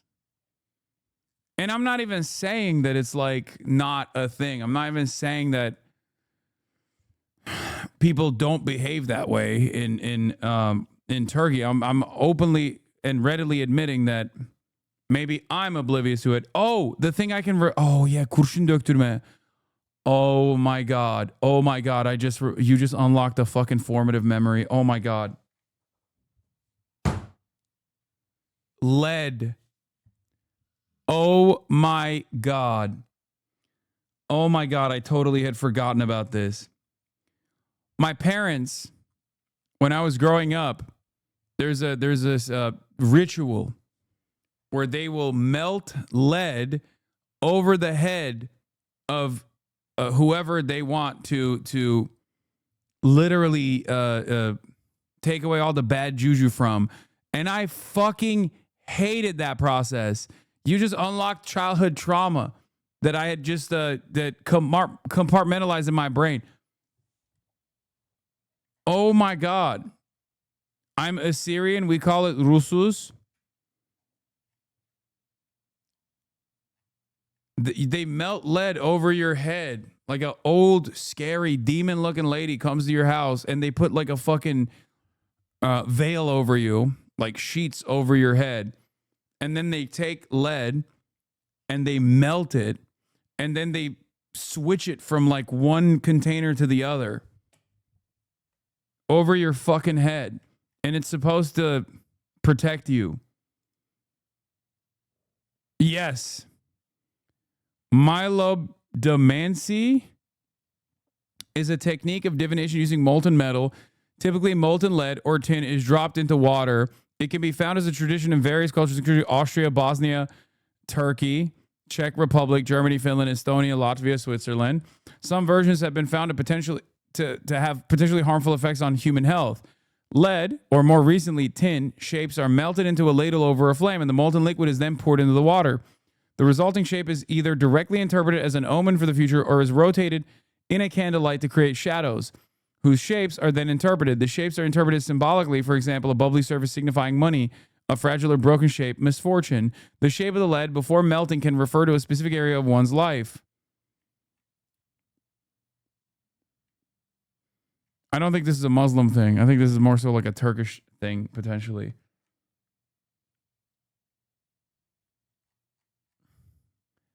I fucking hated that shit. What? Elon Musk is no longer following Charlie Kirk. Oh my God.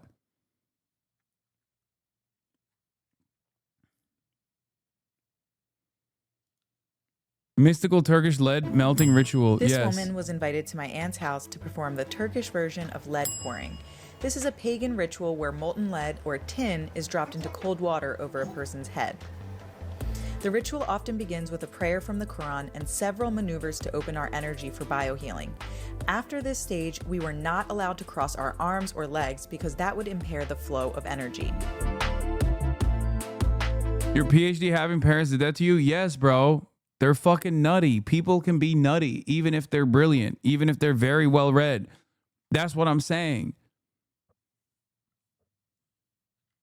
Do you not understand?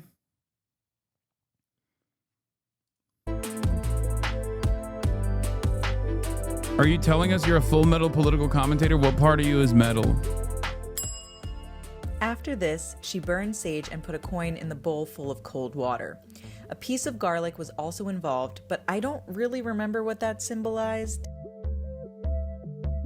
Now time to melt the lead while Lorenzo panics about lead poisoning. When it's liquid, we put a blanket over low and prepare to dump the molten they put a metal blanket into over your cold head. water and interpret the shapes when it cools. Straight lead. In a nice ladle. Yeah. To be honest, you missed 1/3 of the American populace fearing its children were becoming demonic when Harry Potter arrived. To be honest, I think you just overcorrected when you left r/atheism spaces. Ask Caroline about it. I'm not even exaggerating. I've heard this before, yes. And then the lead's going to go in the cold water, and she's going to read the shape. Yeah, sure. This is done to provide insights into the future and absorb the dark energies of that person. Yeah, no, that scared the fuck out of me when I was a kid, bro. Straight up. Don't be scared. That was very close. It felt very close. Wantep sana da yaptılar mı lan? Amerika'da bile yaptılar ha? Wantep, did you do this? Did your parents do this shit to you too?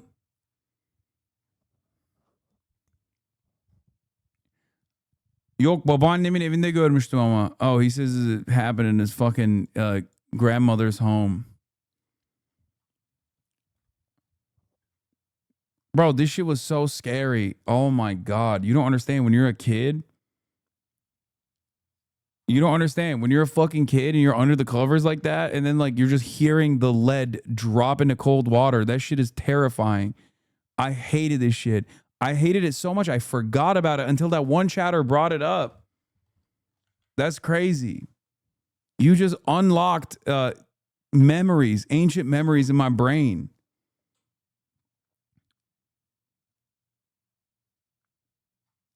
That's wild. Anyway, what a fucking crazy time to be alive, man. Thank you. Bernie Sanders talking about there are two Americas. All right, old man. Fuck. There was some other shit I wanted to talk about. Oh, yeah, we got Ukraine news as well. But before we get to that, look at this. The White House hanged photos of every president. And when it came to Joseph Robinette Brandon, they did some petty shit that I have to admit is pretty funny.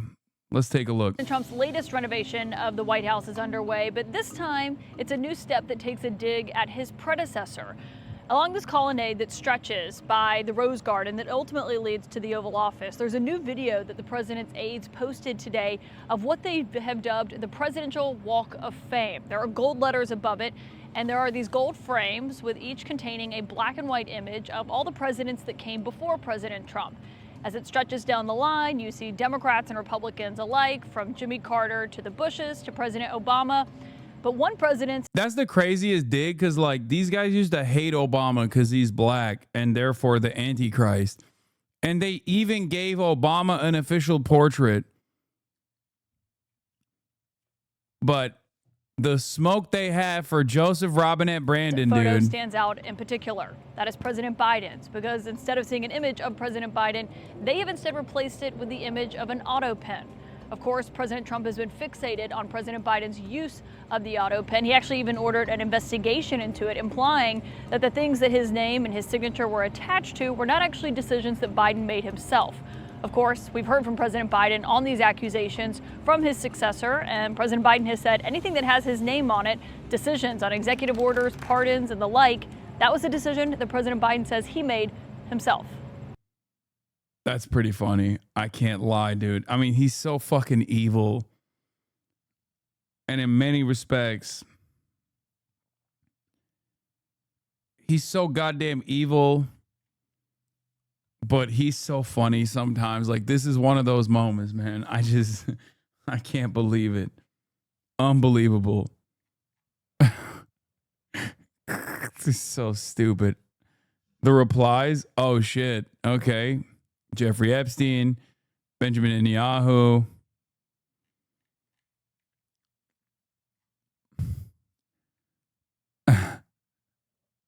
So stupid. Did you see Biden recently? Yes, I did.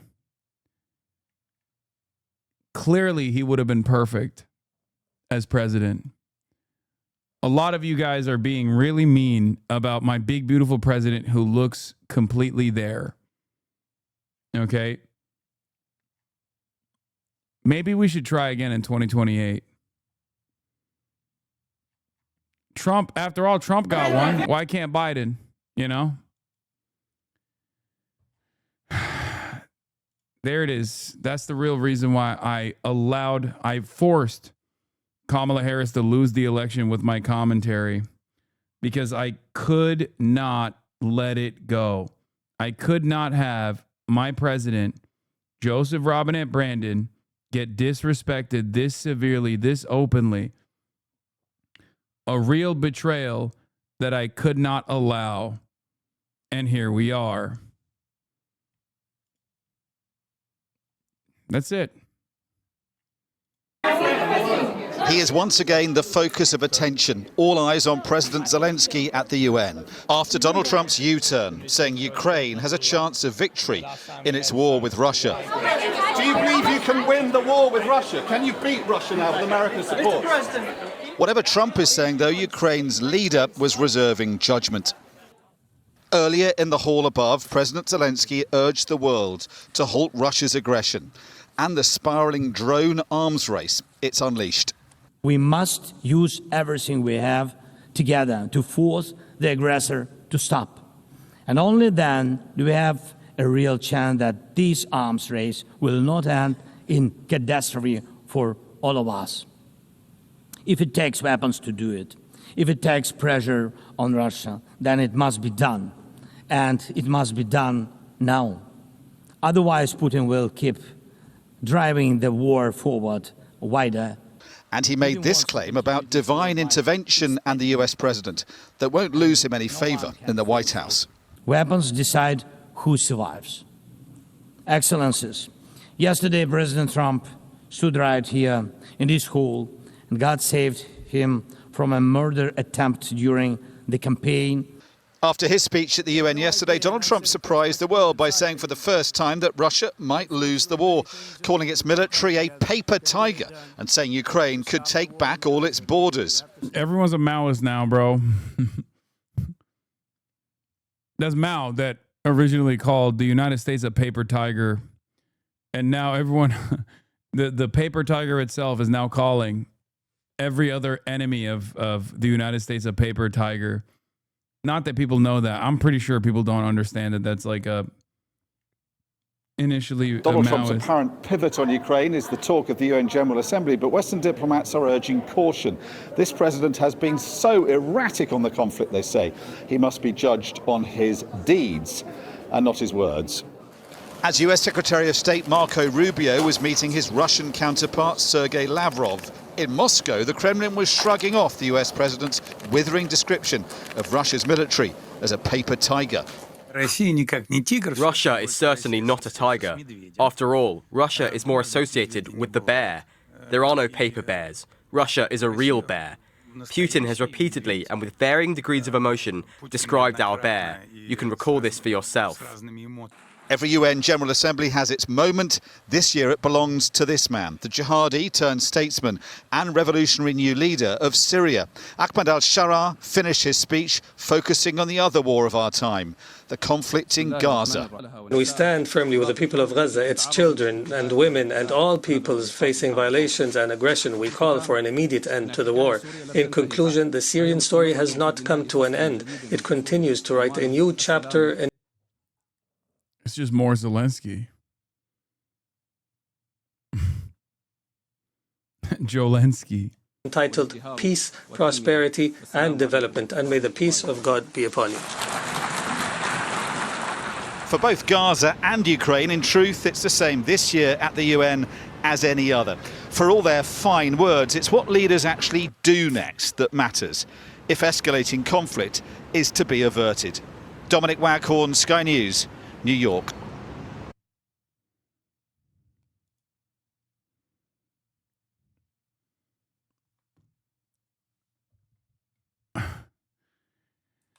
One of the wildest things that Donald Trump said was that not only is he going back to the Brandonian response to Russia, but he is also quite literally taking the maximalist position, saying that Ukraine has the capacity to take all of the land. I'm not so certain how that will happen. I'm sorry. Zelensky saying to avoid violence is literally just the same as Donald Trump calling on people to stop being best friends with pedophiles, sex traffickers. I can't take it seriously. You mean Jolensky? Can you explain why people don't like the Syrian president? I don't quite understand, to be honest. I'm missing something.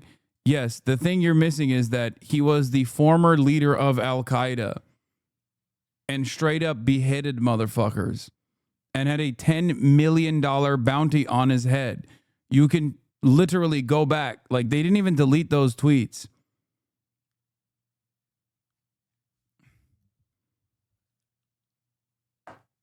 This is straight up correct, no matter which way you cut it.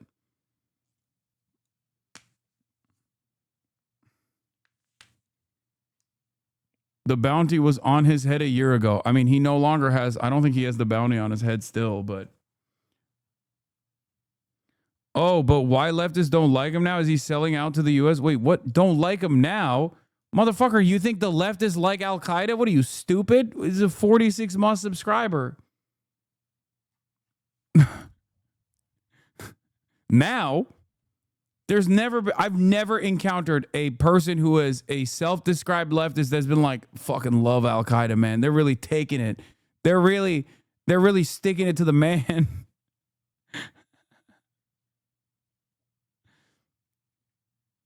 Sorry, not what I meant. Just I've seen more dislike for him recently. Sorry, didn't mean to say that leftists like Al Qaeda.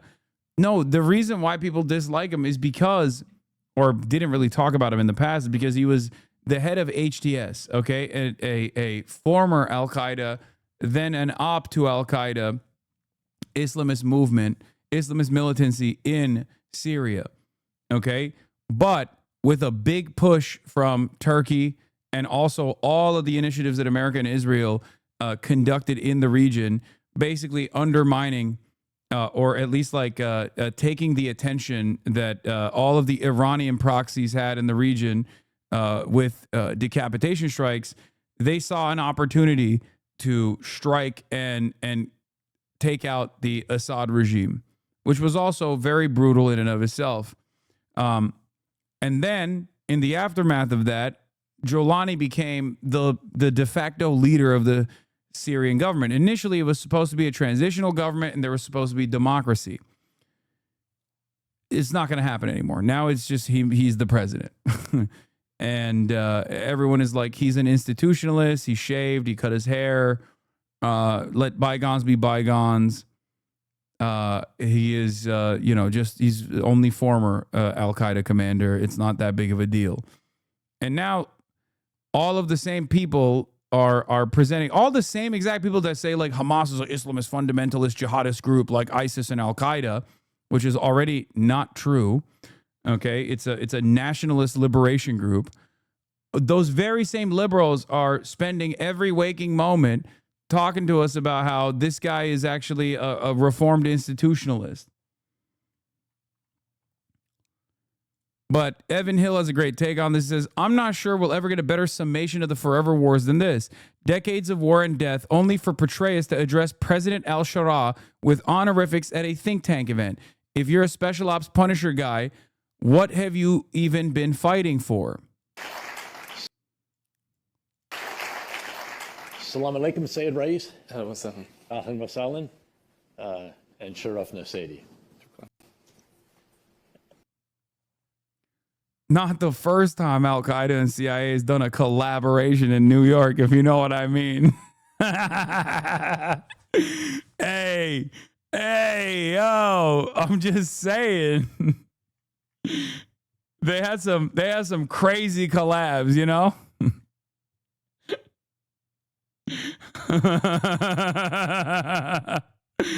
Oh, Jesus Christ. Okay.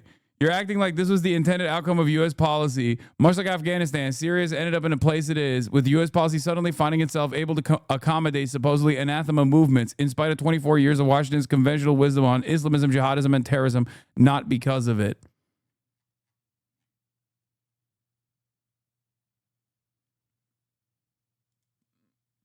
It's just funny because it's like this is a lot of stuff that has taken place. A lot of stuff that has taken place in the last year, this Trump administration, whether it be the conversation that Sunstein had defending liberalism and talking about big tent liberalism, whether it be Donald Trump openly demanding tithing from the vassal states in Europe, or Israel clearly dog walking America when it comes to foreign policy. All of this stuff that we used to say, and liberals would look at us like we're fucking Alex Jones, but on the left. They're doing it in broad daylight. They're doing it in broad daylight. They're just openly doing it. And now those very same liberals who were like, you are such a conspiratorial asshole for saying these things, are just looking at this stuff and going, no, it's actually good. How dare you? It's just mind-boggling to me. Like they're openly like, this is us. This is what we do. Rule-based international order means nothing. It's just about a way for America to project power and to create casus belli, to go and rip apart entire nations. and displace tens of millions when we see fit. That's what it was all about. Okay? And here it is, a perfect demonstration of this. And motherfuckers still talk about, dumbasses online still talk about, Hasan is talking to terrorists. Hasan is defending terrorists. Like, what do you mean, bro? This is motherfucking David Petraeus. The fuck do you mean? David Petraeus doing a collab with Al-Qaeda, and you're over here being like, the Houthis are terrorists. The Houthis are terrorists. Are you fucking insane? In New York.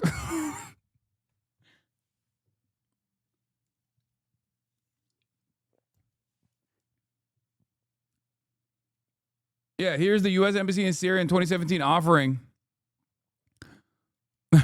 We remain committed to bringing AQS figures in HTS to justice. Mohammed Al-Jablani. So many people don't even know this, too. They just think like, they just don't know. I've had a conversation with like normies about this shit where I'll be like, did you know this guy was Al-Qaeda? And they're like, what? They can't believe it. They're like, that's unbelievable. I know it doesn't matter, but it was Al-Qaeda, not ISIS. Either way, he's not the person I'd pick either, but he's the person we have, and he doesn't Al-Qaeda. He hasn't done Al-Qaeda shit yet. He's reformed, man. He's reformed. It's just funny because, like, I'm talking, first of all, I'm talking more so about the designation and how these groups are utilized in the region for destabilization, okay?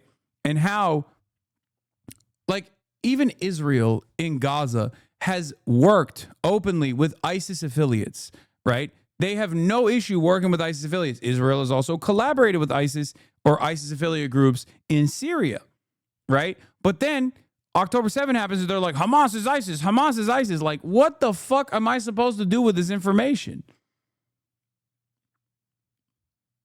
Sometimes it feels like I'm the only motherfucker that doesn't like ISIS or Al-Qaeda. You know what I mean? It kind of feels like the CIA, the American State Department, the Israeli government, they don't actually hate ISIS at all. You know what I mean?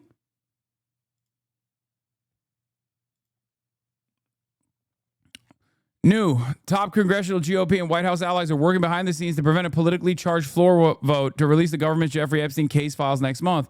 Multiple sources tell me. Oh my Lord. Al-Qaeda is on our side in Syria. Jake Sullivan to Hillary Clinton, 2012. State Department memo obtained and published by WikiLeaks. Imagine being one of the thousands of Americans who were told you had to risk your life to destroy Al-Qaeda, only to die doing so, and then watch your own government welcome a longtime Al-Qaeda leader to your own country and have General Petraeus gently ask how he's holding up. If you don't understand that America's fucking war on terror was simply for it was blood and soil politics, and it was simply for material gains for the super wealthy in this goddamn country. If this image is not a wake-up call for you, I don't know what the fuck to tell you. You're a dumbass, okay? All of the racism that you're hopped up on is the only thing that keeps you going.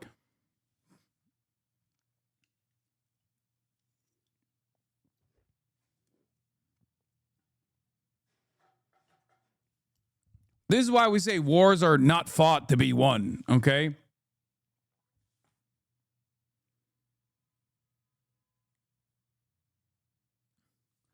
Can you explain why Hamas, a resistance group, while Al-Qaeda is considered terroristic, both are consequences of imperial action?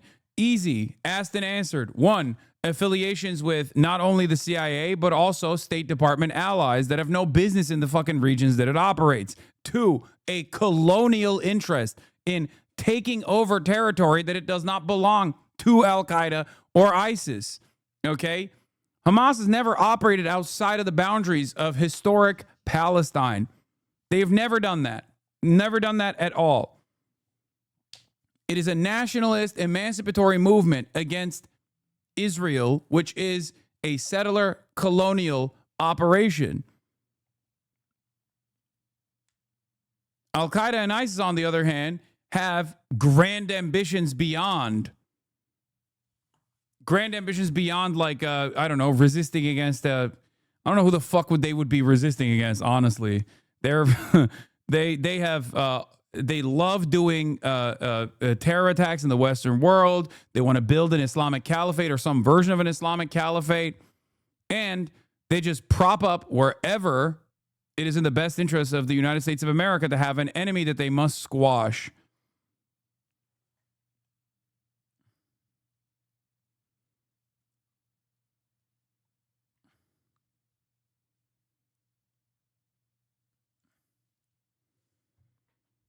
In the month marking 9/11's anniversary, former CIA Director David Petraeus tells the former Syrian al-Qaeda leader and now Syrian President Ahmed al-Sharaa, a.k.a. Mohammed al-Jalani, that your success is our success. Petraeus also gushes that Jalani's record since taking power has validated Petraeus' policy of supporting the al-Qaeda-dominated insurgency's regime change war. Does Petraeus feel validated that Jalani's forces have killed hundreds of people in sectarian massacres, as they also did throughout the CIA-sponsored Dirty War? Presumably.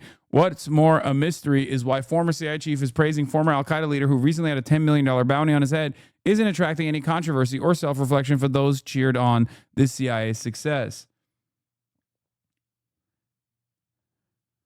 The sectarian massacres that he's referencing are well, if you listen to what Jalani has said, outside of his control, but it was the same forces. Syria is a hotbed of radicalization due to the civil war that took place and due to all of the outside trained elements that exist still in fucking Syria. Okay?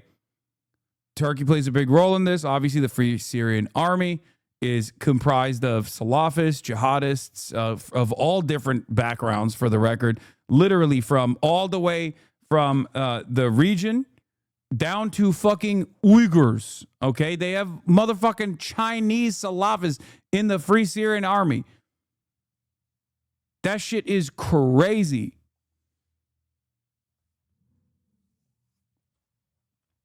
It is a hotbed of sectarian violence.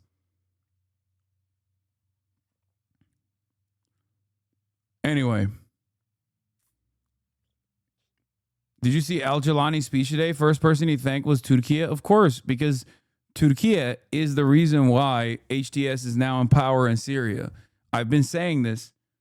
That is also part of the reason why Western powers did not even remotely criticize Recep Tayyip Erdogan for prosecuting and arresting the main opposition leader who was the governor of Istanbul, okay? Which is a supremely important position in Turkish politics. He just straight up locked his ass up. The most popular opposition figure in Turkey, Recep Tayyip Erdogan, straight up threw in jail, okay, over ridiculous claims.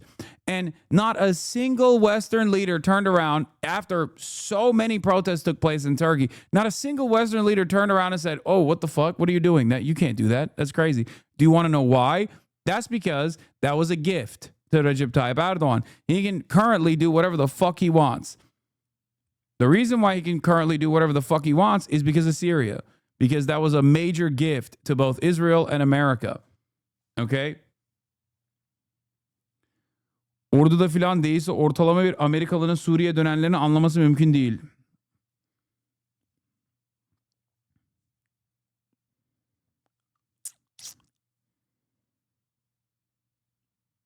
Anyway.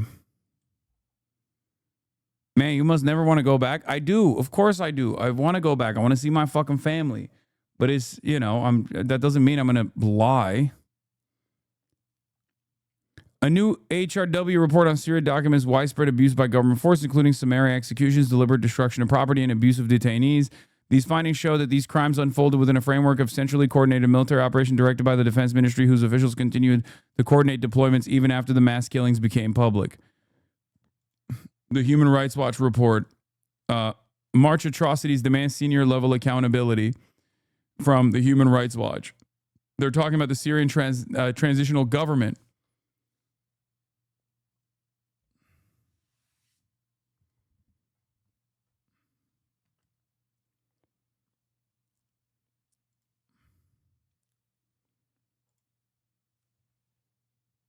Someone said, Kai opened the fridge again. You liars. This was the Alawite communities getting massacred after the Syrian transitional government took power. There were a lot of revenge killings that took place. The official statement from Jolani was that it was not done under his control.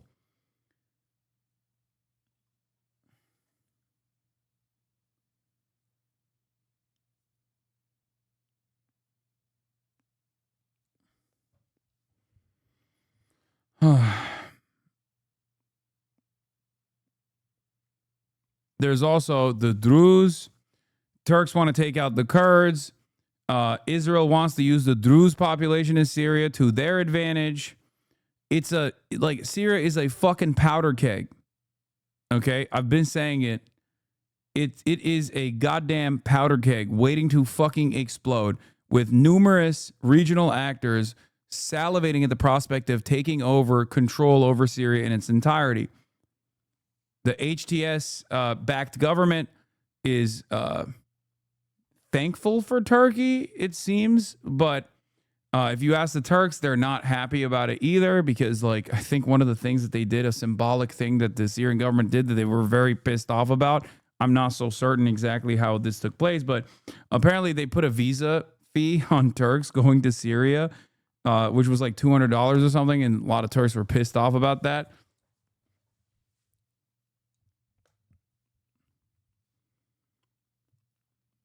I want Syria to have democratic elections. Okay?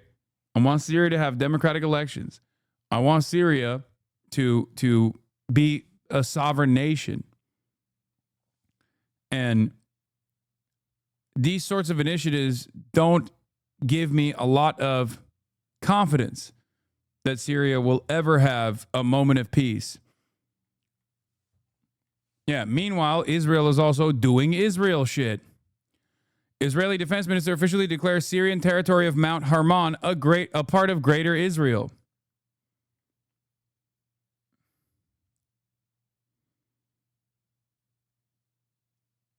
Also, if you remember, Israel literally bombed fucking Damascus like a couple months ago.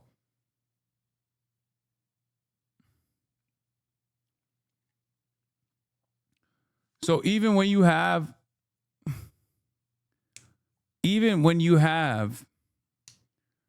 an American-backed puppet state that is in control of Syria, it's still receiving unlimited death and destruction from the other regional allies of the United States of America. I don't know if al-Shaddad was involved in the massacres. He could have been for sure, but his military force is made up of people close to his command, but also directly commanded Turkish puppets, foreign Salafists, local sectarian militias, and soldiers for hire. Syria's state institutions barely exist because of the war, and Assad hollowed it out into a narco-trafficking ring. Yes. I know. I understand that. I'm just saying that as it stands currently, there's a shit ton of Syrian people that I'm sure would welcome the democratic process and would want it to take place.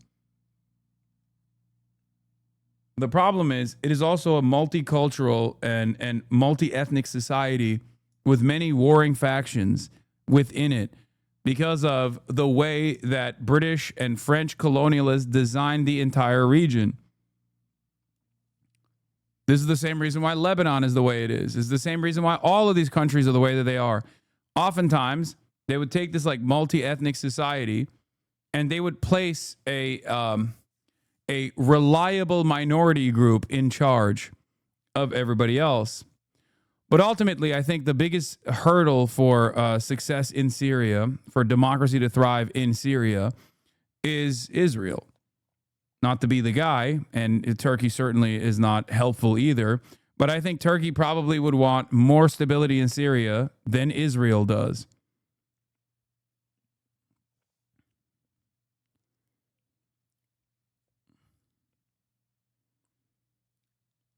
Anyway.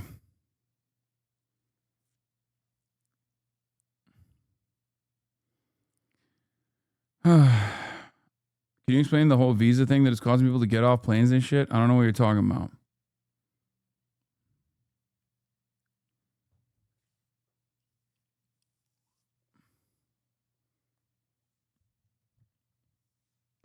Oh, the H-1B thing? Yeah, and the electoral system they set up does not exactly encourage confidence. As far as I understand, it's an electoral college based on local leadership and delegates instead of direct election.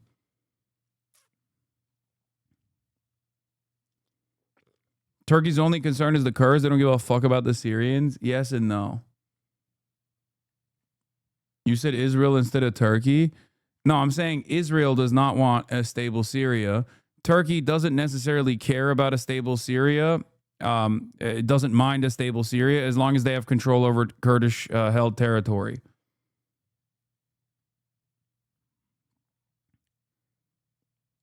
Kamala talked about Gaza after being interrupted by protesters 3 times. Harris addresses Gaza in her dissent to the Biden admin in this video clip, but also those who didn't vote for her because of that helped led to Trump's winning. We are here right now. Didn't have to be this way in terms of the blank check this president is given.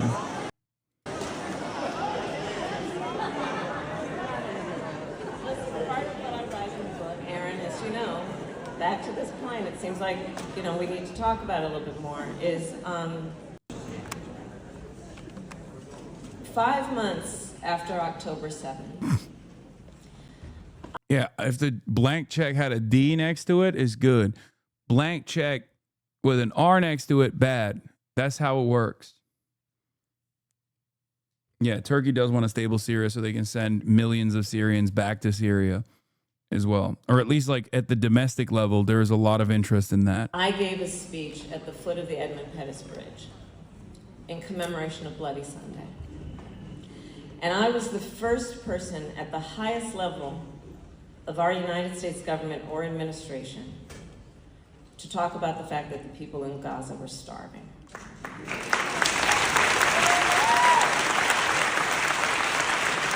That was a year and a half ago. Yeah. Good thing she didn't say shit after. And also sent Richie Torres to fucking Michigan and Bill Clinton to Michigan. And also said she wouldn't change a damn thing outside of getting a Republican in her cabinet. And also paraded around with Liz Cheney. And also tried to adopt the positions of the opposition party from 4 years prior when it came to the most consequential broad standing policy, immigration. Good thing she also said, we need to have the most lethal military under my command. All of those things combined on top of, I'm going to be a small business. My mother was a small business. Here's $50,000 in tax credits for small businesses was her major fucking policy provision for all of the economic hardships that every American was experiencing. And it turns out people were too stupid, I guess. It's so crazy that people like, what are we doing? Why do liberals have this tendency to only demonstrate party loyalty against their left flank when they don't deserve it? I promise you, if Republicans were this aggro about not offering anything to their base of support, they probably would revolt. They almost did with the Jeffrey Epstein shit, and that's like marginal. It's crazy. Republicans do a very good job with redirecting the attention of their base to culture war issues, culture war narratives that they fucking dominate the airwaves with. They badger you all the time. They make mountains out of molehills. They create problems where none exist. They invent new hysterics and then declare war on said hysterical frameworks that only they are tasked with defeating. They create a narrative environment that makes people feel like they are the only victors here. Democrats, on the other hand, play fucking defense against those completely made up narratives, no matter how stupid or hysterical they may be. And then sometimes they adopt the framework of their opposition. This is a mistake. I've said over and over again that my anger and resentment for the Democratic Party stems from their closeness to the Republicans. The very fact that they do not fight the Republicans. Kamala Harris was a perfect demonstration of this method. It was a perfect demonstration of the failure of this method. And yet, 9 months after the fact, we're still stuck relitigating this failed franchise for some weird fucking reason. And liberals still eat this shit up. I don't get it. Half of the liberals that you know, half of the normie liberals that you know, on the one hand, still abide by this undeserved loyalty to Kamala Harris and the establishment Democrats for some indecipherable reason to me. Don't know why. But those very same liberals are also angry at Hakeem Jeffries and angry at Chuck Schumer. They think Kamala Harris is this perfect president and ran a perfect campaign, while simultaneously they recognize that the current Democratic Party is not doing enough. These two things are contradictory to one another. Kamala Harris is exactly of the same mindset of the current Democratic Party that's not doing enough. That's precisely the reason why she didn't say shit for months while she was writing her book.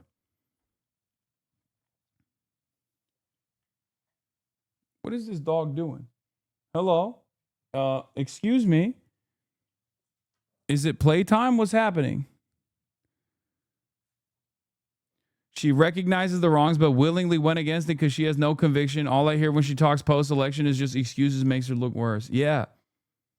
What the dog doing? I don't know what the dog doing. She just thought it's free roam time. She's on the I told you so tour, basically just speaking down on people about how they would have been marginally better and continue not to address the needs of the people. Oh. And to talk, and people in our administration can tell you what my voice was in those rooms, in those closed rooms in the Oval Office. I was not president. I couldn't make the decisions. It don't matter. You were running for president. You should have forcibly separated yourself from the admin. This is what I kept saying over and over again. Biden is a fucking anchor around Kamala Harris's neck. Cut it. Cut the dead weight, literally and figuratively. And she didn't do it. And she still defends that position, even though the Biden admin literally shit on her after the fact. It doesn't make no sense. Kamala Harris explaining in her book why not a single Palestinian or Arab American was allowed to speak at the DNC. Harris continues to write and speak lots of words and say nothing. None of this means anything. The issue was never abstract humanity affirmation of Palestinians. It was not a yoga retreat. It was supporting policies that ended their mass killing, which she refused to do. There have been speculation that Chicago might erupt in violence as it did in 1968 during the Vietnam War. That hadn't happened. Minion's team had worked closely with Chicago police, everyone on the same page regarding the importance of respecting free speech and practicing de-escalation if things got heated. The Gaza protests outside the convention remained mostly peaceful. Inside, also, Minion had made sure that every delegation had a veteran whip, someone with long experience of conventions, taking the temperature of their delegates and working for solidarity. But there was tension and some bitterness that we had not given a speaking slot to a Palestinian spokesperson. I knew that the section of my speech dealing with Gaza war had a lot riding on it. As David Wandrell wrote in the Washington Post, it was the rockiest, most perilous passage. Her 5 degrees of difficulty straddle on the war in Gaza. She charged right in and defended Israel.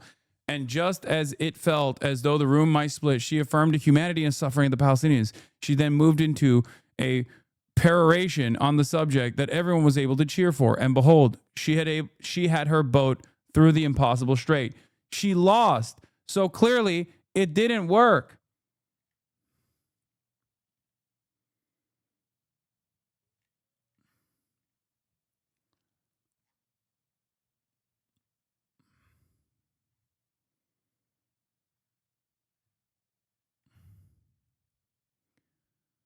Oh.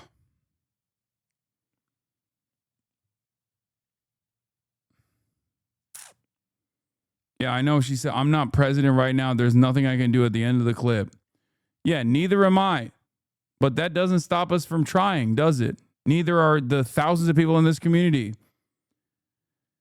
The centrist backing Dover's left bashing. The reason they smear protesters is because they can't articulate a defense of by the Biden-Harris policy on Gaza. Harris couldn't in her book. Biden aides are now running away from it. Biden, of course, can't articulate it, so they feel better about themselves by smearing the critics. That's precisely what's going on. It's the same performative loser, says centrism fan account, another fucking annoying libtard. It's the same performative losers who exclusively protest Dems on whatever issue of the day, Green New Deal, immigration, Medicare for all, fight for 15, etc., etc. All they care about is shitting on Dems. These guys have designed a reality where they think their inability to address the demands being made by broad subsects of American society in the base of support for the Democratic Party is actually something that they must avoid. They must ignore. These guys are simply spoilers. I don't understand it. They just literally write it off as these guys only have smoke for the Democrats. Okay? I don't. I have smoke for the Republicans first and foremost. That's why Republicans fucking hate me. That's why they talk about how they want to murder me all day, every day. I have smoke for the goddamn liberals for their closeness to the Republicans when there is no reason for them to do so. Okay? And I was right. We were right. That's the craziest part about this, is that we were right. The people saw the Democratic Party leaning closer and closer to the fucking Republicans on so many issues, and they didn't like it. That kept them from voting. And we're still relitigating it like as though there was something even remotely defensible about what took place in this election. If they took it seriously, if they took the threat of fascism sincerely, they would have done something about it instead of staying the course and trying to win by their own grand design, which was an abject failure. This failed notion that they were going to convert and flip Republican moderates. It didn't work. And it's obvious as to anyone with a brain, they want Republicans to win. It makes them happy. Name a single issue that they've actually achieved anything. An issue where what they were advocating was made better. You can't. The only achievements they have is electing Republicans and making every single pet issue even worse. Oh, God. You only do this if you are only invested in team sports. Okay? Why not just be a Republican then? This is what I don't understand. Why not just be a Republican? Republicans dominate, okay? They won the election. I guess the only solution here is to be a Republican, right? Become a registered Republican. No, you want to lord over some kind of moral superiority or intellectual superiority over the fucking unwashed masses of evangelical Christians while simultaneously abiding by whatever fucking whims they have. There is no issue that you won't cave on. There is no issue that you won't capitulate on. They're even fucking saying this about abortion. There is no reason. There is no reason to cave on abortion, right? It's a deeply unpopular issue for the Republicans. And even then, you got Center for American Progress's very own Neera Tanden talking about we gotta elect. Ezra Klein said we gotta elect pro-life Democrats. There's nothing we can do. It's like who, what, why? Why is that a fucking issue?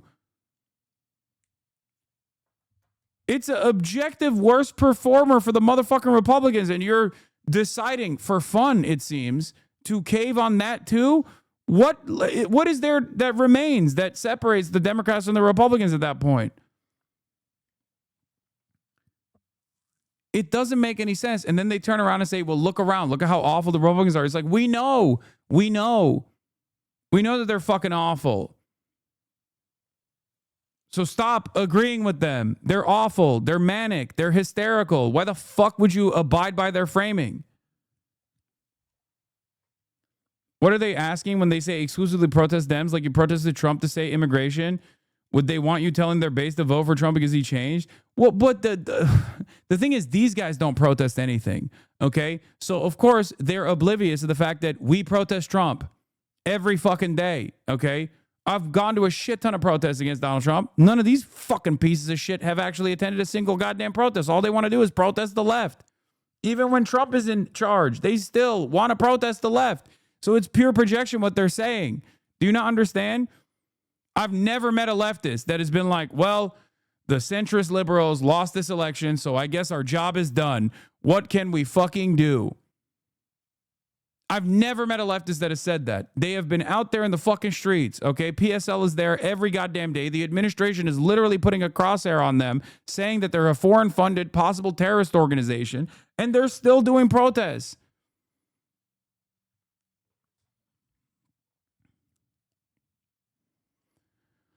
Oh.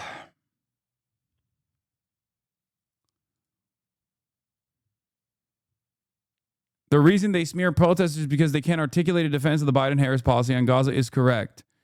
Throughout all of 2024, the Biden campaign barely even tried to articulate a defense of his Gaza policy while he was running for president. They just scolded protesters. The president was so proud of it, but was barely willing to speak about it publicly.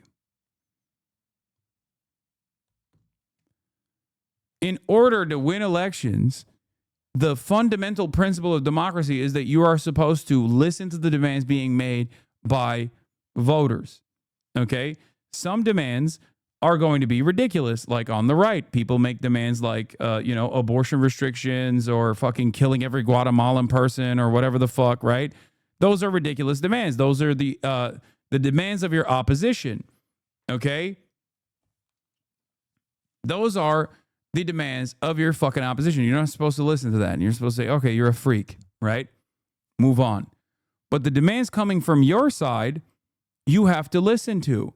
And not only do you have to listen to the demands coming from your side, your base of support, but you also need to set an agenda that is as broad encompassing as possible. A universal program, for example, to be associated with. Universal healthcare is a great example of this. You could just say, I'm going to give every fucking American healthcare, okay, that you're going to pay with your tax dollars. We already pay a lot more right now than we otherwise would if this entire system was socialized, okay? Universal childcare, universal healthcare, universal schooling, all the way up to fucking college. These are things that you could put your name next to, and you would win a lot of favors with a lot of people, especially if they start beginning to trust you, that you will actually earnestly advocate for this and fight for this, okay? But Democrats don't want to do that. And in the absence of that being a way to run and win favors with the crowd in a popularity contest, you have to keep finding new ways of saying, well, we got to cave on this thing because the right has won on this issue. We got to cave on this other thing that the right has won on. You don't even present them an argument to be reactionary against. You allow the reactionaries to lead the conversation. You end up fighting in their territory. This is super simple shit. I don't know how the fuck the Democrats refuse to hear this out. It almost feels like they've bludgeoned their heads with like extreme centrism for so long that they just have an inability to hear this out. This basic fundamental concept of the democratic process. Votes are not taken for granted, okay? You are not entitled to the votes of the population. If you think you are, you're going to keep fucking losing. And that's precisely why we've lost twice to an incompetent charlatan who is a thin-skinned, egomaniacal, narcissistic, fascist piece of shit. A monster in every right. You can keep yelling at the left for trying to get you, kicking and screaming to advocate for things that would be good for you, would be beneficial in the long run, and it's good policy and it's good politics. But ultimately, you just have to do it. And if you don't do it, we're just going to keep losing. And things are going to deteriorate even further. Oh.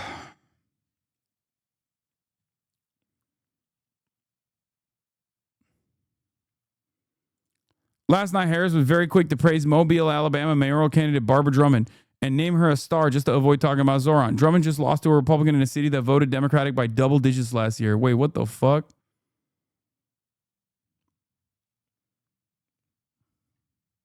She got hit with the curse. I'm not even saying this reflects poorly on Drummond. It just shows that Harris has no idea what she's talking about when she anoints someone a star.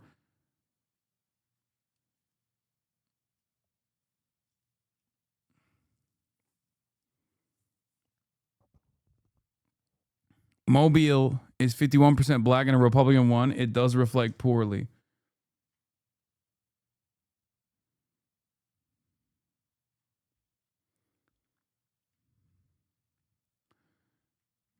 Oh.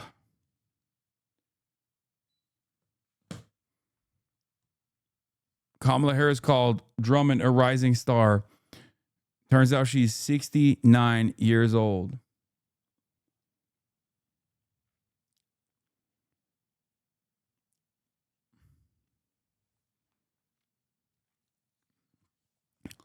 The Democrats are relying on the Republicans creating so much discontent that people have no other option but to vote for them come 2028, if there's even an election then at all. And the same principle applies to the midterms. I'm not so certain that they will have a banger midterm election, especially because their inability to address any of the anger that is growing organically without them steering us in that direction at all is is going to actually yield the positive results that they're predicting. We have unprecedented unpopularity for the Democrats at a time when they're supposed to be automatically popular because the administration is incredibly unpopular. This is an alarm. This is a warning sign. This is a warning sign. The very fact that the Democrats are not automatically popular here, when there are certain Democrats who are, like the Zohran Mamdanis of the world, right, implies that there is a major issue with the way that the National Democratic Party is perceived by everyone. It doesn't really matter, however, because no matter how many times I fucking talk about this shit, everyone's still going to go, la, la, la, la, la, I can't hear you. You just hate the Dems. You just want the Republicans to fucking win. I don't.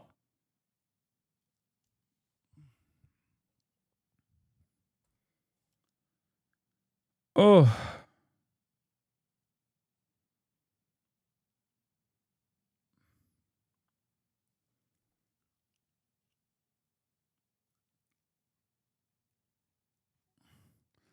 Where's that Chuck Schumer quote? I saw that. It was crazy.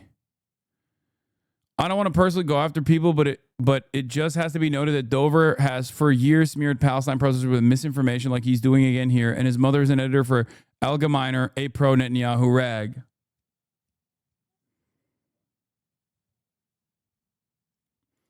Yeah, he is one of the most cynical grifters in mainstream news, by the way. Edward Isaac Dover, who literally fucking highlighted a Hasbara smear op against me for participating, for headlining the fucking New York Magazine event or the New Yorker event. I forget. I always mistake the two.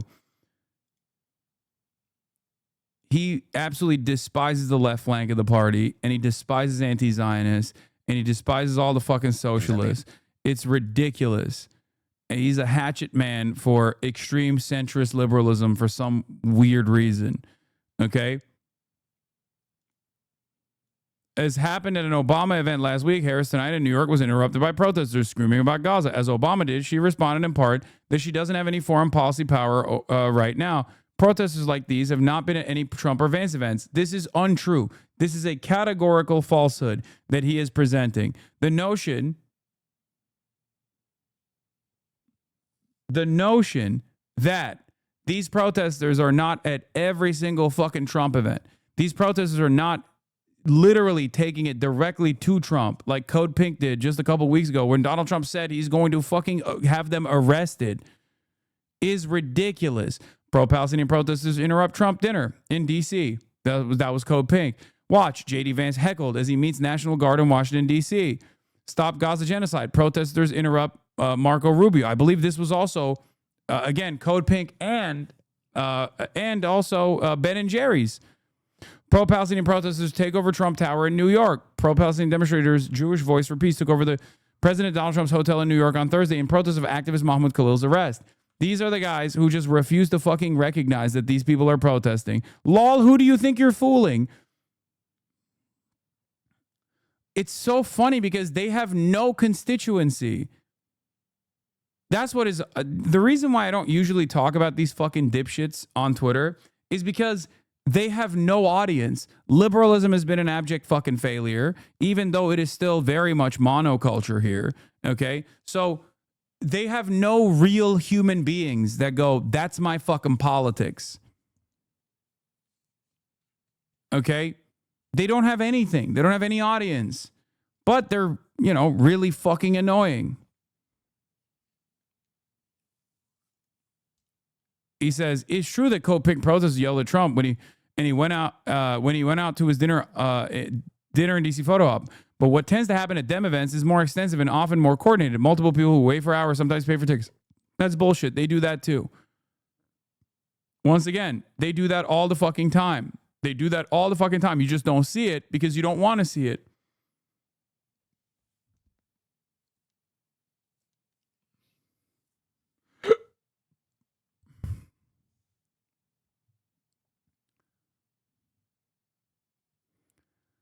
So goddamn annoying. Anyway, here's Chuck Schumer's method for victory. Let's take a look. Look, people are upset in general. They don't like the Democrats, they don't like the Republicans, and they don't like Trump even more than they don't like the Democrats. But here's what's really interesting, Joe. Right, but the polls don't show that, though. That's my question to you. Well, his numbers have gotten much, much worse.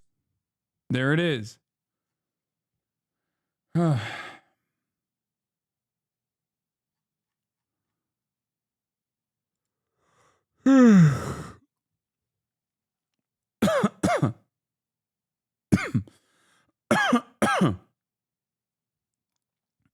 During Biden's presidency, Biden and Harris spokespeople denied that the two had any disagreements over Gaza, by the way. Remember that.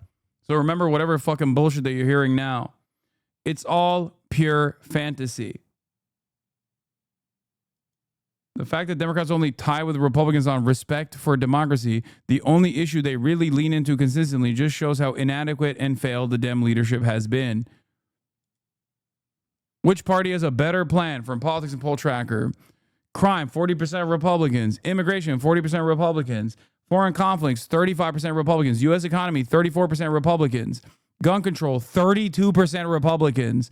This is not because this country is busted in the brain and they're all reactionary. It's because the Republicans actually have a base. The Democrats have lost it. Understand. People look at these polls and misunderstand something fundamental here. They think, oh my God, people just really like the Republicans. We must become more like the Republicans. And in the act of becoming more like the Republicans, they lose even more favor within their base. This is why I always say we need bold and radical change in this fucking country. The reason why, even though Donald Trump is very unpopular, the Democrats are even less popular is because of this reality. They've like shied away from addressing any of the needs of their fucking base or anyone that's in the margins, by the way, which is a much larger percentage anyway. It's a plurality. Oh.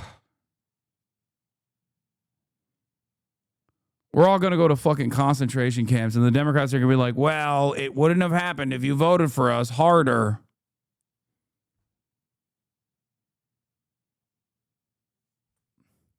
Republicans know that as long as they can maintain that reliable 25 to 30% psychopathic base, that Democrat unpopularity with the rest of the country, due to their inability to examine critically and address the needs, the immediate needs of the population, due to their unwillingness to address the immediate needs of the population, they can get away with winning marginal victories.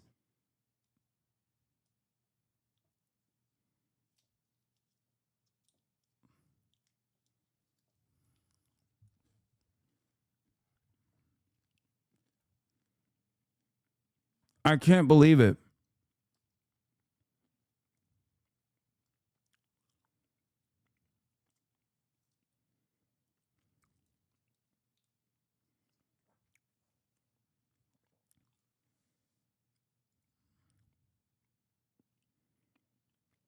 Dems are pretending we have to move further right, while even our more socially conservative neighbor is led by a pro-Palestine Jewish socialist who's polling at 80%. I wonder why. I wonder why she's polling at 80%. Maybe because they have a robust welfare state that they have, the robust welfare state expansion policies that they've implemented even before she actually came into power, that she's certainly continued. Perhaps that's the reason. Mexico is not more conservative. What? Really? You're going to tell me Mexico is not more socially conservative? Get the fuck out of here. Of course Mexico is more socially conservative broadly than America. Come on now. It is. It is. It is. I mean, it's just America is very socially conservative as well. It's a pure Catholic country, almost entirety. Shut the fuck. It's not loser ass fuck. This doesn't mean that there aren't progressive voices. We are culturally Catholic, but people do not believe in magical beings. Wait, what? First of all, the last guy quite literally did, and I loved him for it. Okay, what the fuck are you talking about? AMLO straight up said duendes were real. What are you talking about? That has nothing to do with what I'm saying anyway. What the fuck?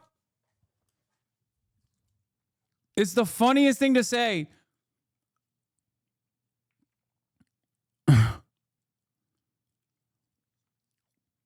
Mexico has a unique problem with femicide, for example. Not to say that America does not, but not to say that. But the people are not anti-abortion, for example. Okay, neither is America. What are you talking about?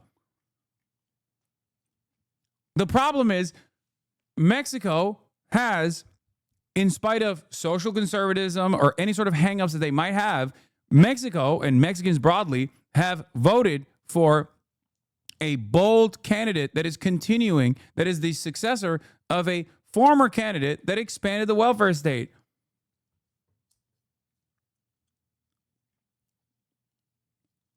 My point is, in a country that is experiencing a lot of femicide, they still voted for a woman. Now, of course, the other side also had a woman, let's be fair. But, you know, a Jewish woman in a Catholic country. That means that people didn't necessarily care about it too much. My point is, under different circumstances with the Democratic Party's calculation, that would be a major hang-up. Oh, we can't have a Jewish person run. Are you kidding me? They need a white guy. They need a white guy who's Catholic to fucking run the country. Why didn't they do that? Because she was the best vehicle, the best messenger, the best continuation of AMLO's policies. It was the policies that made Morena popular. That's it.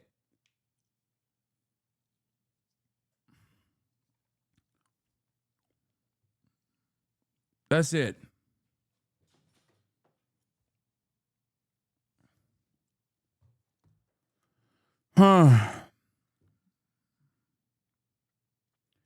American liberals are coping by saying they didn't know Mexico was so progressive.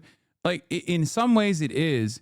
And in some ways, it's way less progressive than America, but it doesn't fucking matter.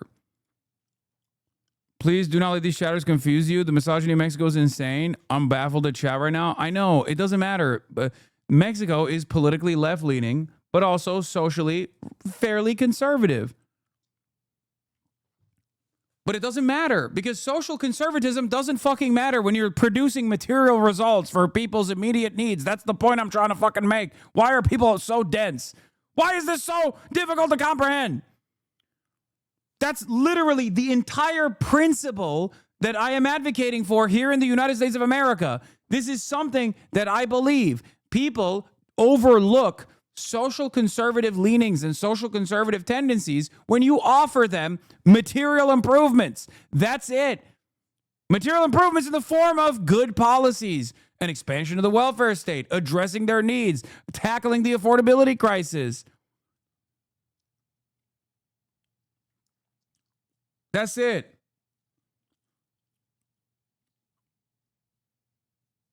I'm Mexican, and I'm telling chat that HasanAbi is wrong on this. Dude, Ayotzinapa is having its anniversary in a couple days. The revolutionary spirit, even in today, is everywhere because Morena, listen to the people. One of the Morena pundits is on the flotilla. She showed interest in talking with you. I can translate. See your white-sican ass out of Flexican business. Stay out of the Flexican business. Shut the fuck up. It's not. You know nothing. Okay, first of all, I think people are misunderstanding something that I'm saying. Like fundamentally misunderstanding something I'm saying. People's personal social conservatism is not reflected in their politics if you have a party that cares about the economy, okay? That is proof in the pudding. The argument that I'm making is that they don't make it someone else's business. They don't give a shit when they're voting. That's just how human beings are. Like, no matter how transphobic someone might be, if you go up to them and say, hey, you are saddled with medical debt. I'm going to fix that. You're not going to go, oh, well, are you going to punish trans people as well? Because if not, I'm out. No human being thinks like that, okay? They vote with their pockets. There is a reason why Zoran is doing better than any other candidate with the conservatives, with the exception of fucking Curtis Sliwa, who is the literal Republican in the New York race. He's a fucking brown Muslim socialist. His name is Zoran Kwame Mamdani. Why the fuck's he outperforming Andrew Cuomo, who's basically a Republican, and Eric Adams? How? How is he way more woke, way more progressive than those guys, and he's outperforming those guys? One must think there's probably a reason for it, because conservatives want fast and free buses too. It's that simple.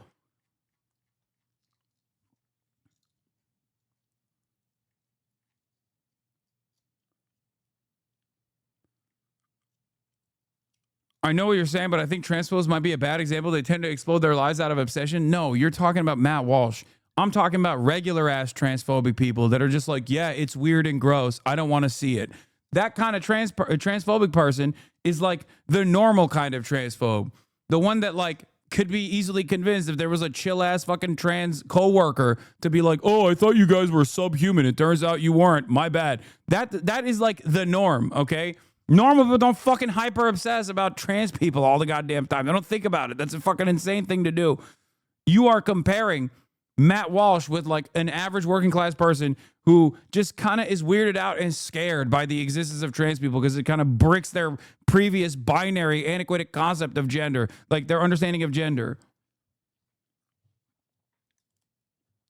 Ultimately, those people can very easily be convinced if you are a party that can be humiliated by the opposition to only care about giving Guatemalan transgender migrants bottom surgery in prison, that can only happen if you have no discernible policies that people can associate you with, then yeah, people are gonna be like, what the fuck is this shit? Why do they care about this? Why don't they care about me?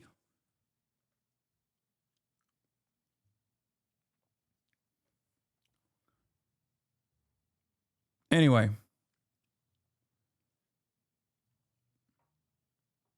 There's a reason why Bernie Sanders is so goddamn popular, okay?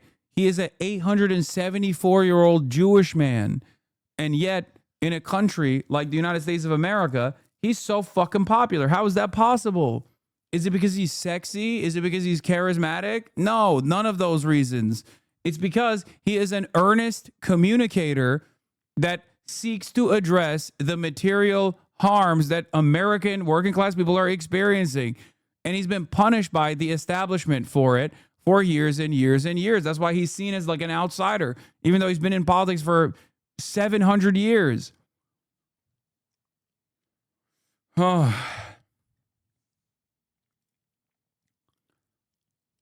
Searchlight Institute, top issues that battleground voters say leaders should focus on today are affordability, healthcare, and jobs. What? But when asked which top 3 issues they think the Democratic Party is focused on, they say climate change, LGBTQ plus issues, and healthcare. It's not bad that they at least say healthcare.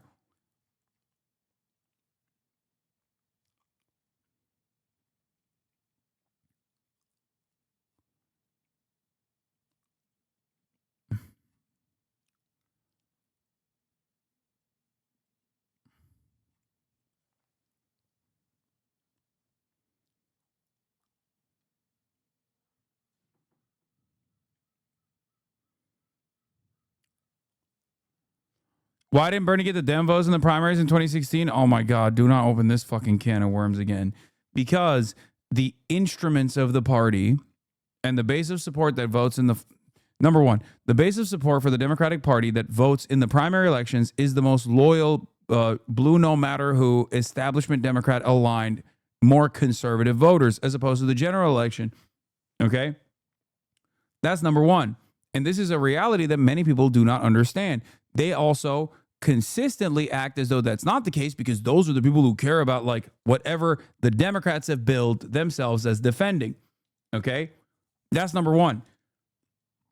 Number two, those guys are incredibly malleable. They are very susceptible to the framing of like MSNBC, New York Times, and things of that nature. Okay?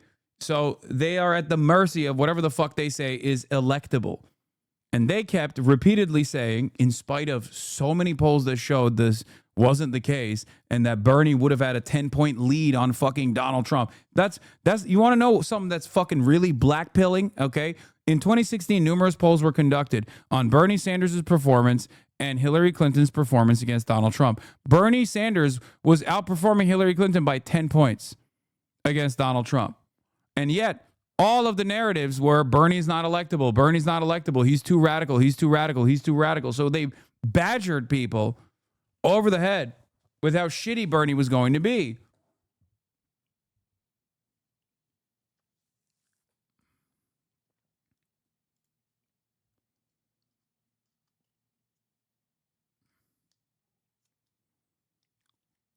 Anyway.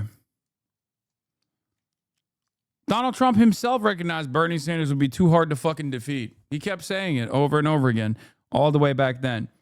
But ultimately, there was also a lot of shit.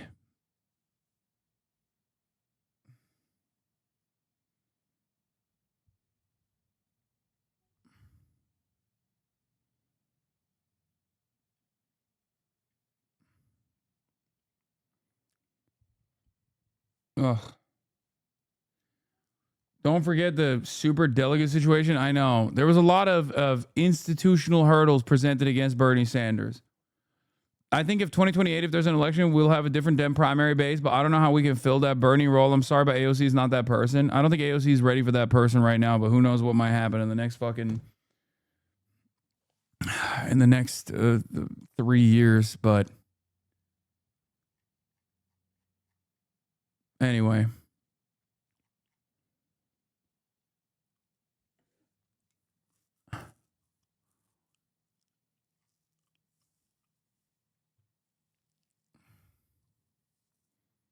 Do you see Ryan Walters pledging a Turning Point USA chapter for every high school in Oklahoma? I fucking don't know what to say to that. Are you okay? No, I'm relitigating age-old wounds at this point that I have spent my entire political career having to address over and over again. So no, I am not okay.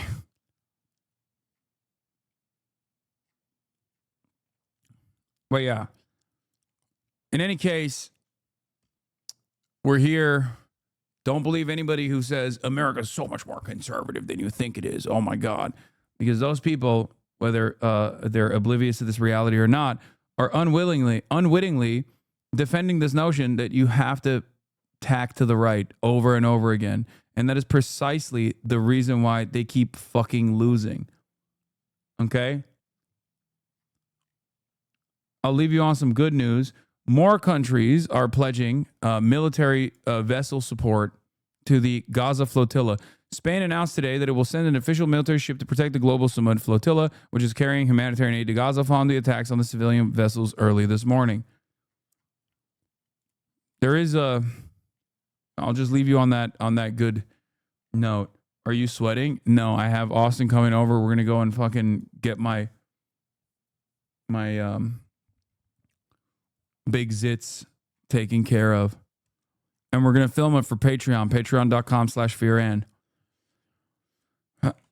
Were you ever Hamilton pilled? No, of course not. Don't be crazy. Hey.